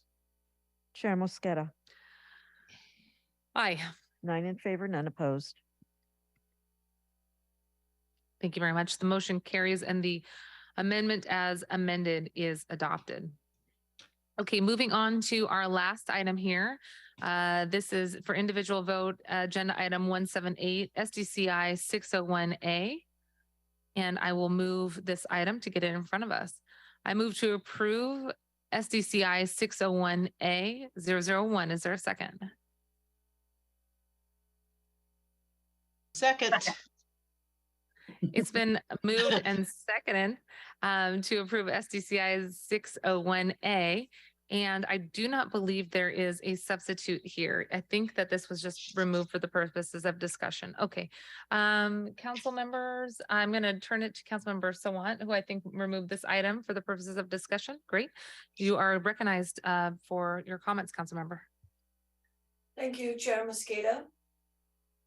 Last year, the City Council Democrats passed a statement of legislative intent that I at the time opposed, creating a landlord stakeholder group, or that was called a landlord stakeholder group. As I said at the time, quote, "It is not clear at all what such a so-called stakeholder group will do other than provide a platform for landlords for opposing any progress on renters' rights."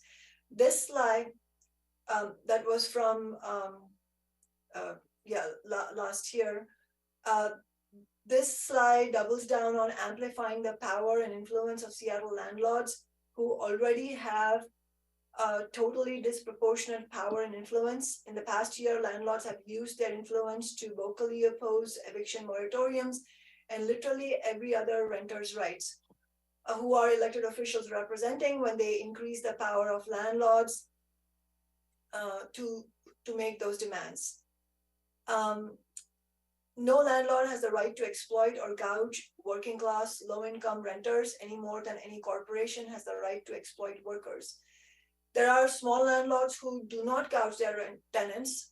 They would not be affected in any way by the victories renters have won by their organizing alongside my council office. So what is the purpose of this stakeholder group? Landlords do not need even more influence and power. Renters do. Renters have needed to get organized to get any measure of justice in the for-profit housing market. So that was what I had said at that time, and my statements are applicable for this statement of legislative intent as well.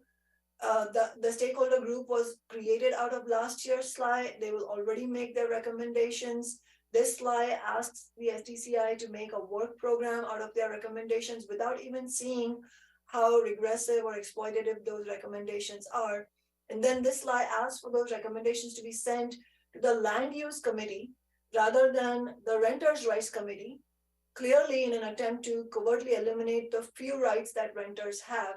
And I will also just note for the record, I was not, as the chair of the renters' rights committee, I was not aware of this slide coming up for a vote. It was only when the agenda was published that I found out that this was happening. So that's why I'm making these comments right now. And I oppose this insidious slide. And it's only a slide, but the purpose is to sort of set up the narrative that somehow landlords need spokespeople inside City Hall too. Landlords need the city at the table, sit at the table, when in fact landlords control the rental housing market and renters are being squeezed to an unbelievable degree. And you don't have to take the word of a socialist. We see these statistics out there, citywide and nationwide. Renters are in crisis. And we do not, as elected officials, need to do the work of landlords anyway. So I will be voting no on this. Chair. Thank you so much. Councilmember Herbold, I'm going to wait for 1 second and turn to the sponsor, and then I'll get you in the queue.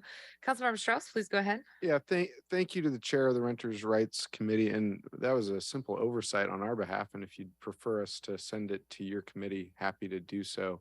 I think that what is important is for us to understand what the recommendations are, how and if we want to choose to implement them. That if we choose to implement them is not a decision that we've made yet today. And in my time renting here in the city of Seattle, I've rented from large companies, mid-sized local companies, and mom and pop landlords who live in the neighborhood. And I can tell you the ones that gave me the most flexibility, the best service, even though they might not have, obeyed the 48-hour notice rule, they were the ones that lived up the street. And those are the folks that don't have lawyers on staff, don't have the technical expertise to understand necessarily all of the multitude of layers and new legislation that we're putting forward that is important to pass for the larger corporate landlords of our city.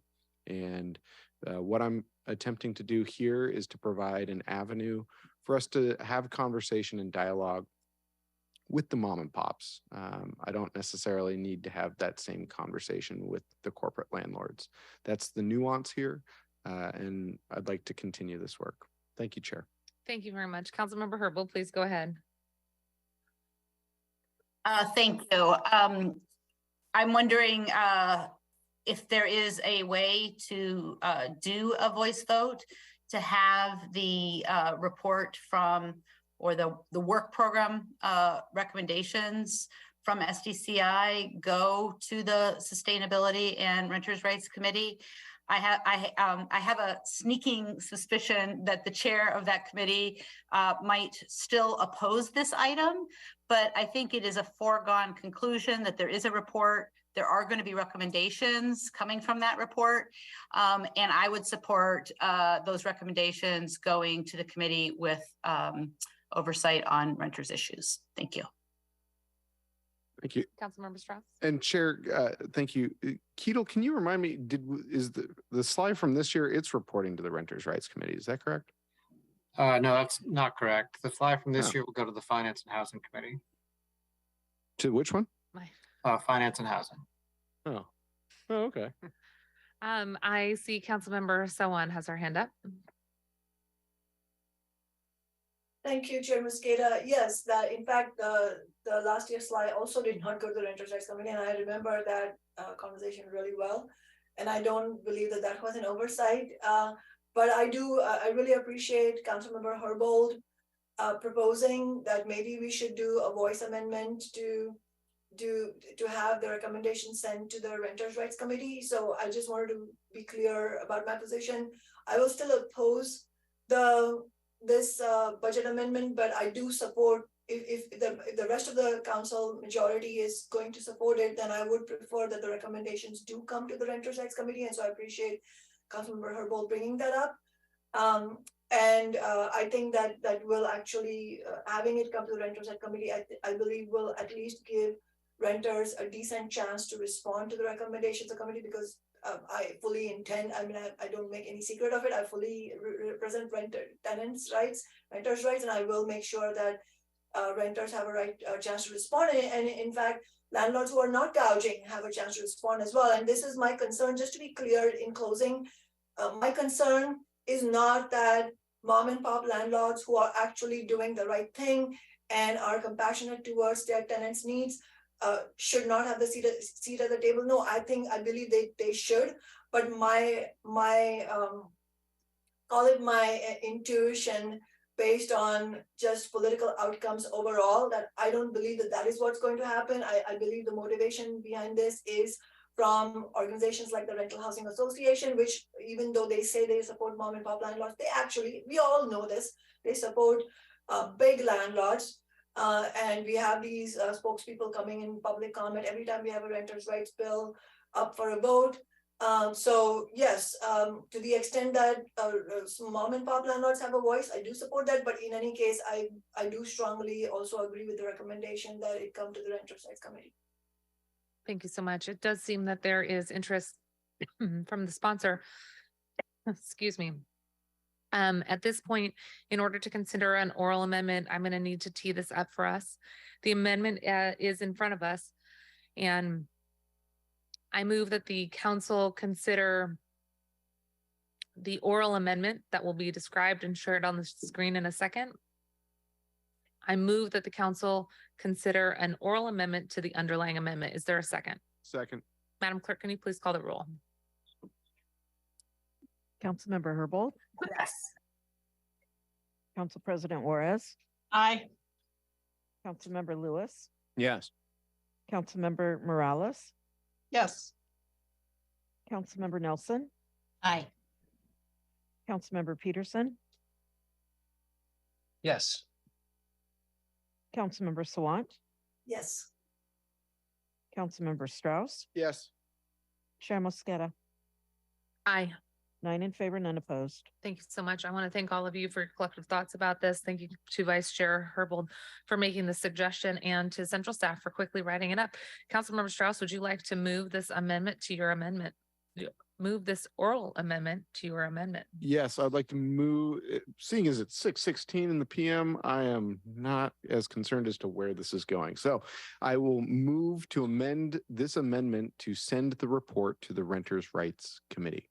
Thank you very much. Councilmember Strauss has moved to amend this amendment through an oral amendment presented on the screen to strike the Land Use Committee and insert the Sustainability and Renters' Rights Committee. Second. Thank you very much. It has been moved and seconded. Are there any additional comments on the oral amendment as presented on the screen in front of us? Hearing and seeing none, Madam Clerk, will you please call the roll? And this is the final adoption, folks. So I just want to make sure I pause here for a second. Is there any additional comments on the underlying bill or the oral amendment? Okay. Councilmember. Chair Mosqueda, I apologize. This would be an amendment to the current SLI. And if this is adopted, then you'll take another vote to adopt the SLI as amended. Okay, so this I is think, the second wait, to last. sorry, point of clarification, Amelia, I think the motions were slightly maybe not as clear, but I believe they just voted on the motion to orally amend the SLI, and now they would be voting on the amendment as amended. Yeah, it was not clear on the first motion what the vote as to whether or not it was a motion to allow consideration of an amendment.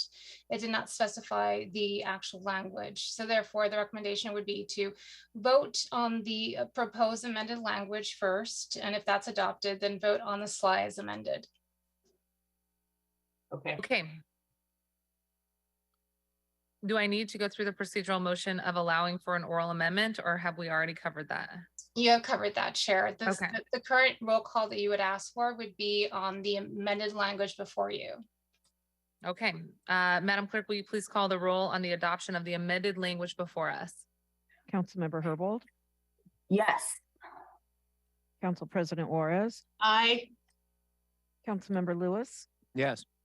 Councilmember Morales, Yes. Councilmember Nelson, Aye. Councilmember Peterson, Yes. Councilmember Sawant, Yes. Councilmember Strauss, Yes. Chair Mosqueda, Aye. 9 in favor, none opposed. Thank you very much. And just a technical cleanup, I believe it was clear the intent was to ensure that the Land Use Committee is being swapped out for the Sustainability and Renters' Rights Committee. Want to make sure that that is also reflected in the first paragraph of this amendment as well. I'm sure that that's just technical in nature. Is that correct, Central Staff?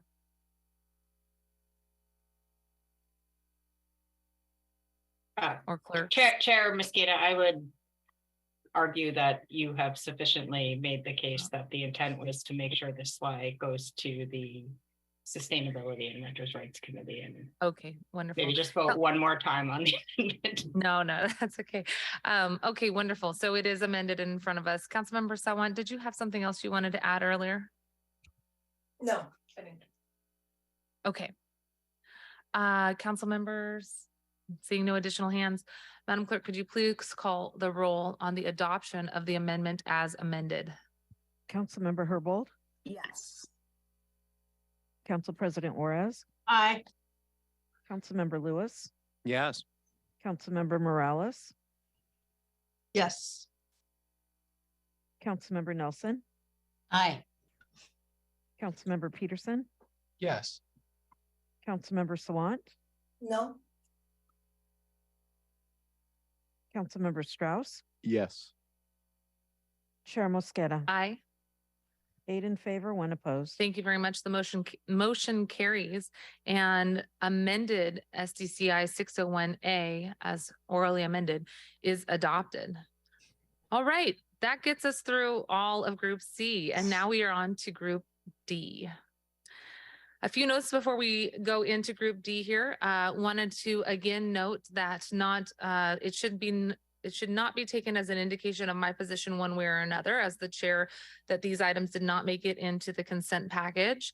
Some of these items are items that I may be supporting and wanted to make sure that you knew that the reason that they're pulled out for individual vote is because I think that they warranted additional discussion instead of assuming that there may be consent on the agenda items if they were packaged together. So my interest here is making sure that council members get a chance to explain their amendment in conjunction with central staff. And as I've noted before, given our specific concerns around the budget restraints, we have a competitive process that unfortunately has meant that not everything will be able to be included here. And I know that sometimes a no vote will be given, not because it's maybe not a good idea, but council members may feel that in this current situation, they're just not able to provide support for this at this juncture, given all of the other pressing needs. So there's many reasons that there may be differences of opinion on this council, but I do appreciate that again, each council member has worked within their constituencies, within the communities that they represent, and either their districts or citywide to try to bring forward amendments that they think can make enhancements and improvements to the budget. So I thank you for your work that you've done to put forward these amendments, and we will go through them individually. Before we do, is there any procedural motions that we need to do as we go through this, or are we just taking each amendment one by one? Each amendment one by one, and if there are substitute options, the action would be to, after the original item that was on the agenda is moved, then there would be a motion to substitute. Okay, wonderful. So at this juncture, we have gone through the amendments that were included in the consent package for B and C. I moved each of those items to put it in front of us because it was part of my original consent package. At this point, it's up to the council members who are interested in moving their amendment to make that motion. I think we're ready to start unless central staff has any additional comments that they'd like to share. The only thing I would note, just as a reminder, is that there was one walk-on amendment, HSD walk-on 1, that will be the final item in this group that wasn't posted to the agenda, but was added at the beginning of the meeting. Allie, you just trailed off a little bit. Can you repeat that? Oh, sorry. I was just flagging that there is one walk-on amendment, HSD walk-on 1, that stands alone. That will be the final item in this group. It was added at the beginning of the meeting to the agenda, but that was a while ago. So just as a reminder. Wonderful. And I'm sure it's part of your chart as well, so I don't lose sight of that as we get to the end here. So thank you. Okay, colleagues, we are near the finish line. Group D, individual amendments for consideration. Each council member who wants to put this forward will move it, and then we will have a discussion. I'm going to turn over to central staff. Thank you, council member. Council Chair, Committee Chair, this is Lisa Kay, Central Staff. Your first item in Group D is Agenda Item 183. This is Arts 605A1. This would make a one-time addition of $500,000 general fund in 2023 to the Office of Arts and Culture for organizations showcasing African American art, history, and culture in the Pacific Northwest, such as the Northwest African American Museum. The CBA would fund the ad through a corresponding reduction in the executive's $1.5 million proposed funding in 2023 for the Seattle Police Department's planned media purchases. And this is sponsored by Councilmember Salwant. Thank you very much, Councilmember Salwant. I have to move it, correct, first? Correct. I move to approve CBA Arts 601A1. Can I get a second? Second. Thank you. This is a new budget amendment and it wasn't discussed during the first round of budget deliberations this year because my office learned of the needs I should have paused. I'm going to turn to central staff first and then to the sponsor as we go through. Sorry to not note that earlier. Lisa, did you have anything else you wanted to add? I did not. Okay, Councilmember Sawant, please go ahead. This is a new budget amendment, as I was saying, and it wasn't discussed during the first round of budget deliberations because my office learned about the needs of the community after the deadline for the first round of budget amendments, specifically from the representatives of the Northwest African American Museum, which, as council members will know, is located in the central area of Seattle. It is an essential cultural, educational, artistic, community-centered institution. It is a real resource for Seattle and offers meaningful programming for people regionally. NAM created the nation's first museum choir called the African American Cultural Ensemble. They register people to vote at their programs, collect and distribute hygiene supplies for community members in need, and change lives through cultural literacy programs and the living arts. The Northwest African American Museum is a museum, and it is also an affirming gathering place for the community. The museum is preparing to reopen its doors to the public after closing during the COVID emergency and must engage in extensive repair of the grounds and facility. They have estimated the total cost to restore and reopen the Northwest African American Museum to be $3 million, and they're asking the city of Seattle to fund about $500,000 of those costs, which is what this budget amendment will do, $500,000 towards their total $3 million estimated cost. This budget amendment is self-balancing. It frees up the $500,000 needed by the museum by reducing the Seattle Police Department's advertising budget by the same amount. The question really that we should be raising is what other city department has that kind of budget to buy advertisements? This advertising budget, referred to as media purchases in the budget, is one part of the police's recruitment and retention initiatives. As I've said in the past, it is inequality, not policing levels, that has a statistical impact on the safety and crime in communities. And the fact that the police have money to buy advertising shows how bloated their budget is. While human service workers are paid poverty wages, the contrast is palpable.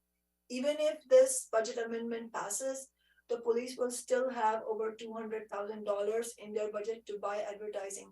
I really appeal to council members to vote yes on prioritizing the vital needs of the Northwest African American Museum and the Black community of the Central District and of our city, rather than more money for advertising for the police. Thank you. Thank you, council member. Are there any additional comments? Council Central Staff, Lisa Kay, please go ahead. I just wanted to correct something. The original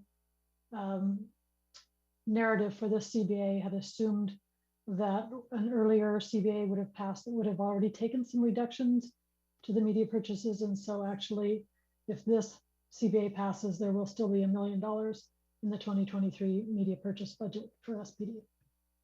Thank you very much. Councilmember Nelson, please go ahead.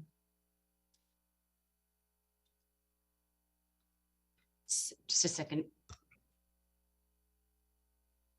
So when I first heard about this this morning in public comment, I called the director of NAM to express that I was reluctant to support because it would pull money from SPD's initiative to recruit more officers. And she told me that when she was called this morning at sort of the last minute to offer comment on this item, that she was not told that it pulls money from SPD, and that she was disappointed that it does, because the museum relies on SPD partnerships for a lot of things, and knows that they need more officers. So I think this lack of transparency is regrettable, and this trade-off is unfortunate, let's say. And it also this budget item that it pulls from, it removes about 2/3 of the funding for recruitment for that item, is part of the deal that we made to keep the PEOs in SPD. So, and we do want, this would, you know, this advertising is actually a public outreach effort to reach into other communities to draw a more diverse recruit candidate pool. And we want good, accountable, constitutional policing that respects the dignity of everyone in our communities.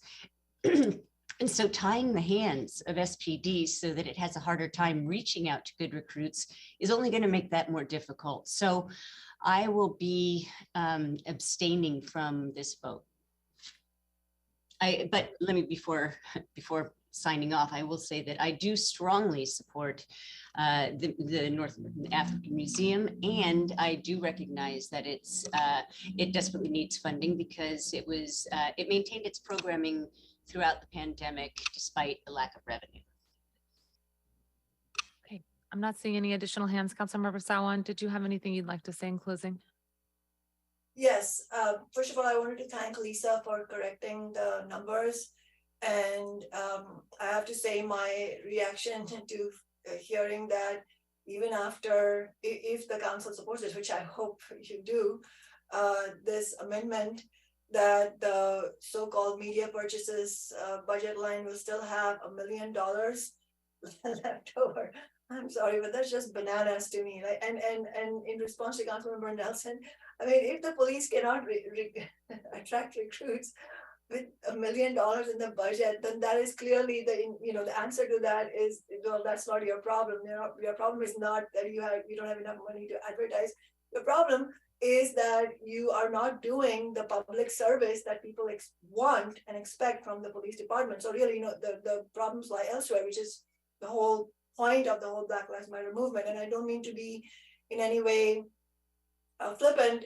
I'm just stunned by how much money there is, and also quite not surprised, but still stunned by the comments that were made that somehow that's the concern. And here is a museum, which is a rare thing. There's not very many Black museums in our city, and in general, I have not heard of very many at all.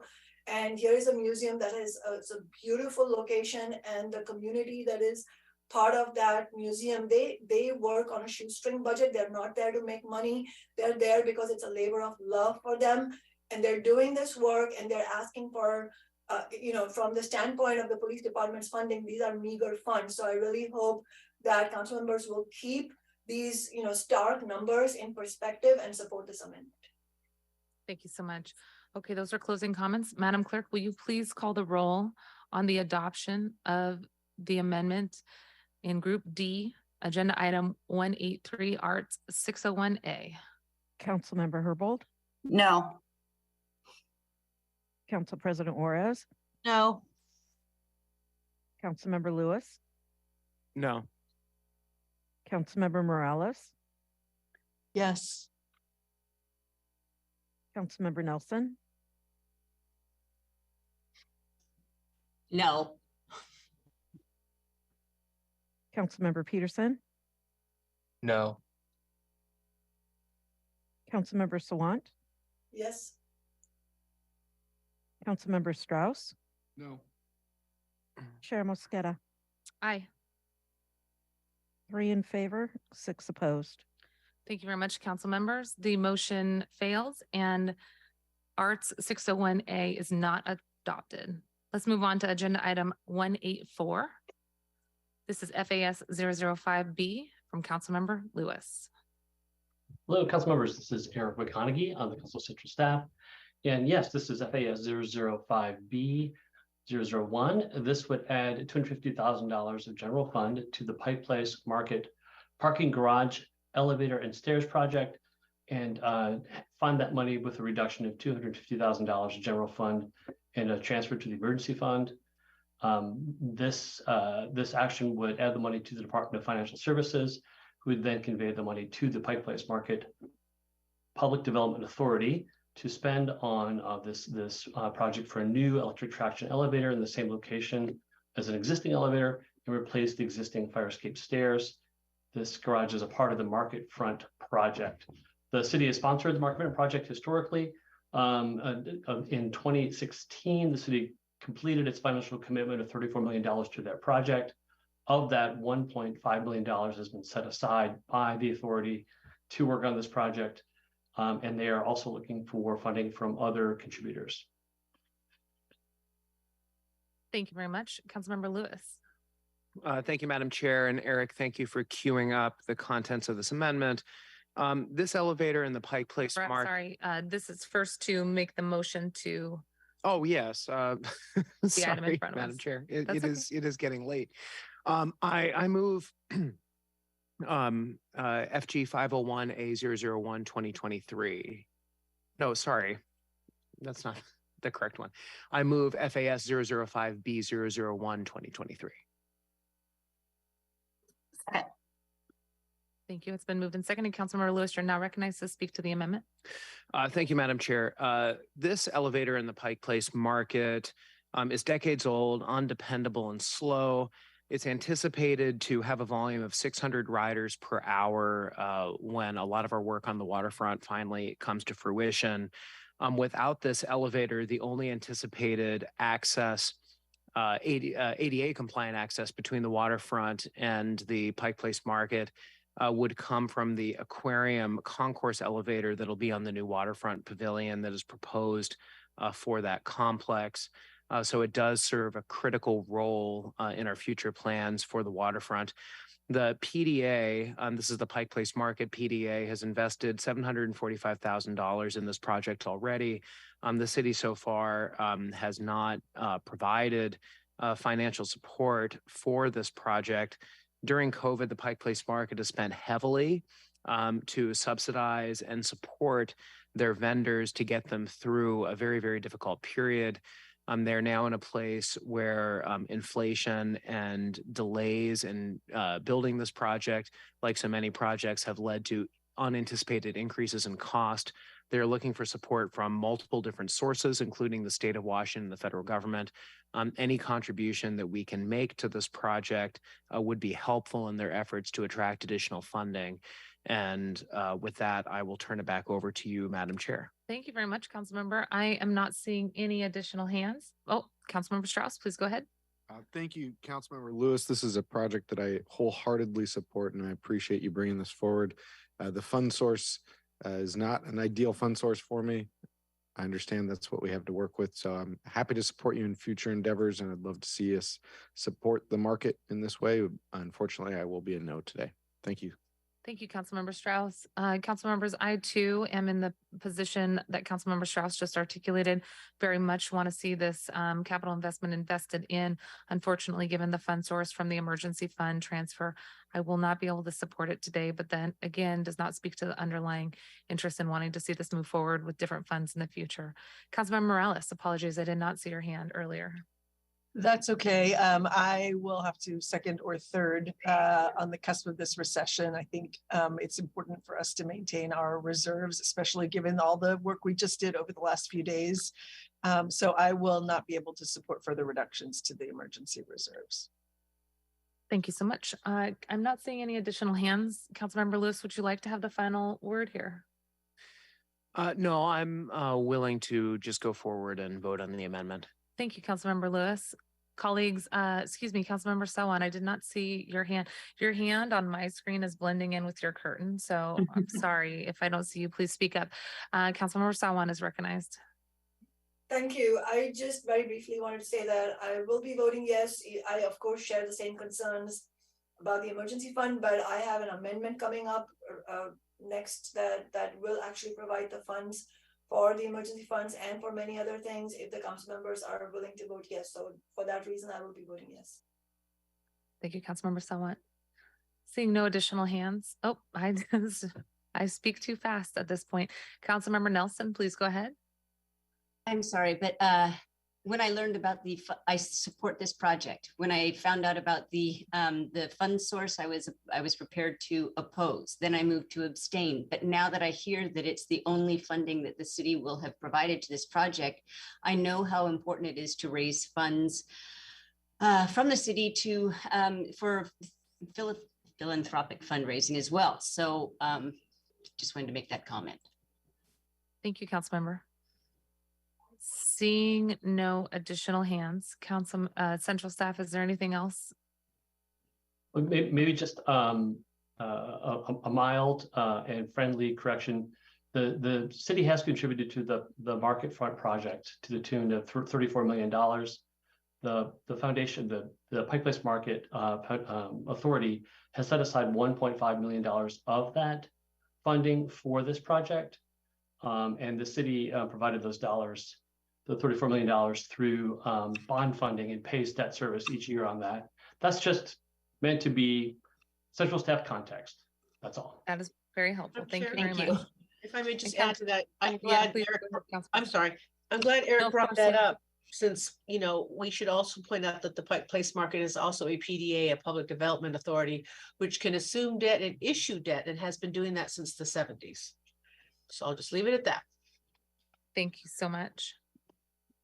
With that, and seeing no additional hands, Madam Clerk, would you please call the roll on adoption of agenda item 184 FAS 005B?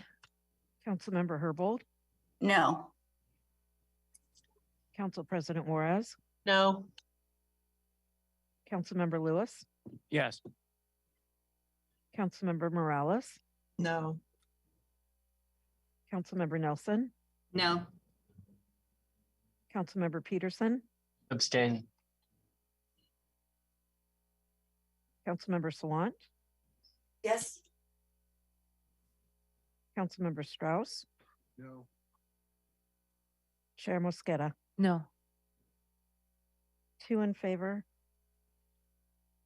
6 opposed, and 1 abstention. Thank you, Madam Clerk. The motion fails and FAS 005B is not adopted. Moving on to agenda item 185 FG 501A by Councilmember Sawant. Turning it over to Central Staff. Good evening, council members. My name is Ed Sisich with Council Central Staff, and I will be covering item 185 FG 501A1, sponsored by Councilmember Sawant. This council budget action would amend and recommend passing as amended Council Bill 119950, which increases the Jumpstart payroll expense tax rates. The amended bill would increase the existing rates to generate an additional $140.5 million in tax revenues annually, which would be used to offset the payroll expense tax transferred to the general fund for various programs and services in the 2023-2024 budget, as itemized in attachment A to this council budget action. Thank you so much. Councilmember Sawant, for the purposes of moving the amendment. I move to approve FG 501A1. Second.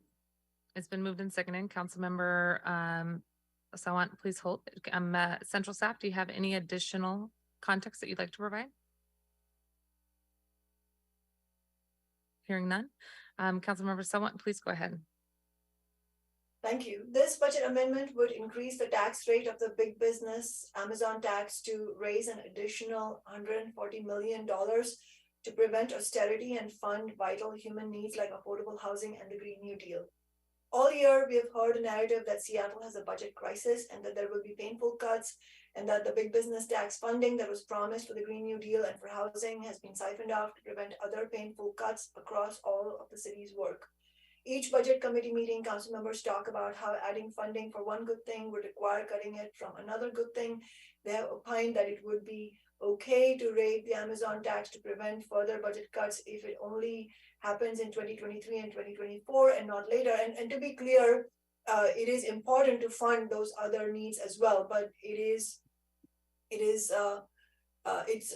posing a false scarcity scenario by telling working people that we're going to be able to fund these things, but not these other things when all of those things are needed.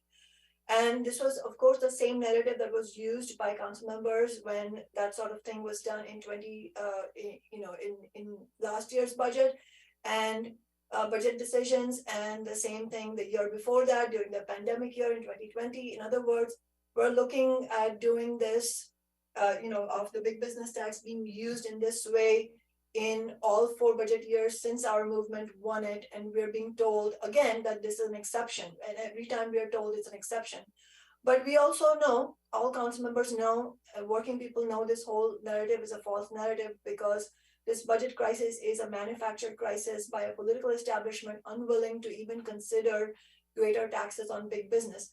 We live in one of the richest cities with the richest people and corporations in the world. In fact, it was just in the news that Seattle is a highlight city given the billionaire wealth that exists in the city. So we're not engaging in hyperbole. This is an actual fact about how rich this city is. But somehow there is never enough money to fund even the basic services for people in this city, let alone cover the chronic underfunding and non-funding that has happened over more than 2 decades. So the crisis is not a mathematical fact or an objective truth. It is simply a question of political will. Approving this budget amendment would increase the taxes of Seattle's largest corporations. The tax rate for different sizes of the largest businesses differs slightly, but the tax only applies to businesses with payrolls above $7 million a year, and the increase is tiny compared to their massive profits. For example, for businesses with payrolls between $7 million and $100 million, the increase in this legislation would be, 0.33 of 1%. That is not 33%, that is 33 divided by 100 of 1%. When do workers ever see taxes measured in the hundreds of a percent? And this tiny increase in big business taxes would raise $140 million per year, enough to reverse the austerity and pay for vital human needs. If this budget amendment passes, it would fund the following. First, it would restore the $100 million in Amazon tax funds that were intended for affordable housing, the Green New Deal, and equitable development. In the proposed budget, that money is diverted from its intended purposes in order to prevent deeper budget cuts elsewhere in the budget. By restoring that funding with increased big business taxes, this will allow that $100 million to prevent the budget cuts elsewhere in the budget without taking away from housing, the Green New Deal, and equitable development, which are some of the most urgent needs working people face in Seattle. Next, this budget amendment reverses a series of budget cuts in the balancing package that were voted on earlier today. The proposed budget reduces funding from the budget that has been agreed on by the Democrats. It reduces funding from the emergency fund, decarbonization and resiliency hubs at libraries, decarbonization and resiliency hubs at parks, library building upgrades, including seismic retrofits, Affordable Seattle, Human Service Department's Equity Action Plan, City Hall park improvements, SDOT's emergency response, bridge painting and sidewalks safety repair, parks major maintenance, Americans with Disabilities or ADA compliance, community center rehabilitation and development, play area renovations, urban forestry, and city building maintenance and improvements. Again, none of these cuts would be needed if Council Democrats have the political will to vote yes on this amendment to marginally increase the minuscule taxes big business pays. And you saw how minuscule it was. Even though my office has gone over these tax rates many times, again had to pause to make sure that I was reading it correctly, because it's so small. Working people like myself, like the working people I represent, we don't deal with those kinds of fractions of taxes because the taxes we pay are far greater. Finally, this budget amendment would add $5 million to support Lehigh's plan to buy the Comfort Inn suites to use for transitional housing to help get people off the streets, and would add $6 million to fund 3 new tiny house villages across Seattle, which have consistently been by far the most effective shelter option for homeless people. I hope council members will vote yes on this budget amendment, which would do so much good for working class people in the city. There are a shocking 194 other budget amendments on today's agenda, but this one budget amendment would have a greater impact than all of those other amendments combined. However, I also expect that to win this kind of vote, it would require a movement of working people to force the political establishment to vote yes, like we had in 2020. In 2020, coming out of the Black Lives Matter movement, we built the Tax Amazon movement. And in fact, the Tax Amazon movement would not have been possible that year without the phenomenal support it got from the rank and file activists of the Black Lives Matter movement, from rank and file union members, rank and file workers who were not unionized, and young people as a whole. We had organizing meetings and rallies of hundreds of volunteers. Ultimately, thousands participated in the Tax Amazon movement. We launched a ballot initiative and gathered 30,000 signatures required to put it on the ballot, and made it clear to the political establishment and to big business that this was happening with or without them. And we were able to force their hand, and then we won. In that context, then it came to be known as Jumpstart. Working people, socialists, and my office are not naive. We know, because we have seen what sort of movement is necessary to actually pass this kind of budget amendment to raise the Amazon tax. We also have to be clear that austerity is not inevitable. It is thrust upon working people by a political establishment that stands with big business. In the absence of fighting movements, we see that the establishment doesn't feel the pressure and then goes ahead with business as usual. In periods of history and in recent memory, knowing that a better world is possible is essential to building that movement that we need. I urge all council members, nothing stopping you from getting on the right side of history and supporting this demand. So I really appeal to you all to support this. Thank you. Thank you. Are there any additional comments? Councilmember Morales, please go ahead.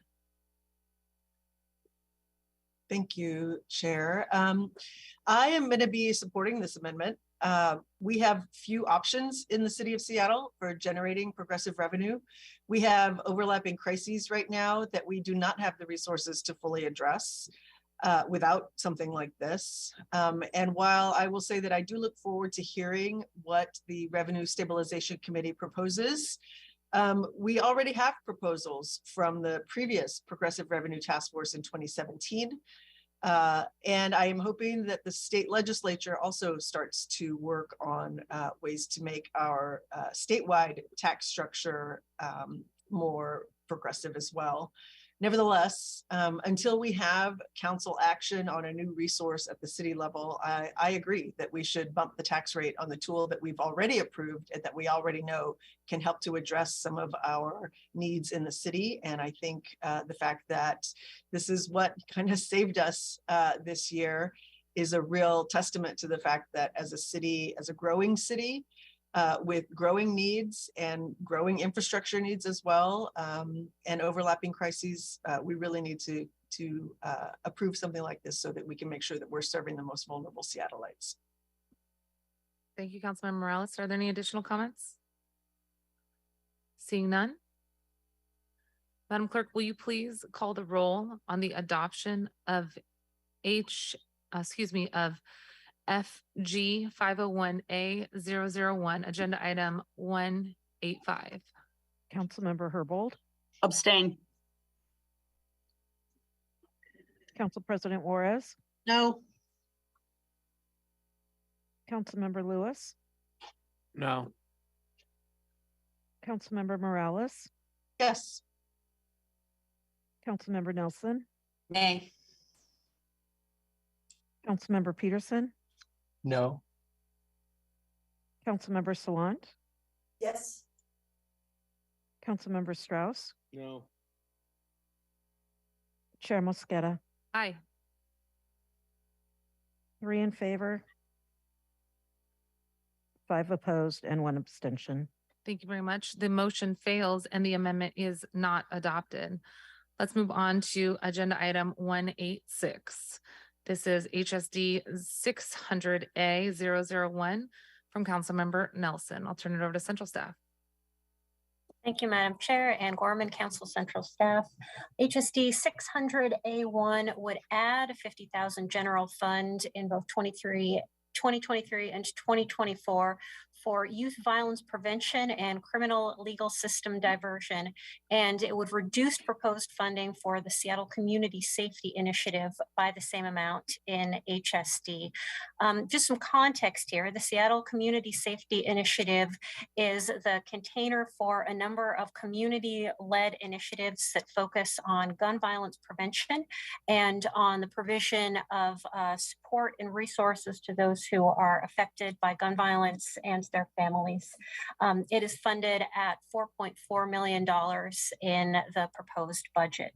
The proposed investment that is referenced here would also have a nexus to violence prevention, but violence prevention more broadly. For instance, it would encompass gang prevention of joining gangs, sex trafficking, and it would also the programming that would be funded by this investment would have an arts focus.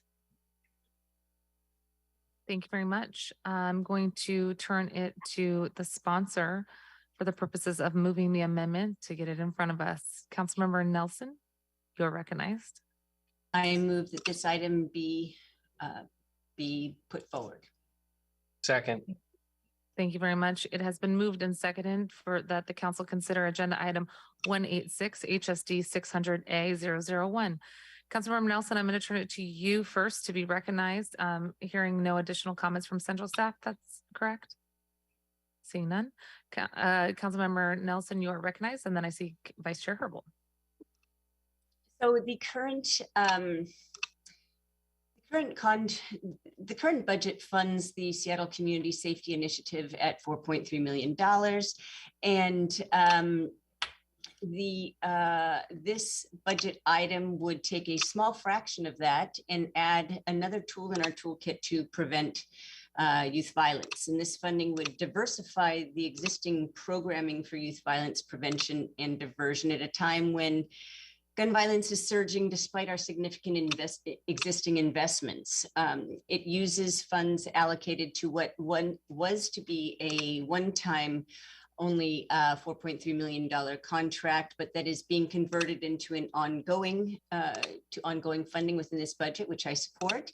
But that particular contract lists about $72,000 for one-time expenses such as computers, phones, bulletproof vests, safety, cones, etc. So it's unlikely that those expenses will need to be incurred again, at least in the next couple of years. And so this funding is intended, although we could not specify that, the money could be reallocated within the contract itself, is expected not to reduce the actual services provided. It would not impact the work that the partners, YMCA and Urban Family and the Boys and Girls Club, what they are actually doing. So that is the intention of this. So that's why I've looked at that funding source. Unified Outreach has a long history working in violence prevention, and they held a contract with the City of Seattle's through the Seattle Youth Violence Prevention Initiative from 2013 to 2018.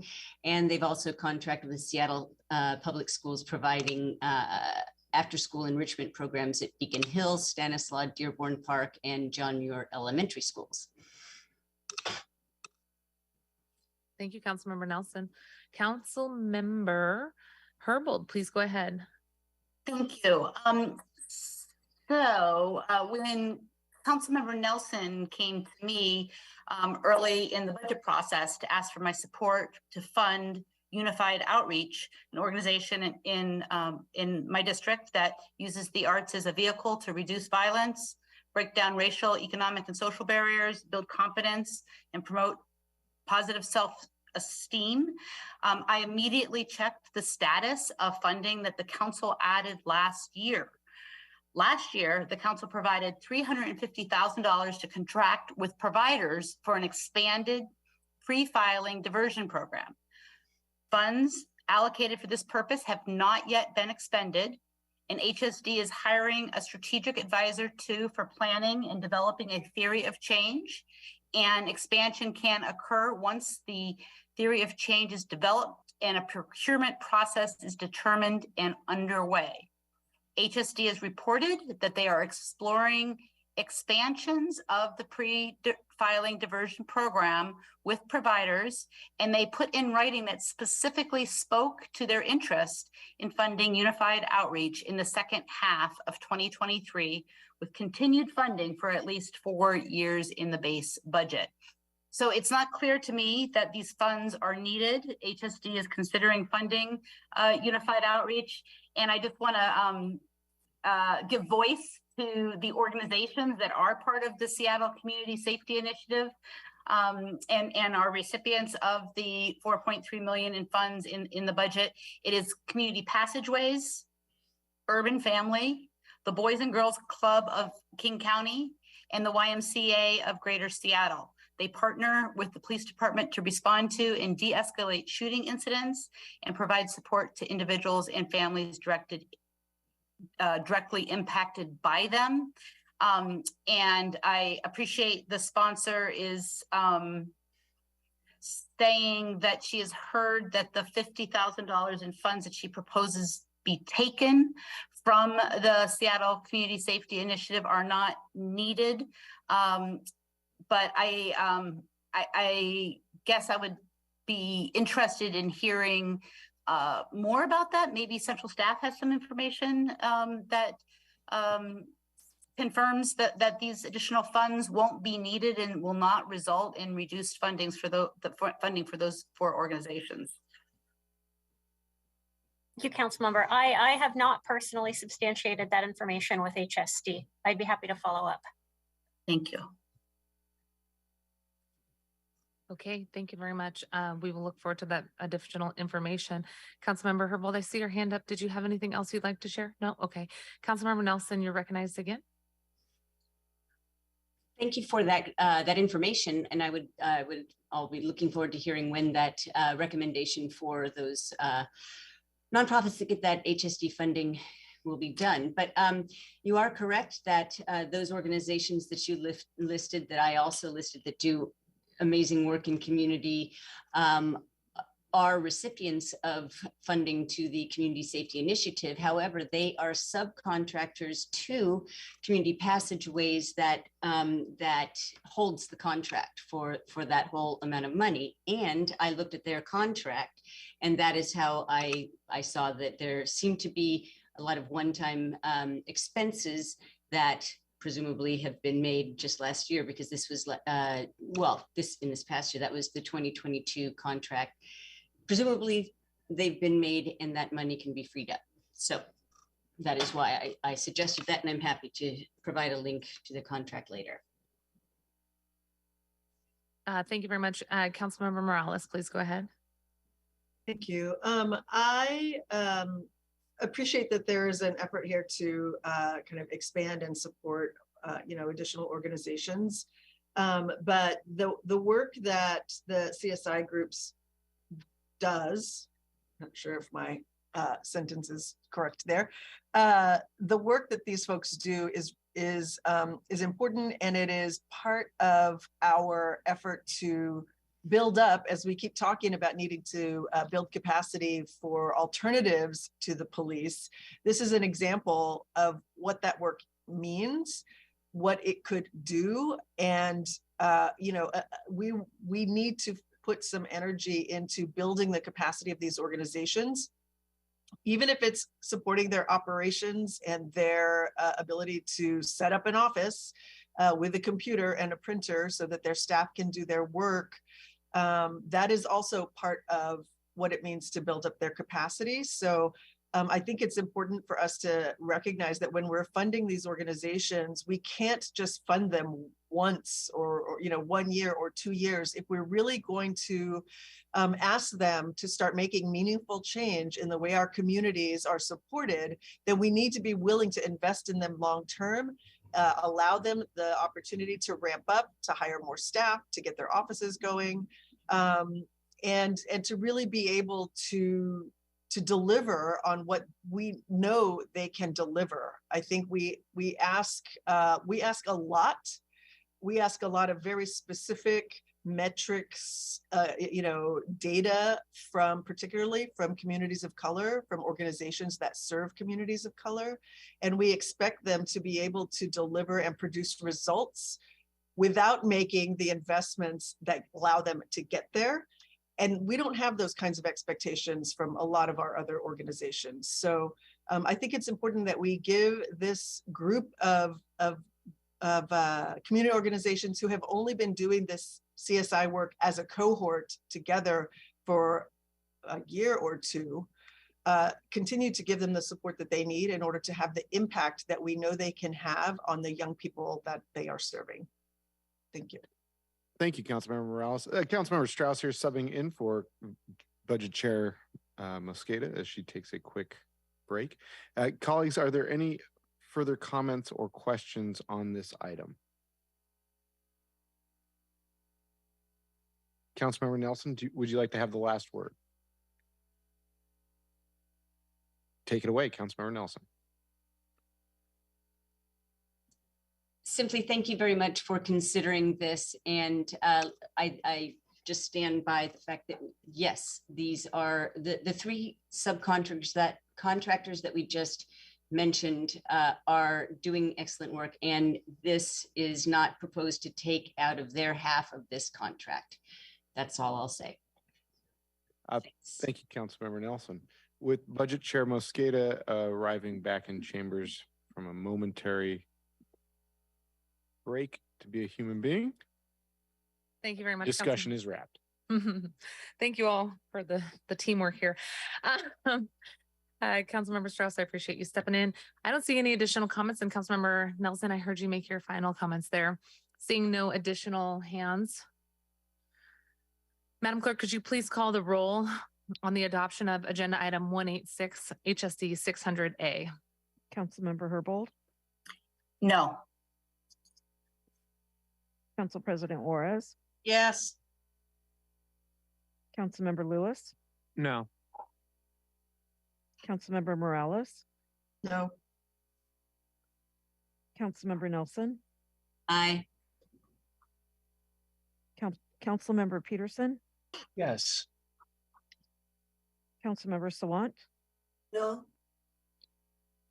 Councilmember Strauss. No. Chair Mosqueda. No. 3 in favor.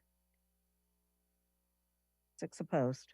Thank you very much, Madam Clerk. The motion does not carry and the amendment is not adopted. That moves us on to agenda item 187 HSD 600A, sponsored by Councilmember Nelson. I'll turn it over to Central Staff. HSD 602A1 is a statement of legislative intent or a SLI. It would request that HSD provide a report on the Public Defender Association's use of subcontractors and use of council added funding. The Public Defender Association, we've discussed earlier today, they run the Let Everyone Advance with Dignity lead and co-lead programs, and HSD 38C1 would add $2 million to the PDA to HSD for additional work with the PDA in 2023. The performance metrics that HSD currently requires the PDA to report on does not make any reference to the extent to which the PDA uses subcontractors or those subcontractors' alignment with the PDA's arrest diversion mission. And this slide would ask that HSD provide this information and also describe how the PDA is using the additional funding in 2023 to expand the LEAD program and to seek additional ongoing sustainable funding from non-city sources. Both of these are consistent with Resolution 31916, which Council passed at the end of 2019. Thank you very much, Ann. Councilmember Nelson, you're the sponsor of the amendment. I'll turn to you for the purposes of moving it.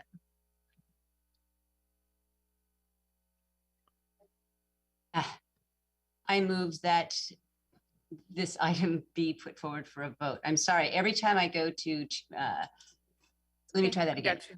I got you. I move to approve the Statement of Legislative Intent HSD 602A1. Thank you. Perfect. Thank you so much. Okay, it has been moved and seconded. No additional comments from central staff? Seeing none. Councilmember Nelson, you're recognized to speak to this amendment. Thank you. On November 15th, the State Auditor's Office released a performance audit on contracted homeless services. And of note, it says that contractors should have short and long-term goals they can reasonably meet, and when goals are not met, it is incumbent upon elected officials and other governments to hold them accountable and take appropriate action. And I applaud Councilmember Lewis for putting forward item 67 that we voted on in the consent group B, and that was HSD 301A1 that calls for quarterly reports that would enable us to assess the outcomes and efficacy of responses to unsheltered homelessness. And these reports would include metrics such as number of people experiencing unsheltered homelessness who are engaged in and connected to services and safer spaces, number of people declining referrals to shelter and housing, living in encampments and who are displaced, and then number of hazardous and unsafe conditions stemming from and found within unauthorized encampments. So that is the kind of, I applaud him asking for that information, and because we need to track outcomes, not only to inform our homelessness response, but also to build public trust that we are spending money and getting the intended results. So anyway, these reports focus on the PDA because, and the two programs, but primarily LEAD, because they are one of, if not the largest contract that HSD holds. And the city should understand more fully how those resources are being allocated. Thank you, Councilmember. And when I did you have something else? Yeah, sorry, I should have, right now, in 2022, the PDA received 19.4 in city funds, some via KCRHA, and in 2023, expenditures using city and KCRHA and state right-of-way funds are anticipated to be 25 million. And I found out in conversation with Director Dugard that the vast majority of this money is subcontracted to REACH. And of the 69 FTEs in LEAD, only 4 housed in the PDA. And all of this information I didn't know, and I did provide erroneous information the last time we spoke of this. So that's stuff that we should know just by fact, and it's not listed in the contract. And because HSD does not hold the subcontracts with subcontractors, these reports will just add clarity. Thanks. Okay, thank you very much. Councilmember Lewis, please go ahead. Thank you so much, Madam Chair. It's very important to structure metrics as a council, not just with our departments, but also with the providers that those departments contract services out to. It's been a real pleasure over the last couple of years to work with the Public Defender Association, given that over the last 15 years, as long as the program from its infancy to where it is now has been around, the biggest tenet of its success has been how well they have worked with city institutions and how well they have shared information, not only with us here at the council, but with the Human Services Department or the Seattle Police Department. The LEAD program has quarterly coordinating meetings. The city council is represented on those quarterly coordinating meetings. We have report backs that are pretty detailed to our committee several times a year. During COVID, very frequently, given their significant contribution and indeed being the nucleus of the Just Care initiative. We get information about the activities of LEAD as it pertains to homelessness policy, but we should note that LEAD in and of itself is not a homelessness program. It's a criminal legal system diversion program, although it does have overlap and some of the initiatives like Just Care where there is a nexus with homelessness. I guess what I mean to say is I would rather sit down to work with Councilmember Nelson to see if there's current gaps in the system that's been developed by the council and with the department to come up with a way that does not have a budget vehicle that singles out a single provider, but rather focuses a little bit more broadly on looking at gaps if there are gaps around subcontracting. We all know here at the city council that a lot of the work that LEAD does is in partnership with REACH, and those arrangements can be like a subcontracting arrangement. But what I would just say in the session is I don't think that there's that it's an unclear process or that this is a provider that hasn't been communicative. So I don't know that this is the right vehicle if there are information gaps or if there aren't ways to obtain that information through some of the existing reporting and council safeguards that we have in place. But given that I wasn't really aware of this amendment until today, I don't know that this is narrowly tailored to get exactly the information that we want. And I do want to hold out my interest in working with the sponsor if there are gaps and there is information that we feel like the council isn't receiving. Thank you, Councilmember Lewis. Councilmember Strauss, please go ahead. Thank you, Chair. Councilmember Nelson, I know that I am known for rhetorical questions that I already know the answer for, and I ask just to have on the record. This is not one of them. I ask really to get, and maybe it's just partnering on, or, seconding on to what Councilmember Lewis said is I'm hoping to know what outcomes you're trying to understand with this and the next report request. And the reason I ask this is because when City Hall Park had the encampment resolution and then the pergola in Pioneer Square, these two approaches are what informed how we addressed Ballard Commons and then with Woodland Park. And I know that Evergreen Treatment Services and Public Defenders Association continue to work with the Regional Homelessness Authority in the number of different places that they've continued to work, whether it's along I-5. And for both Evergreen Treatment Services and for the Public Defenders Association, they are cornerstones in the case conferencing work that is being piloted in Ballard, in the University District, and in Soto. And so the question is, it's not rhetorical, only because I have the privilege, honor, responsibility, and to be able to have participated in these work groups.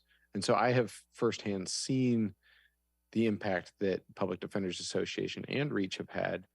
And I also know that when we have an issue, whether it's downtown or anywhere in the city, there are only two outreach organizations that I know I can call on and have a meaningful resolution. And that's the Public Defenders Association and Evergreen Treatment Services. And so I ask, what are the outcomes you're trying to achieve, or what is the knowledge you're trying to understand, not rhetorically. And if it's a longer conversation than 7:18 p.m. on a Monday night before Thanksgiving, I'm happy to take the conversation offline. I just want you to know that through case conferencing, through the many different places that we've made meaningful interventions, I've seen their good work in action. Thank you. Thank you so much. And since the sponsor asked a direct question earlier, I'm going to let the sponsor receive this direct question now, if that sounds okay. Councilmember Nelson, I saw your hand was up earlier, so if you would like to take some of those questions, you're welcome to. Otherwise, if you need additional time offline, as Councilmember Strauss has suggested, understand that this is a longer conversation as well. I'm fine answering just so from a sort of a high level, and I apologize, it's late. I did get these slides in before, and I regret that, you know, they're coming at the end of a long day. But basically, you're absolutely right. And I have to second what you're saying, Councilmember Strauss, that I have heard nothing but praise for REACH from DSA, from the University District Partnership, for you, for their very successful removals. And so I am not singling out them for criticism at all. However, you're absolutely right also that LEAD is a law enforcement diversion program that is now known by some as a Let Everyone Advance with Dignity. So part of this is getting, and this is also, these comments also apply to the following slide as well. Some of these questions, and this is just one report, would ask for information on all the subcontractors. I am very interested in knowing what the services what services are provided to the clients of LEAD, because we know that that is the largest part of PDA's budget. And as we discussed last time, that expenditures for that, not co-LEAD, which I think is what the program that you were referring to when you were talking about Woodland Park, that is a large part of PDA's budget. And so I'm simply asking for clarity on which contractors do what for which program, and simply because they do receive so much funding. Okay, thank you so much, Councilmember. I'm going to jump. Oh, Councilmember Strauss, did you have follow-up? No, other than no. Nope. Okay, thank you so much. I'm going to jump in here. I want to make a few comments, and then I think we should try to wrap this up for the sake of time here. I do want to appreciate that there is a shared interest across this council. All 9 members have in many ways talked about the ways that we can improve access to data. This is a very, very heavy data informed council. And I think that there is better ways for us to get access to the type of data that you're talking about in partnership with our providers. I think Councilmember Lewis noted that partnership and working with those providers to get additional information, and I agree with that. I also think that the county discussion sounds like it was, it could be improved upon, and wanting to make sure that we have additional conversation with our community partners, our county partners as well. I am interested in making sure that we create clarity in the type of information that we're asking for from our providers, and also maybe clear the air on some inaccurate of some assumptions I believe are baked in this proposal in front of us. It's my understanding that LEAD is governed by a multi-jurisdictional governing body. This includes the policy coordinating group, and this is it includes an established memorandum of understanding between city officials, county officials, and community partners. My understanding is that service providers are chosen by the policy coordinating group, and the PDA facilitates competitive bidding processes which have chosen subcontractors. PDA does not vote on that process. And I think that we have council representation on that process by our Public Policy Safety Committee, Council Member Herbold. And as Chair of Public Safety, I really have looked to her on how to help engage and build on our partners' partnership and ensure that we are continuing to get, yes, data, but that we're working with the providers, as Councilmember Lewis noted, to ensure it's a productive set of data points that we're asking for, so we can have a more informed and holistic view of how to move forward together. So I'm going to be voting no on this amendment, and would look to any additional council members to provide any additional context before we go to a vote. Okay, Councilmember Herbold, please go ahead. Sure, I'll just confirm that I am the council representative on the LEAD coordinating board, and we're the policy coordinating group.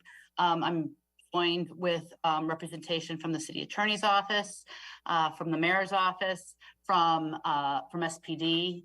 I'm also joined with council members who are on the county council, joined by representation of the King County Executive, joined by representation from the King County Sheriff's Office, and LEAD has a unique structure in that the policy coordinating group receives much of the information that is sought by Councilmember Nelson and directs much of the activities of LEAD. And I know they are very happy to have other council members attend as guests, or I'm happy as the council member who sits on the coordinating group to facilitate any information requests that any council member has. Thank you. Thank you, Council Member Herbold. Councilmember Nelson, is that an old hand or a new hand? I just lowered it. Thank you, Council Member. Okay, I think that we do not have any additional comments in the pipeline here from council members. So in front of us is agenda item 187. That's HSD 602A001. It has been moved and seconded. Madam Clerk, will you please call the roll on the adoption of HSD 602A? Councilmember Herbold, No. Council President Juarez, No. Councilmember Lewis, No. Councilmember Morales,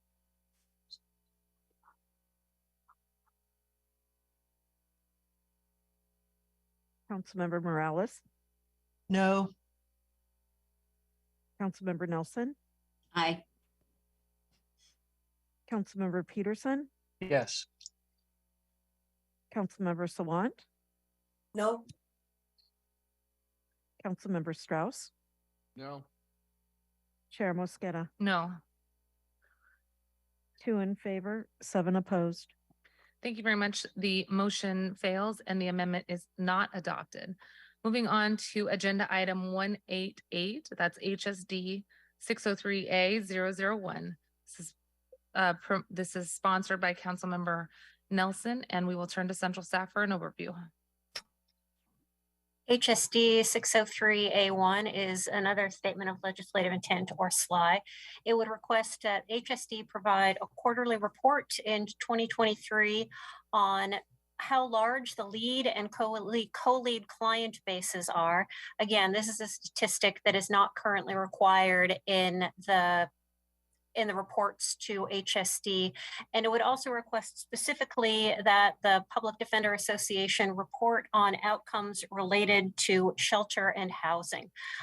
Specifically, how many clients per quarter are being offered shelter, transitional housing, or permanent supportive housing, and how many of them are accepting those offers. Thank you. Councilmember Nelson, I believe Central Staff is done. You are recognized to move your amendment. I move to approve statement of legislative intent HSD 603A1. Second. It has been moved and seconded. Councilmember Nelson, not seeing any comments from Central Staff. Please go ahead and provide some context to your amendment. Well, basically, the more information is better than less information. And a lot of what I said before still stands. First of all, I did not know that LEAD is governed by a multi-jurisdictional body. And I had a long conversation with Director Dugard and her team, and that was not brought up. And so that makes the point that I do think that and the providers that are used to support LEAD should be clarified in some way. But anyway, this gets at what are our resources doing to advance our policy goals of reducing homelessness, and also to support the policy direction of the diversion program, which is what LEAD started out as. So the questions that it asks are pretty clear there. And the sort of the underlying questions that I have is what are the intended outcomes of the LEAD program? How are they tracked? What are the measurements of success, cost per client, and drivers of that cost? That's something that I mentioned in council meeting last time. What services are clients receiving to eventually graduate from the LEAD program? Because we know that their client base grows every year, and we're told that that is the case because it takes a long time to get placed into permanent supportive housing. That's at least what I was hearing in a conversation with Lisa Dugard. However, I believe that is also one of the missions of co-lead. So basically it gets at the questions that central staff and Gorman got to. Thank you. Council members, are there any additional comments on this?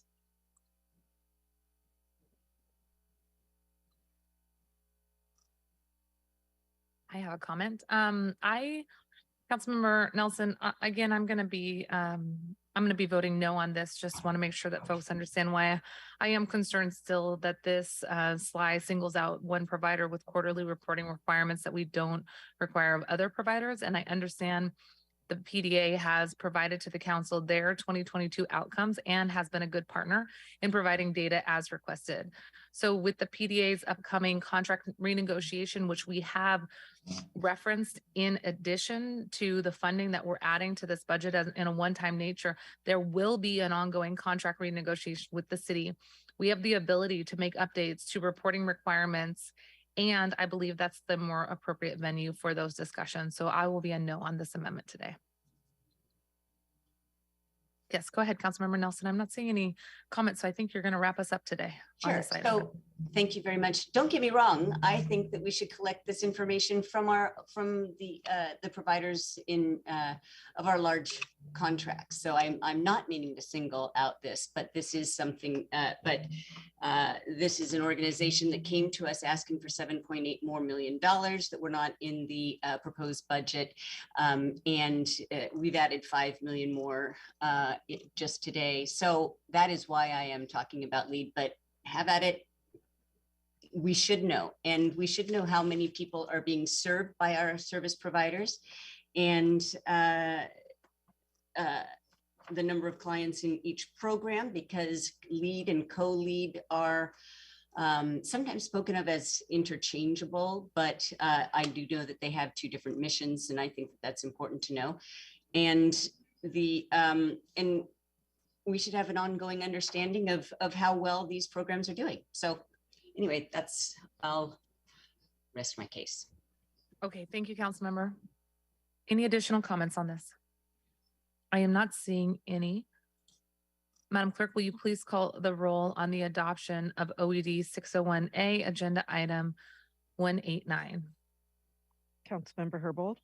I'm sorry, council members. I said the wrong agenda item. I was one line off on my chart here. For the record, we are on Councilmember Nelson's amendment. This is agenda item 188, HSD 603A, requesting HSD provide a quarterly update on LEAD and co-lead client base and outcomes related to shelter and housing. Okay, we are ready to proceed with the vote. Councilmember Herbold. No. Council President Juarez. No. Councilmember Lewis. No. Councilmember Morales. No. Councilmember Nelson. Aye. Councilmember Peterson. Yes. Councilmember Sawant. No. Councilmember Strauss. No. Chair Mosqueda. No.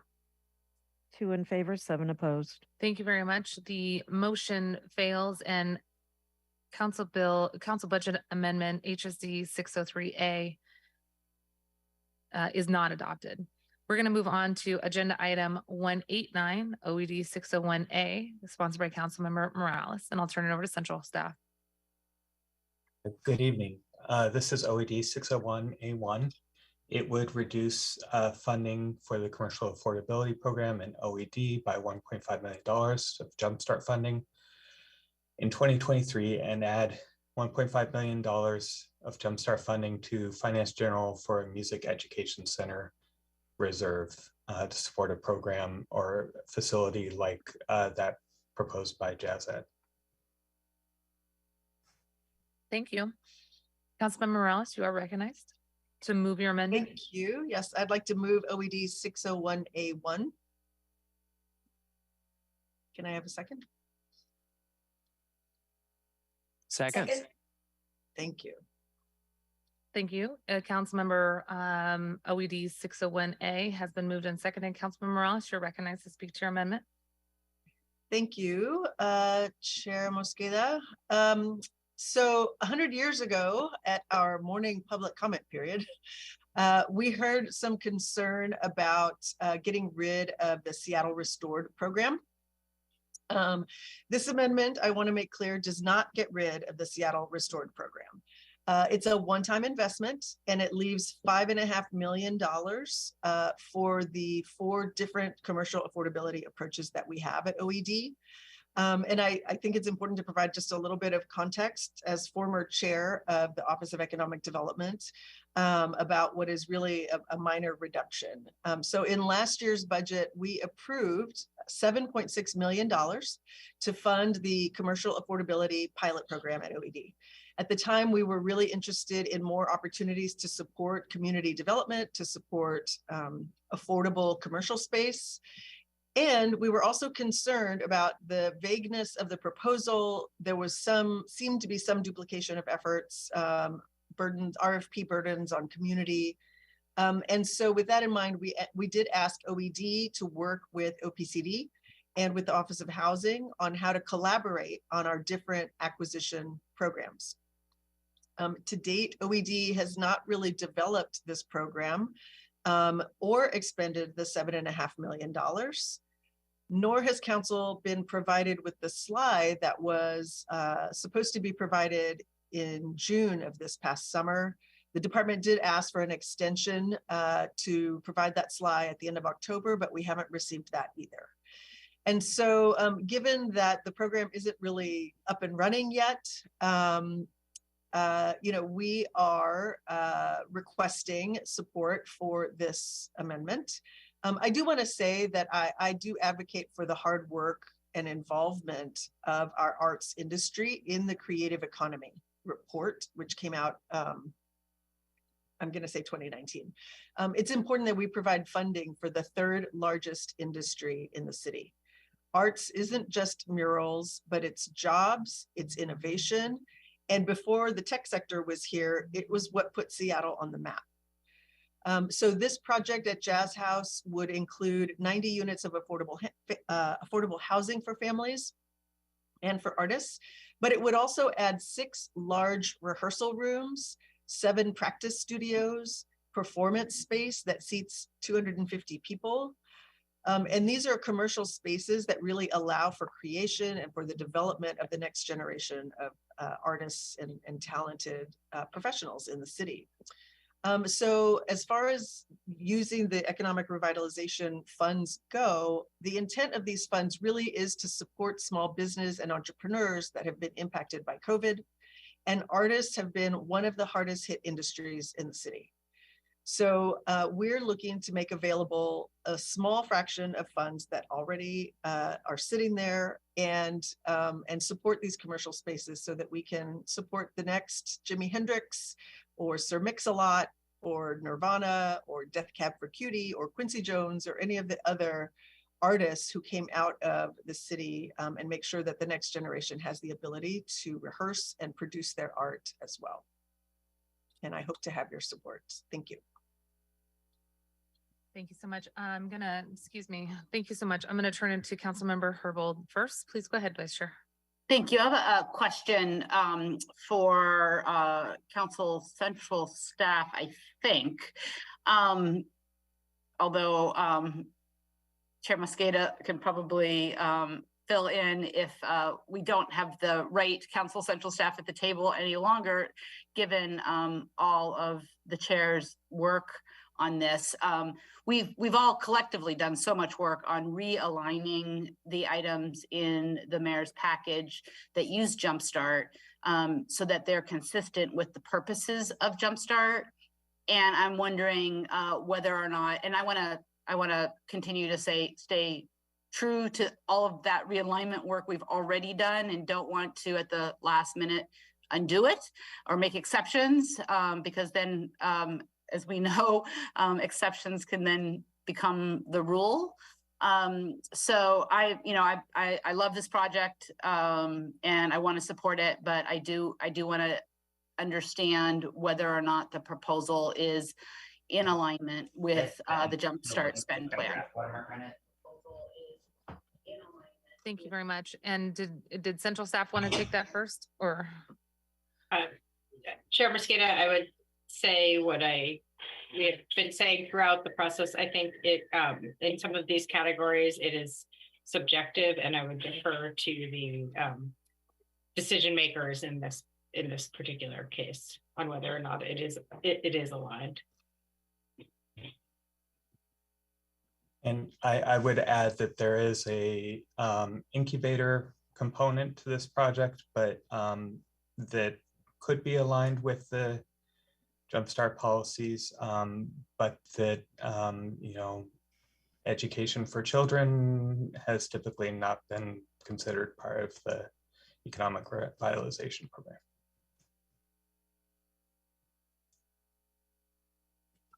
Councilmember Herbold, I may come back to your comment or your direct question and provide some additional comments on that in my comments before we wrap here in a minute. But I appreciate you asking that directly, and also appreciate all the hard work that we've done to realign the Jumpstart investments in the proposed amendment or the proposed package here. So I'll come back to that in my comments in just a moment. Councilmember Nelson, did you have a comment? Yeah, let's please not do this. So let me just read from Central Staff's presentation from Jasmine that was provided at the beginning of this budget process. The Commercial Affordability and Wealth Creation Program was originally funded by, I think that this is what you're referring to, $7 million in one-time Cliffer funds to pilot affordable commercial strategies to prevent displacement of small businesses and expand opportunities for growth. New funding will help continue 3 successful projects: Seattle Restored, the Tenant Improvement Fund, and the Small Business Ownership Fund. Well, these appropriations, I won't read the rest of this. So you've mentioned Seattle Restored, very popular and successful program for many reasons. The Tenant Improvement Fund was launched this year and has been incredibly important to helping small business in communities at high risk of displacement fix their spaces, expand their operations, and the unlaunched but soon to be launched Small Business Ownership Fund will actually match city dollars with other sources to allow small business owners to actually own their commercial spaces. And that would permanently prevent displacement and also secure the jobs that are supported by that business. Like, Catfish Corner, for example. So if, it is inconsistent with, to say that we support generational wealth and then try to reduce programs, and I do think this is a significant reduction, reduce programs that directly help people in our Black and Brown communities build generational wealth. So I would ask that this not be supported, although I do appreciate what is trying to be funded here. I ask that this program in OED not be reduced. Okay, thank you so much. Councilmember Morales, I'll make a few comments and then I'll turn it back to you to close out the discussion.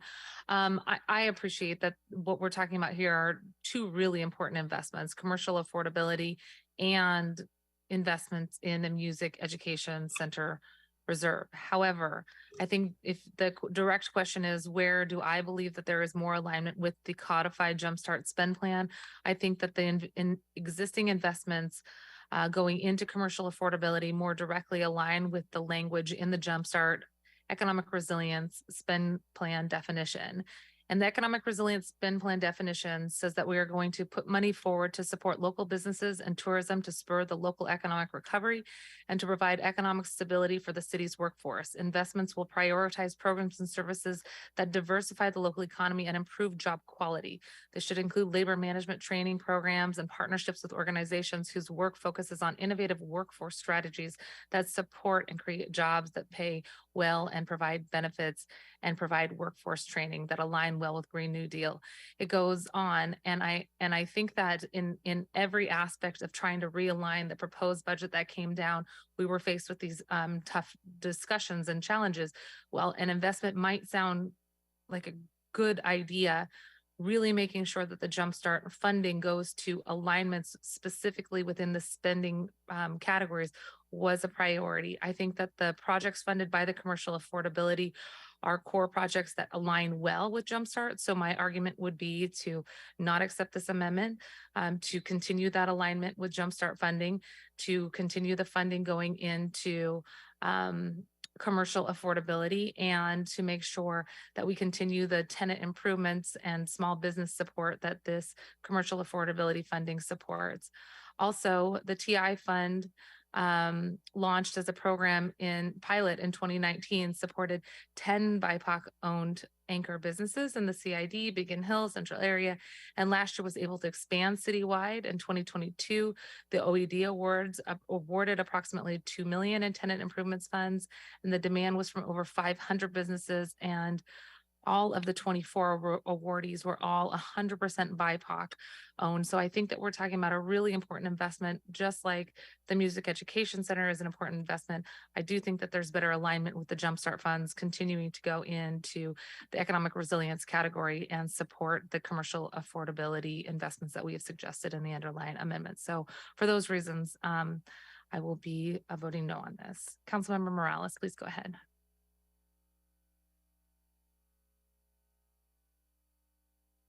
Oh, Councilmember, you are on mute. Thank you. I don't have a whole lot more to add. I do think it's important that we acknowledge that acquisition is one of 4 strategies that OED has contemplated as appropriate for this use of funds. And what we are trying to do here is build the pipeline of the next generation of creative sector workers. But I will leave it at that and ask for my colleagues' support. Thank you, Councilmember. Okay, the amendment is in front of us, and this is agenda item 189 OED 601A. Madam Clerk, will you please call the roll on adoption of the amendment? Councilmember Herbold, No. Council President Juarez, No. Councilmember Lewis, Yes.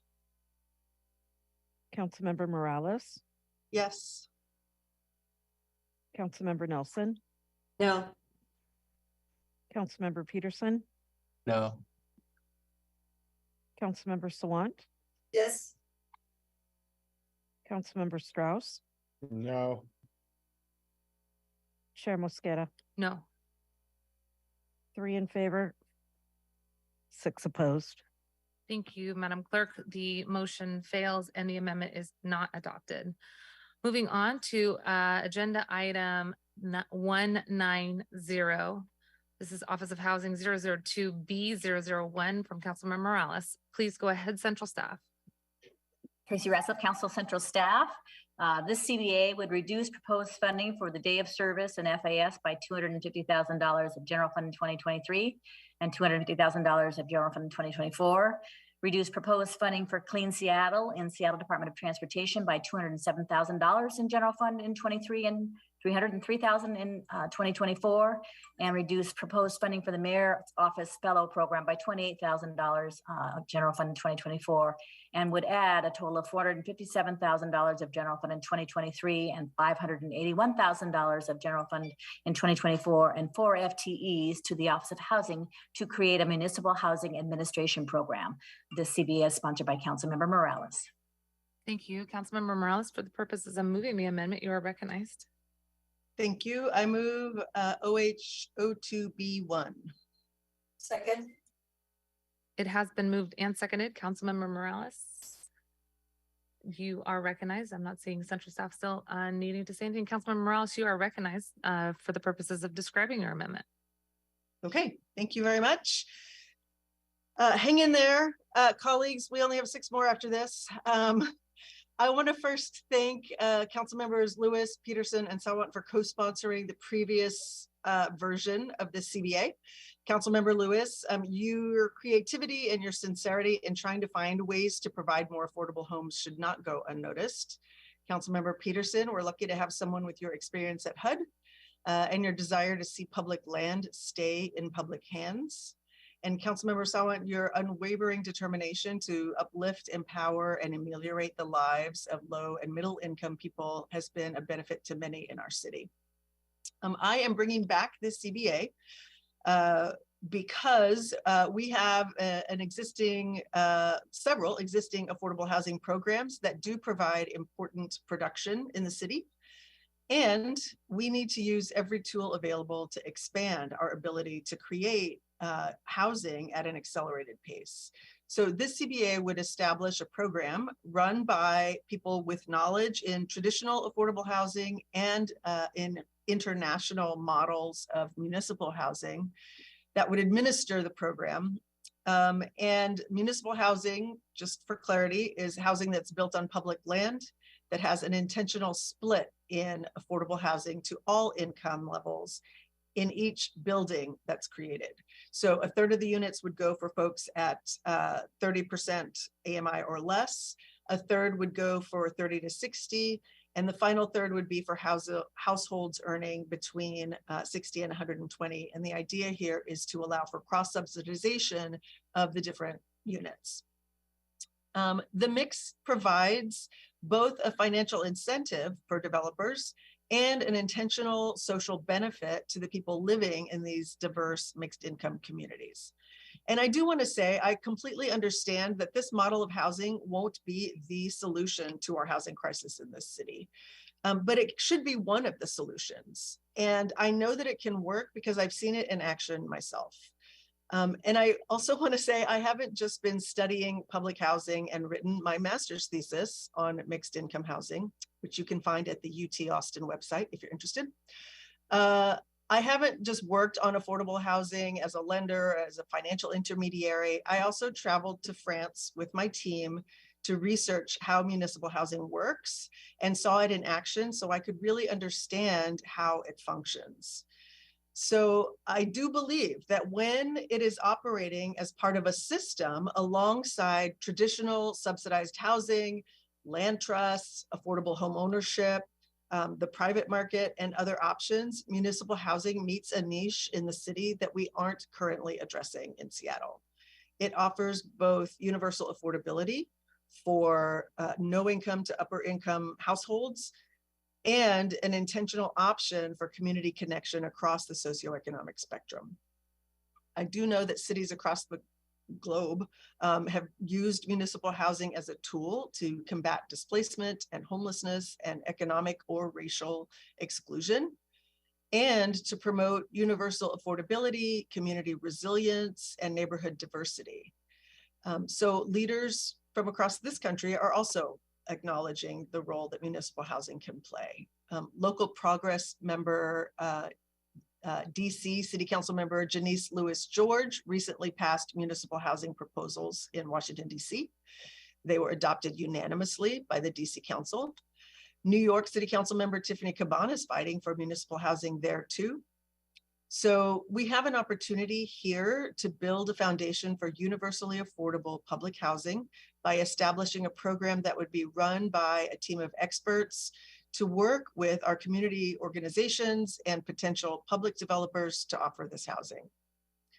I do want to clear up some confusion. Colleagues have asked if this is the same as the initiative that's on the ballot in February. And what I will say is that this program, this CBA, would set up a program at the city to work with public developers and CBOs to develop municipal housing.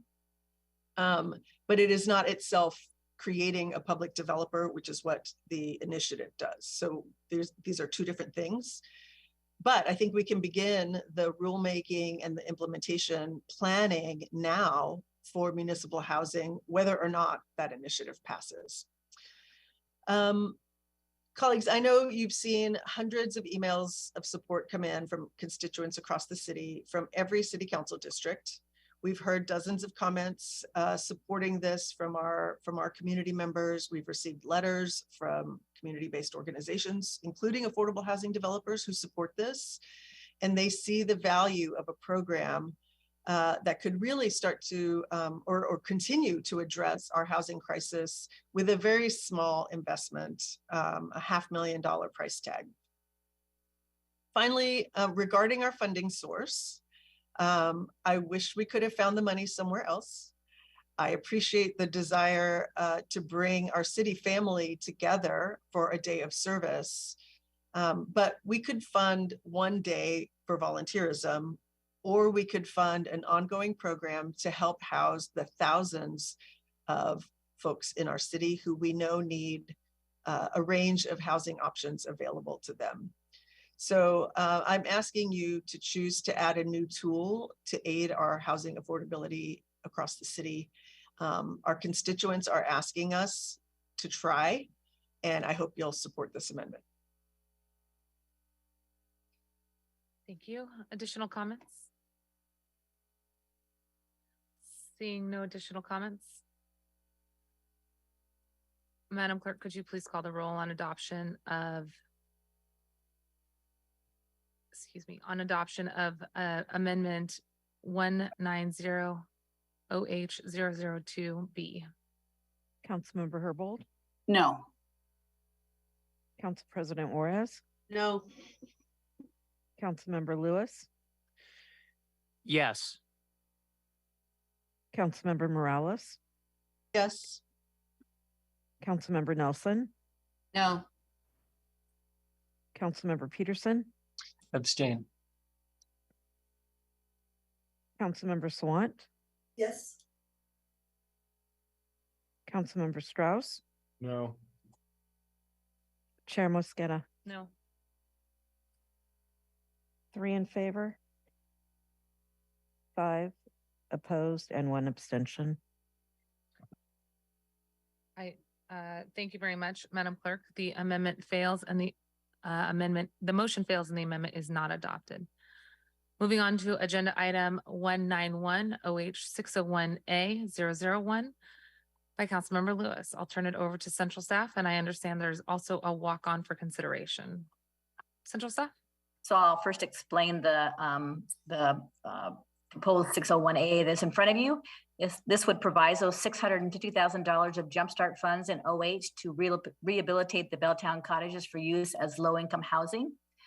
The walk-on proposed substitute would impose a statement of legislative intent that would require request the Office of Housing and Seattle Parks and Rec to collaborate on a plan to rehabilitate the property known as the Belltown cottages for use as low-income housing, and to explore the potential transfer of that property from Seattle Parks and Rec to Historic Seattle for ongoing operation as low-income housing in partnership with the Office of Housing. And this report would be required to be submitted to the City Council's Public Assets and Homelessness Committee by July 31st, 2023. This is sponsored by Councilmember Lewis. Thank you. Councilmember Lewis, you are recognized for the purposes of moving your amendment. Thank you so much, Madam Chair. I move to substitute sorry. Let's move your initial. The underlying and then we'll amendment. Substitute it. Yeah, thank you. Yes, thank you. I move item 191 on the agenda. I will second that. Item 191 OH 601A has been moved and seconded. Councilmember Lewis, you are recognized. If you'd like to move your substitute now, you are welcome to. Yes, thank you. Sorry for kind of skipping the beat a little bit there. No I move to substitute the item before us with a statement of legislative intent that has been distributed. It is SPR Walk-On 1. And that measure is sorry, procedurally, do I just say that and we to Yeah. put it in front of us? I'm sorry, it's getting late. That's okay. Yes, so I move the statement of legislative intent SPR Walk-On 1. Second. Perfect. Thank you very much. It now has been moved and seconded. Councilmember Lewis, I'm going to turn it right back over to you. Please go ahead and continue. Yes, I'm going to be very brief on this. This statement of legislative intent better encapsulates the intention from my office of what I wanted this budget item to be. There was a miscommunication, which I take full responsibility for, that resulted in this being a proviso. The Belltown Cottages, for those who are unfamiliar, is a group of historically designated buildings in the Belltown neighborhood. They're on Seattle Parks and Recreation land. And for the last 2 decades, there has been a tentative understanding that these properties will eventually, or these buildings will eventually transfer to historic Seattle and be put to some other use. They are currently abandoned, essentially, or not really activated. It has been suggested there could be a possibility that the Office of Housing and Seattle Parks and Recreation could work with Historic Seattle to figure out a way to acquire these buildings and use them as housing at a cost of about $250,000 per building. It could be a good unit per cost ratio. So this is just a statement of legislative intent to see if the departments can come together and make something work to that effect. Which is a little more open and gives a little more discretion than the proviso, which this is replacing. Thank you so much. Central staff, do you have anything else you'd like to add to the summary of the substitute in front of us? And Central staff is signaling no. Okay, thank you. Councilmember Lewis, thank you very much for describing that amendment. The substitute is SPR Walk-On 1, just for the purposes of orienting members of the public where we're at. This is also published on the screen here today, and we amended our agenda and included this item for our consideration. So I want to thank you, Councilmember Lewis, for your leadership on this item, and really thank Aaron House in my office for working with you and your team and the Office of Housing. I am going to be supporting this substitute language here today to make sure that we can continue down this path of supporting the use of the Belltown Cottages as affordable housing.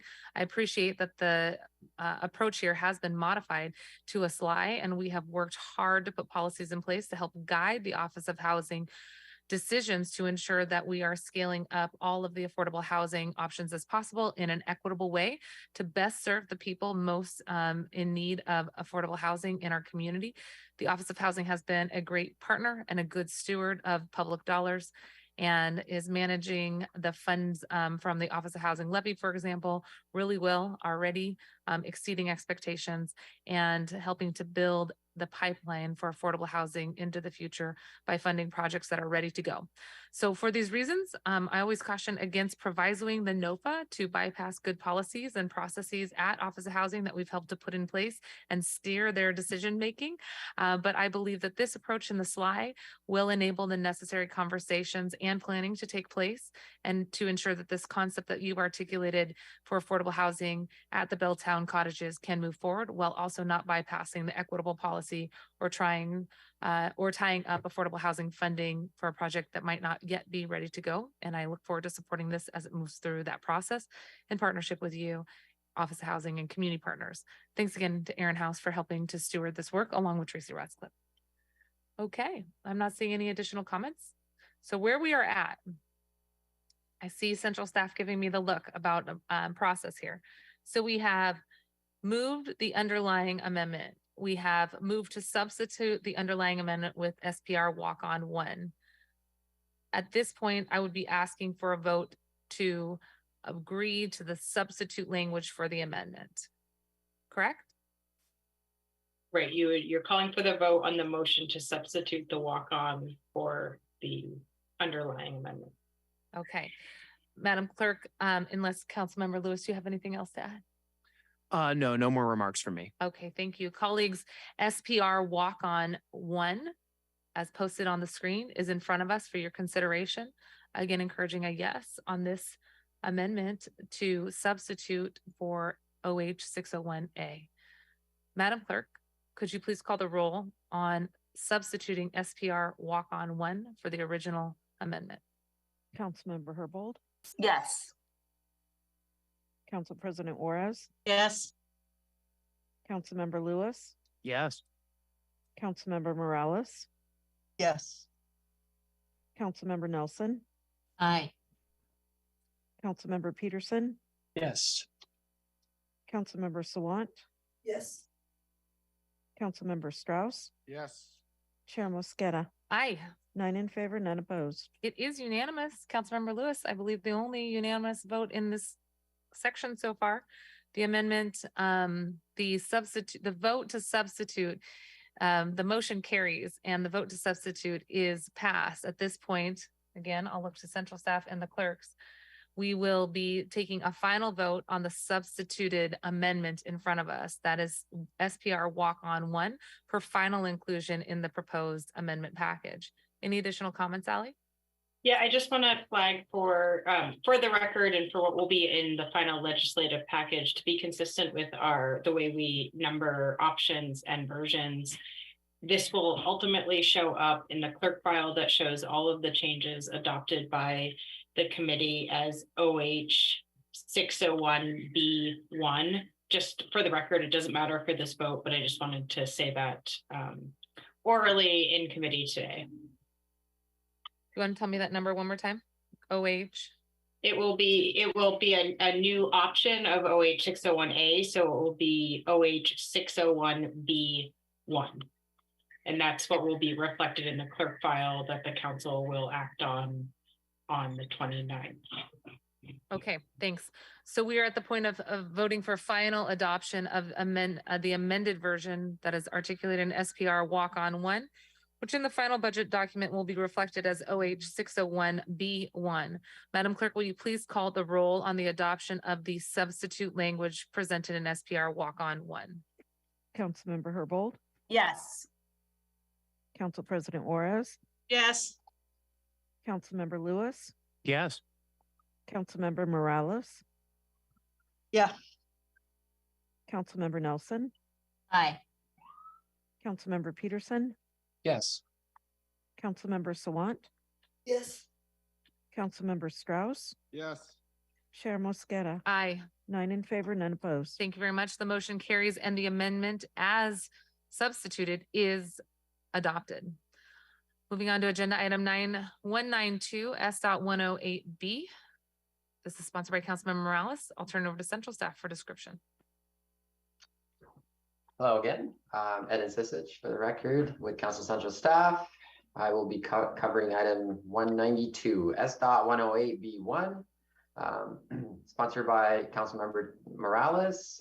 This council budget action would impose a proviso on Seattle Department of Transportation that restricts $1 million of transportation fund in the bike master plan, protected bike lanes CIP project, so that it may only be used to replace plastic bollards with concrete barriers on currently protected bike lanes in Council District 2.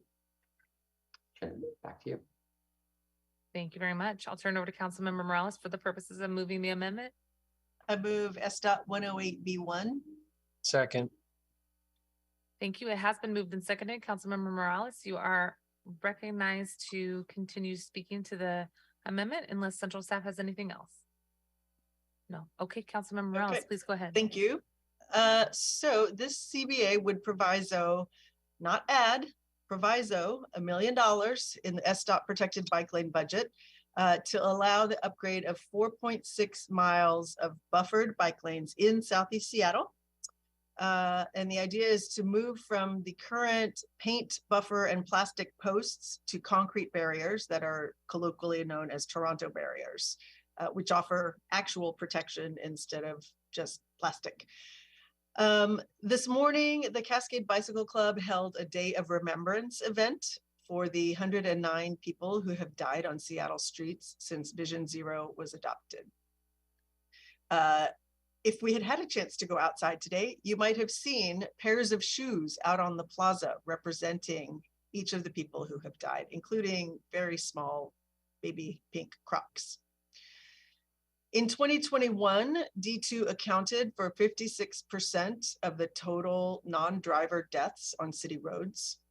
People are dying in the South End because they cannot safely ride a bike or navigate the sidewalks. Seattle has almost 4,000 miles of roadway, and I'm asking for less than 5 miles of protected bike lane to help people stop dying. This is not a nice to have. This is about saving lives. And I have to say, I can't believe I'm having to fight so hard for a proviso. So I'm urging my colleagues to support this. Thank you.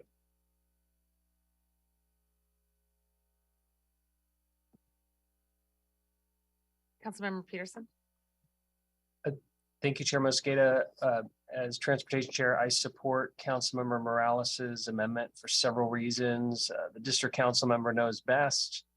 It's a safety project. It's well tailored as a budget proviso, and there's a nexus between the funding source and the project type. So happy to support this. Thank you. Thank you very much, Chair of Transportation. Councilmember Herbold. Thank you. I have a question. I am inclined to support this proviso, but I'm wondering if somebody could speak to the selection process that SDOT uses that results in us having to prioritize this particular necessary improvement. It seems like the funding prioritization policies as described to me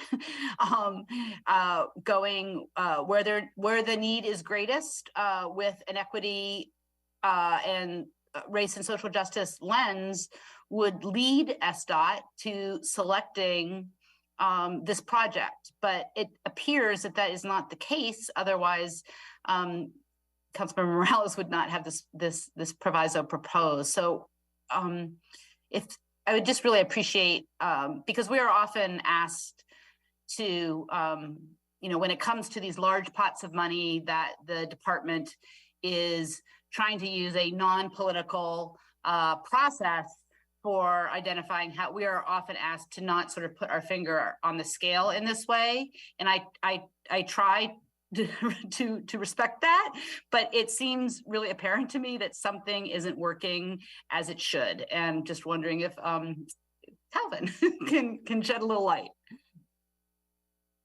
Thank you, council members. I think for many of these projects that are the council has established a sort of programmatic CIP that funds a lot of small projects in a category in the CIP.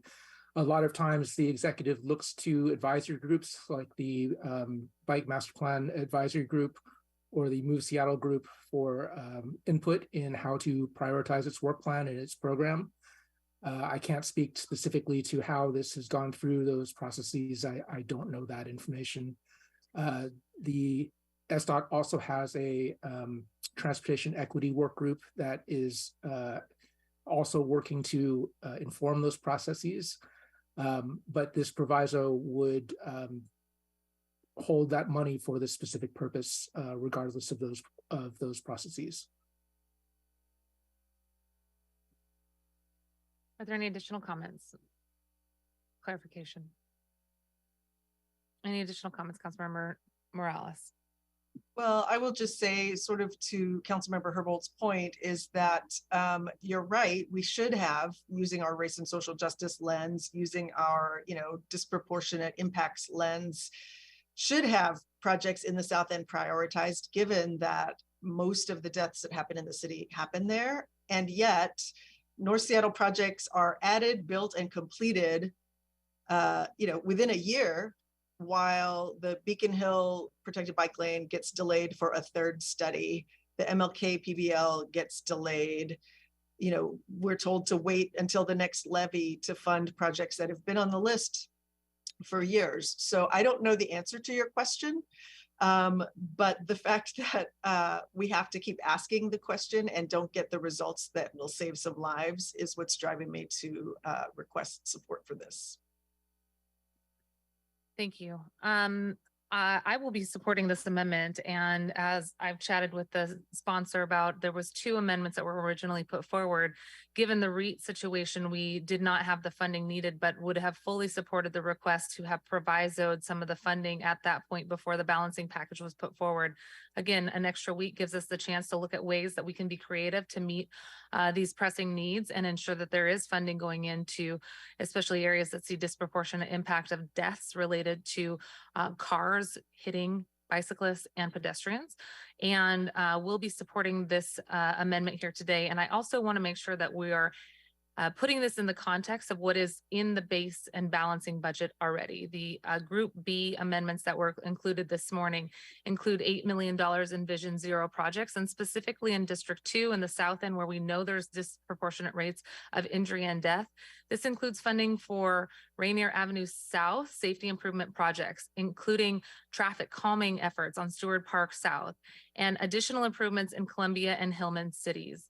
It includes funding for South Holgate Street safety improvement, funding to advance the Georgetown to South Park Trail yet again in this budget like we did last year, safe routes to schools across our city, but also specifically for Washington Middle School, sidewalk improvements on South Holgate, MLK Way, Renton Avenue South, Rainier Avenue South, and more.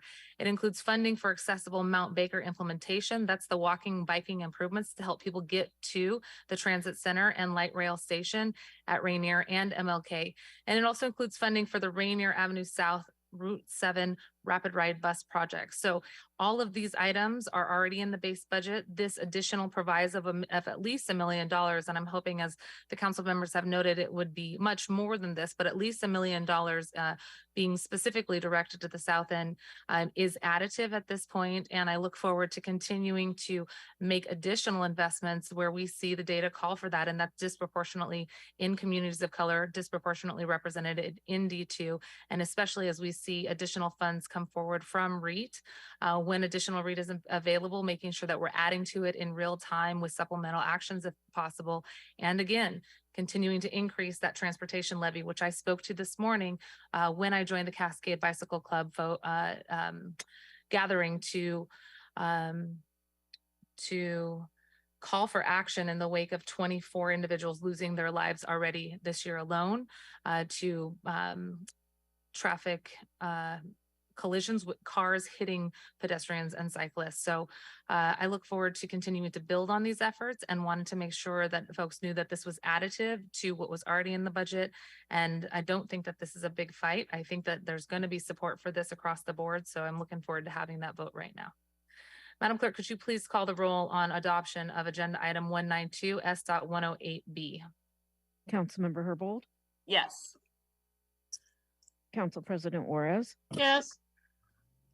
Councilmember Lewis, Yes.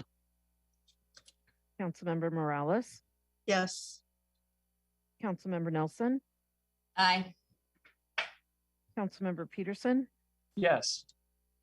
Councilmember Salant, Yes. Councilmember Strauss, Yes. Chair Mosqueda, Aye. 9 in favor, none opposed. Thank you very much, Madam Clerk. The motion carries and the amendment is adopted. Let's move on to agenda item 193.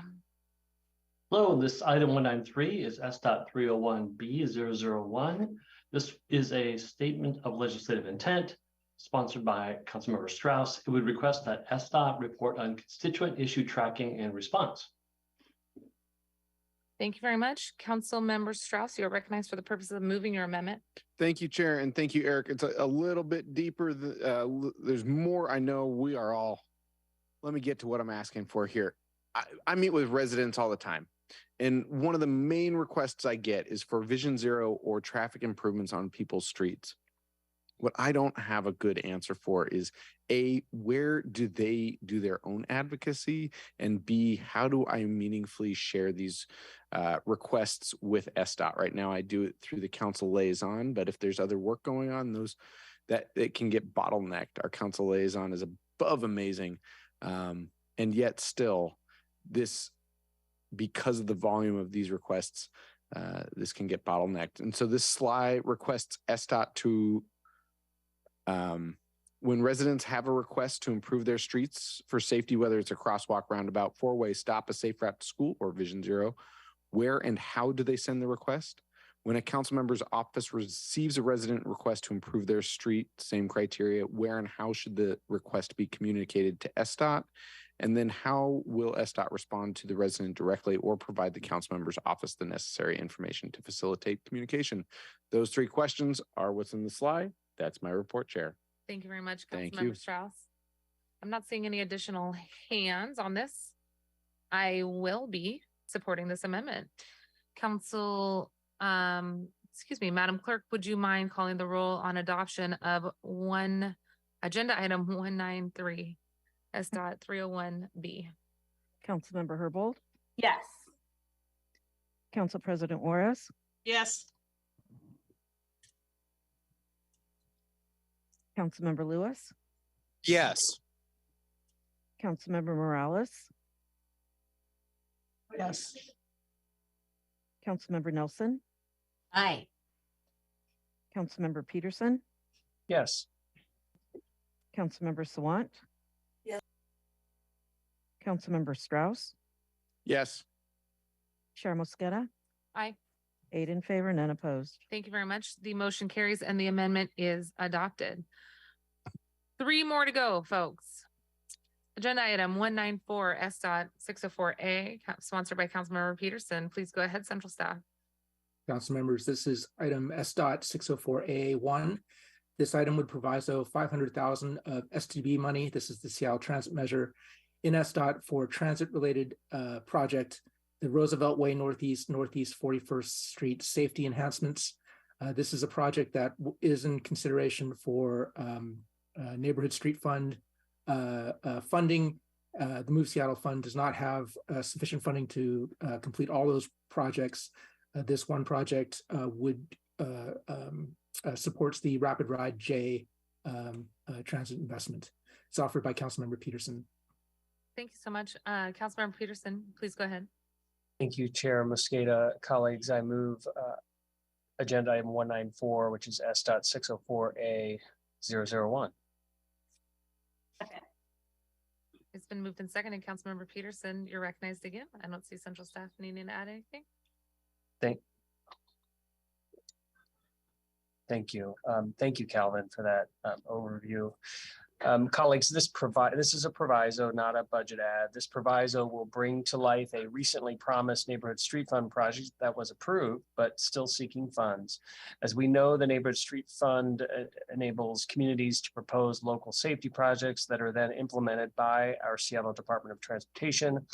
The Move Seattle Levy Oversight Committee had only enough funding to build approximately 9 of the qualified projects put forward by communities throughout the city.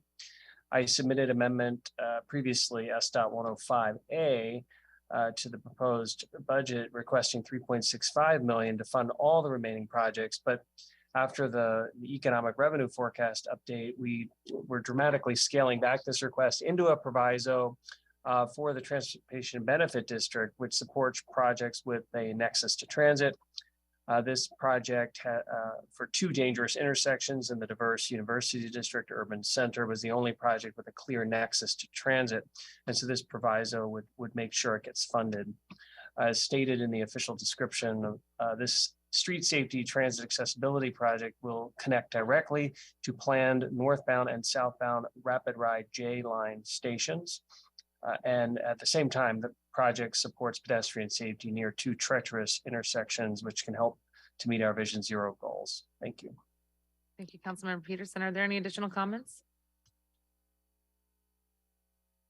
Just double checking. Okay, Councilmember Peterson, I'm going to provide some comments then. I thank you for bringing this forward, and I support this project as you've seen in the past.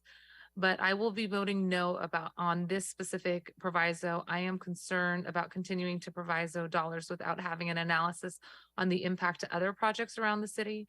I think we made a good case for the disproportionate impact of deaths and injury in D2, and the proviso there, I think, was relatively limited in scope. Obviously, we're hoping that it will be more investments through their equity analysis. But here, specific to this specific project for $500,000, I will be voting no, given the provisoing effect that it could have, or the unknown effect that provisoing could have on other areas of city investments. Seeing no additional comments, Madam Clerk, will you please call the roll on the adoption of Amendment S.604A? Councilmember Herbold, Yes. Council President Juarez, Yes. Councilmember Lewis, Yes. Councilmember Morales, Abstain. Councilmember Nelson, Aye.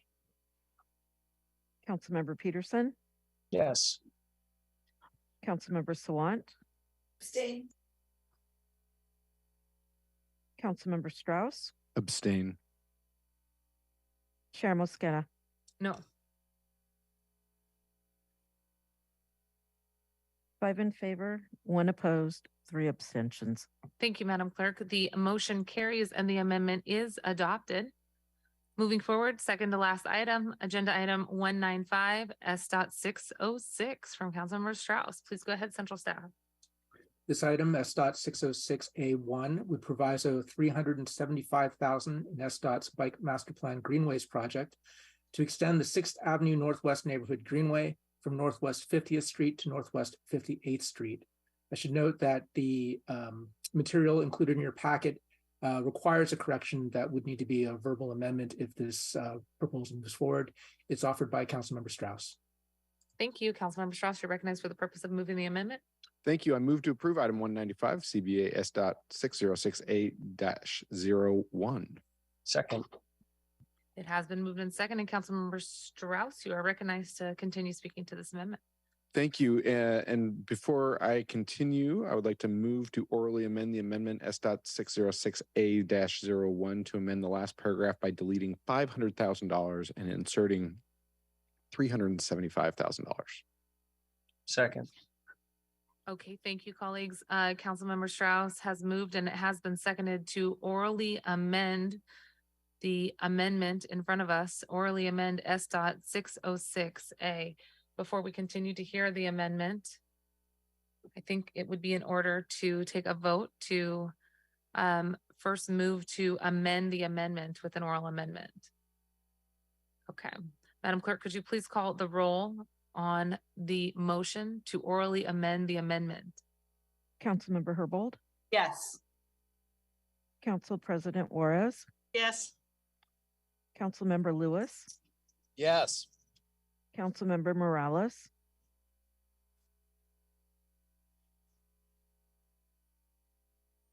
Councilmember Nelson, Aye. Councilmember Peterson, Yes. Councilmember Sawant, Abstain. Councilmember Strauss, Yes. Chair Mosqueda. Aye. Uh, 7 in favor, 1 abstained. Thank you very much. The motion carries to orally amend the amendment. Councilmember Strauss, you are recognized to make the amendment. And if central staff do have an iteration of what you'd like to see, if we could have that provided on the screen as well, that'd be great. But please go ahead and explain your amendment. Thank you. As we have discussed for the last 5 to 10 minutes about how we do not like to proviso funds to jump the queue, I bring you a proviso for this for this greenway in my district because I've exhausted every other option possible. In 2019, Ballard, Finney Ridge, West Woodland, and Fremont communities proposed having a greenway on 6th Avenue Northwest. It is envisioned to connect the Burke-Gilman Trail to West Woodland Elementary. It even received Your Voice, Your Choice funding and then was pulled back during the pandemic. I have also asked SDOT, that we have other bike programs in the vicinity that have millions of dollars that are not going to be spent this year. And I asked to use those dollars on this project and was told it was a third rail. This is what I mean when I say I have exhausted every other option to keep moving this forward. I come to you, council members, colleagues, last. My desire is to have this greenway extend from 43rd to Carkeek Park. So that is from 43rd to 95th. Currently, it is designed from 43rd to 58th. And what I am asking for is simply to complete from 50th up to 58th and finish the work that was completed on 43rd to 50th. So it is a small amount of work in the overall program. We have looked for funding in other places multiple different times. And this is why I ask you for your support provisoing $375,000. Thank you, Chair. Thank you, Councilmember Strauss. Is there any additional comments on this? I'm not seeing any. Madam Clerk, will you please call the roll on the adoption of S.606? Excuse me, let me rephrase that. In front of us is the oral amendment as presented on the screen that reduces the investment or that is being provisoed from 500,000 to 375,000 as noted on the screen here. Colleagues, at this point, we are making a vote to accept the oral amendment to the amendment, and then we will vote on the amendment as amended. Madam Clerk, will you please call the roll on the adoption of the oral amendment as presented on the screen to S.606A? Councilmember Herbold, Yes. Council President Juarez, Yes. Councilmember Lewis, Yes. Councilmember Morales, Yes. Councilmember Nelson, Aye. Councilmember Peterson, Yes. Councilmember Sawant, Yes. Councilmember Strauss, Yes. Chair Mosqueda. Aye. 9 in favor, none opposed. Thank you very much. The oral amendment to the amendment is adopted. Now we have the amendment as amended, S.606 as amended with the oral amendment presented by the council member, by the sponsor, Councilmember Strauss. Councilmember Strauss, do you have any additional comments on this amendment? No, I think that I was maybe just not quite clear. The program, the Greenway has been started from 43rd to 50th. It is lacking $75,000 in signage. Right now, it's just the speed humps. Our hope is to get it from 50th to 58th, where there is an elementary school that crosses Market Street. And so these $375,000 crosses a major arterial and completes the work that has already been initiated. Thank you, Chair. Excellent. Thank you, Councilmember Strauss. Colleagues, we're voting on the amended version of S.606. Madam Clerk, will you please call the roll on the adoption of the amended version of S.606? Councilmember Herbold, Yes. Council President Juarez, Yes. Councilmember Lewis, Yes. Councilmember Morales, Yes. Councilmember Nelson, Aye. Councilmember Peterson, Yes. Councilmember Sawant, Yes. Councilmember Strauss, Yes. Chair Mosqueda. Aye. Thank you, colleagues. 9 in favor, none opposed. Thank you very much. The motion carries and amended version, S.606 as amended is adopted. I was thinking this is our last one, but I was reminded by the chart central staff just showed that we have one more walk on after this. So we'll go to item 196 SPR 004 as our second to last item. This is sponsored by Councilmember Peterson. Please go ahead, central staff. Tracy Rassel, Council Central Staff. This CBA would impose a proviso on funding in Seattle Parks and Rec to prohibit the purchase of gas-powered leaf blowers. This is sponsored by Councilmember Peterson. Thank you very much. Councilmember Peterson, you're recognized. Thank you, Chair Mosqueda. Colleagues, I move to adopt item 196 SPR 004B 001. All right, enthusiastic. Your amendment has been moved and seconded. Woo! Councilmember Peterson, you are recognized to continue speaking to this amendment. Thank you, Chair Mosqueda, and thank you, Council President, for that enthusiastic second. Council members, at this point, the only way to make real the resolution we recently passed to rid Seattle City government of leaf blowers by January 2025 is to adopt this no-cost proviso.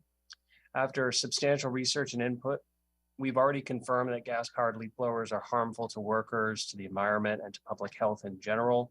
So with that knowledge, I believe that together we should take this action.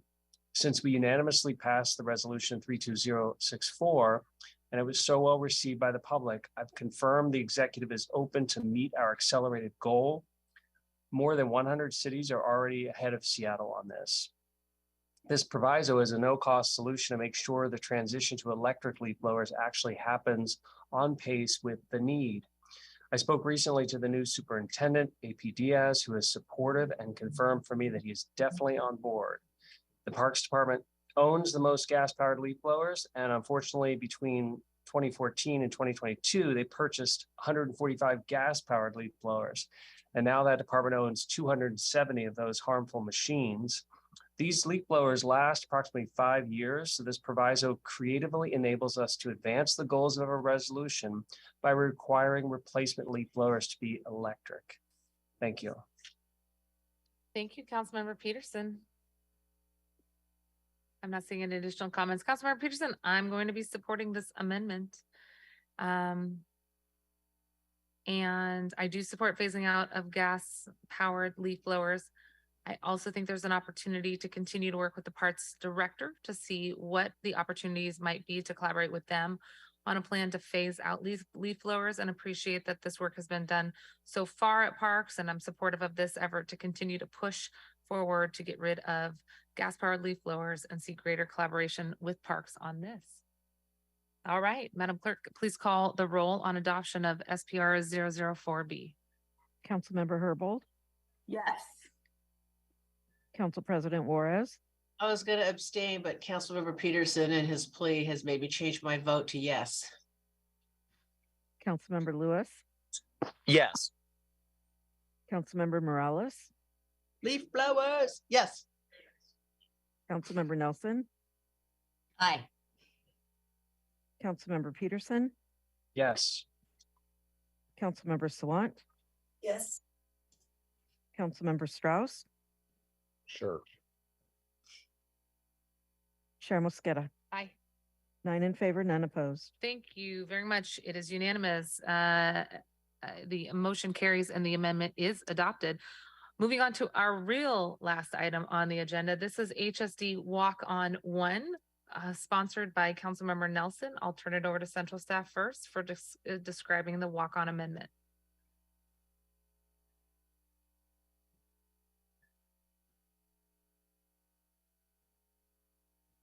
Just pausing. Councilmember Mosqueda, I am just looking for my colleague Ann Gorman to describe this amendment. I can just quickly. Oh, great. Thank you. Go for it. Ann Gorman, Council Central Staff. This walk-on amendment would request that the mayor's office and the Human Services Department develop a plan to develop a request for qualifications process in HSD that would result in the award of funding to one or more facilities for addiction treatment. Addiction treatment is understood to mean that term as it is defined by the National Institute on Drug Abuse and the American Society of Addiction Medicine. In October of 2022, the state of Washington received its part of a settlement with opioid manufacturers. That was a total of $518 million. That amount was divided up by jurisdiction, and the city's share will be approximately $14.1 million. This statement of legislative intent asks for part of that to be set towards making addiction treatment available to people in Seattle. It would be a report due to the Public Safety and Human Services Committee in May of next year. Thank you. Councilmember Nelson, please go ahead. I move to approve statement of legislative intent HSD walk-on 1. Thank you. Second. It has been moved and seconded. Councilmember Nelson, you're recognized to speak to your amendment. You're recognized to speak to your amendment, Councilmember Nelson. Yep. Thank you very much. Colleagues, in May, the state of Washington reached a settlement with 3 opioid distributors, and the amount was set last month at $518 million. And of that, King County will receive $56 million, and $14.2 million of that will go to Seattle. Local jurisdictions that receive a share of funds must use it in approved ways, including improving and expanding substance use disorder treatment.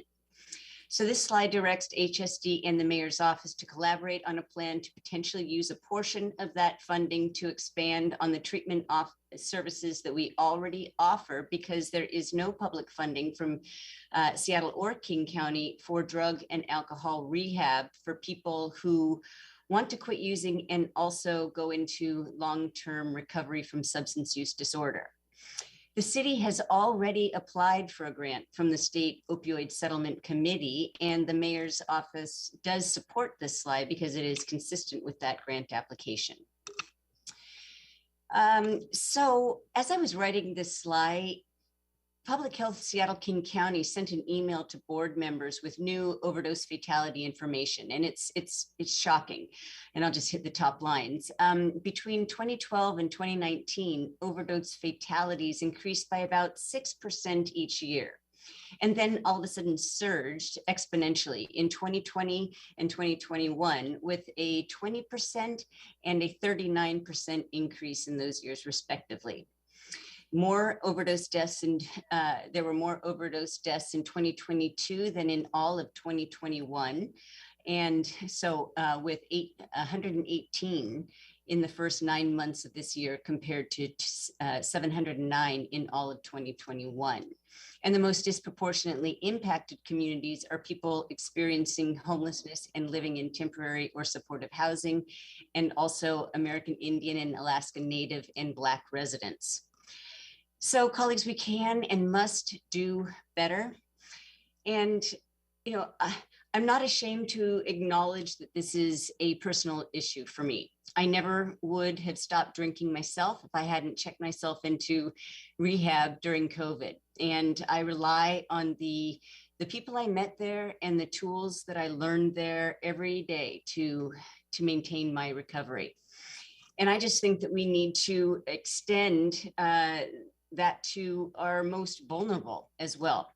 And so I'm asking for your support of this slide, which is consistent with current efforts in Seattle to expand access to comprehensive substance use disorder treatment. Thank you.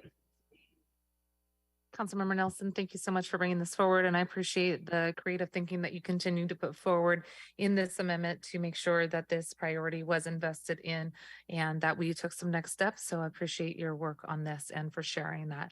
Council President, please go ahead. Thank you. Before I, let me just, I want to, first of all, thank you, Councilor Nelson, for bringing this forward. And I'd always been supportive of you for this. I wanted to share a few more stats and then say, well, I'm glad you brought up the Indigenous and Native American communities and what we've been dealing with. What I have in front of me is in July 2022, King County's record-breaking number of fentanyl overdoses has prompted the County Council to declare a public health crisis. At least 1,177 people in King County have died from opioid overdoses so far this year, according to the King County Medical Examiner's Office. This already exceeds the 925 overdose deaths that we had in 2021, all of 2021. According to the Kayla Banta-Green, principal research scientist with the University of Washington's Addictions, Drug and Alcohol Institute, the county has several promising programs that work and can be scaled up. According to Banta-Green, about 80% of the people who would benefit from these programs are not able to access them.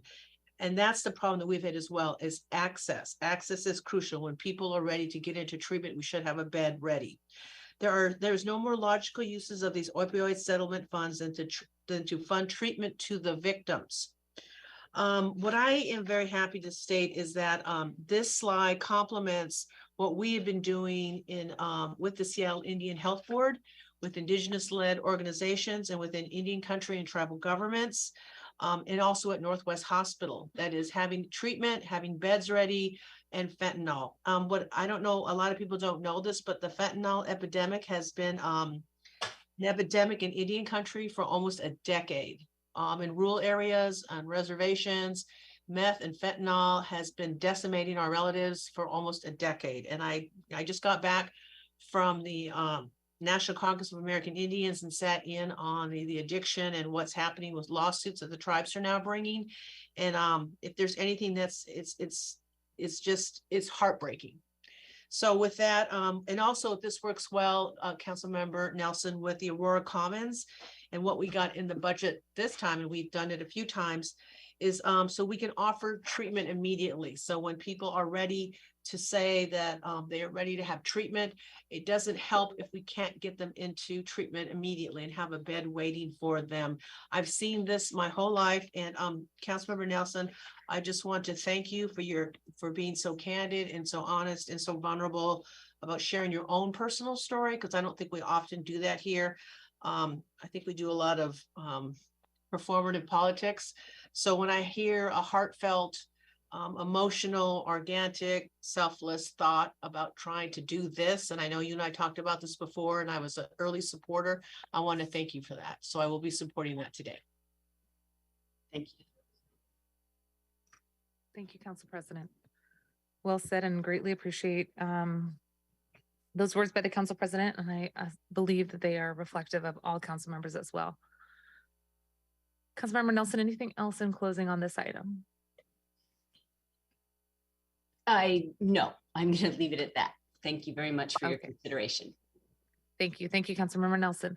Colleagues, in front of us is walk-on amendment, HSD, walk-on 1, I believe.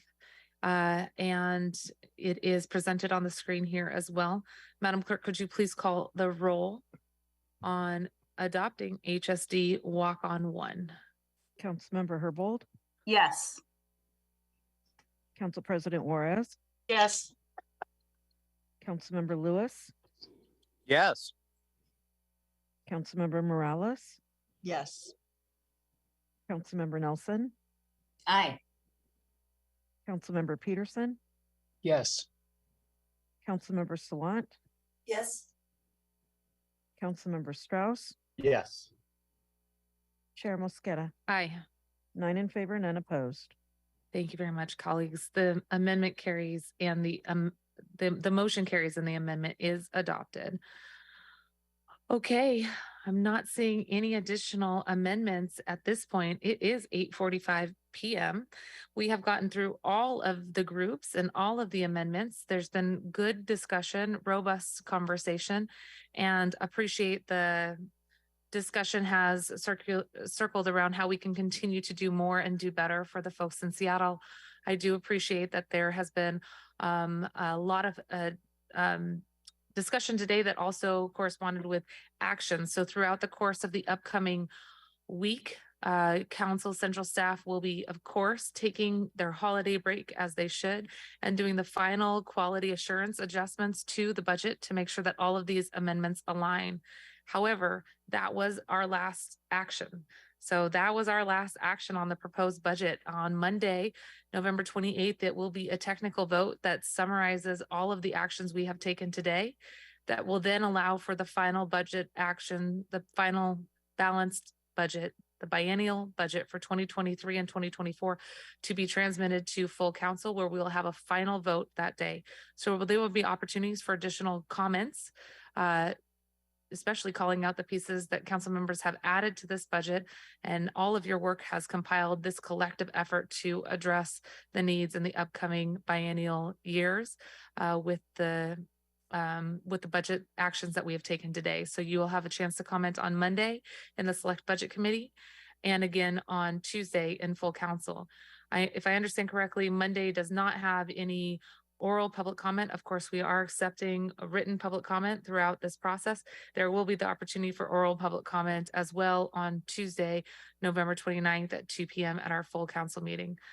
I am excited about what we've done here. I'll just briefly say, I think that we are working towards meeting the moment, meeting the crisis through some of the budget investments that we've made, investing in creating greater stability in the face of economic uncertainty, investing in meeting human suffering and growing stressors in our community, and serving working families and our smallest businesses to help weather these compounding storms that our community faces. So I look forward to continuing to work with you in the upcoming week to finalize this process. But for the purposes of today, that really does conclude our amendment discussion. And Monday will just be technical in nature.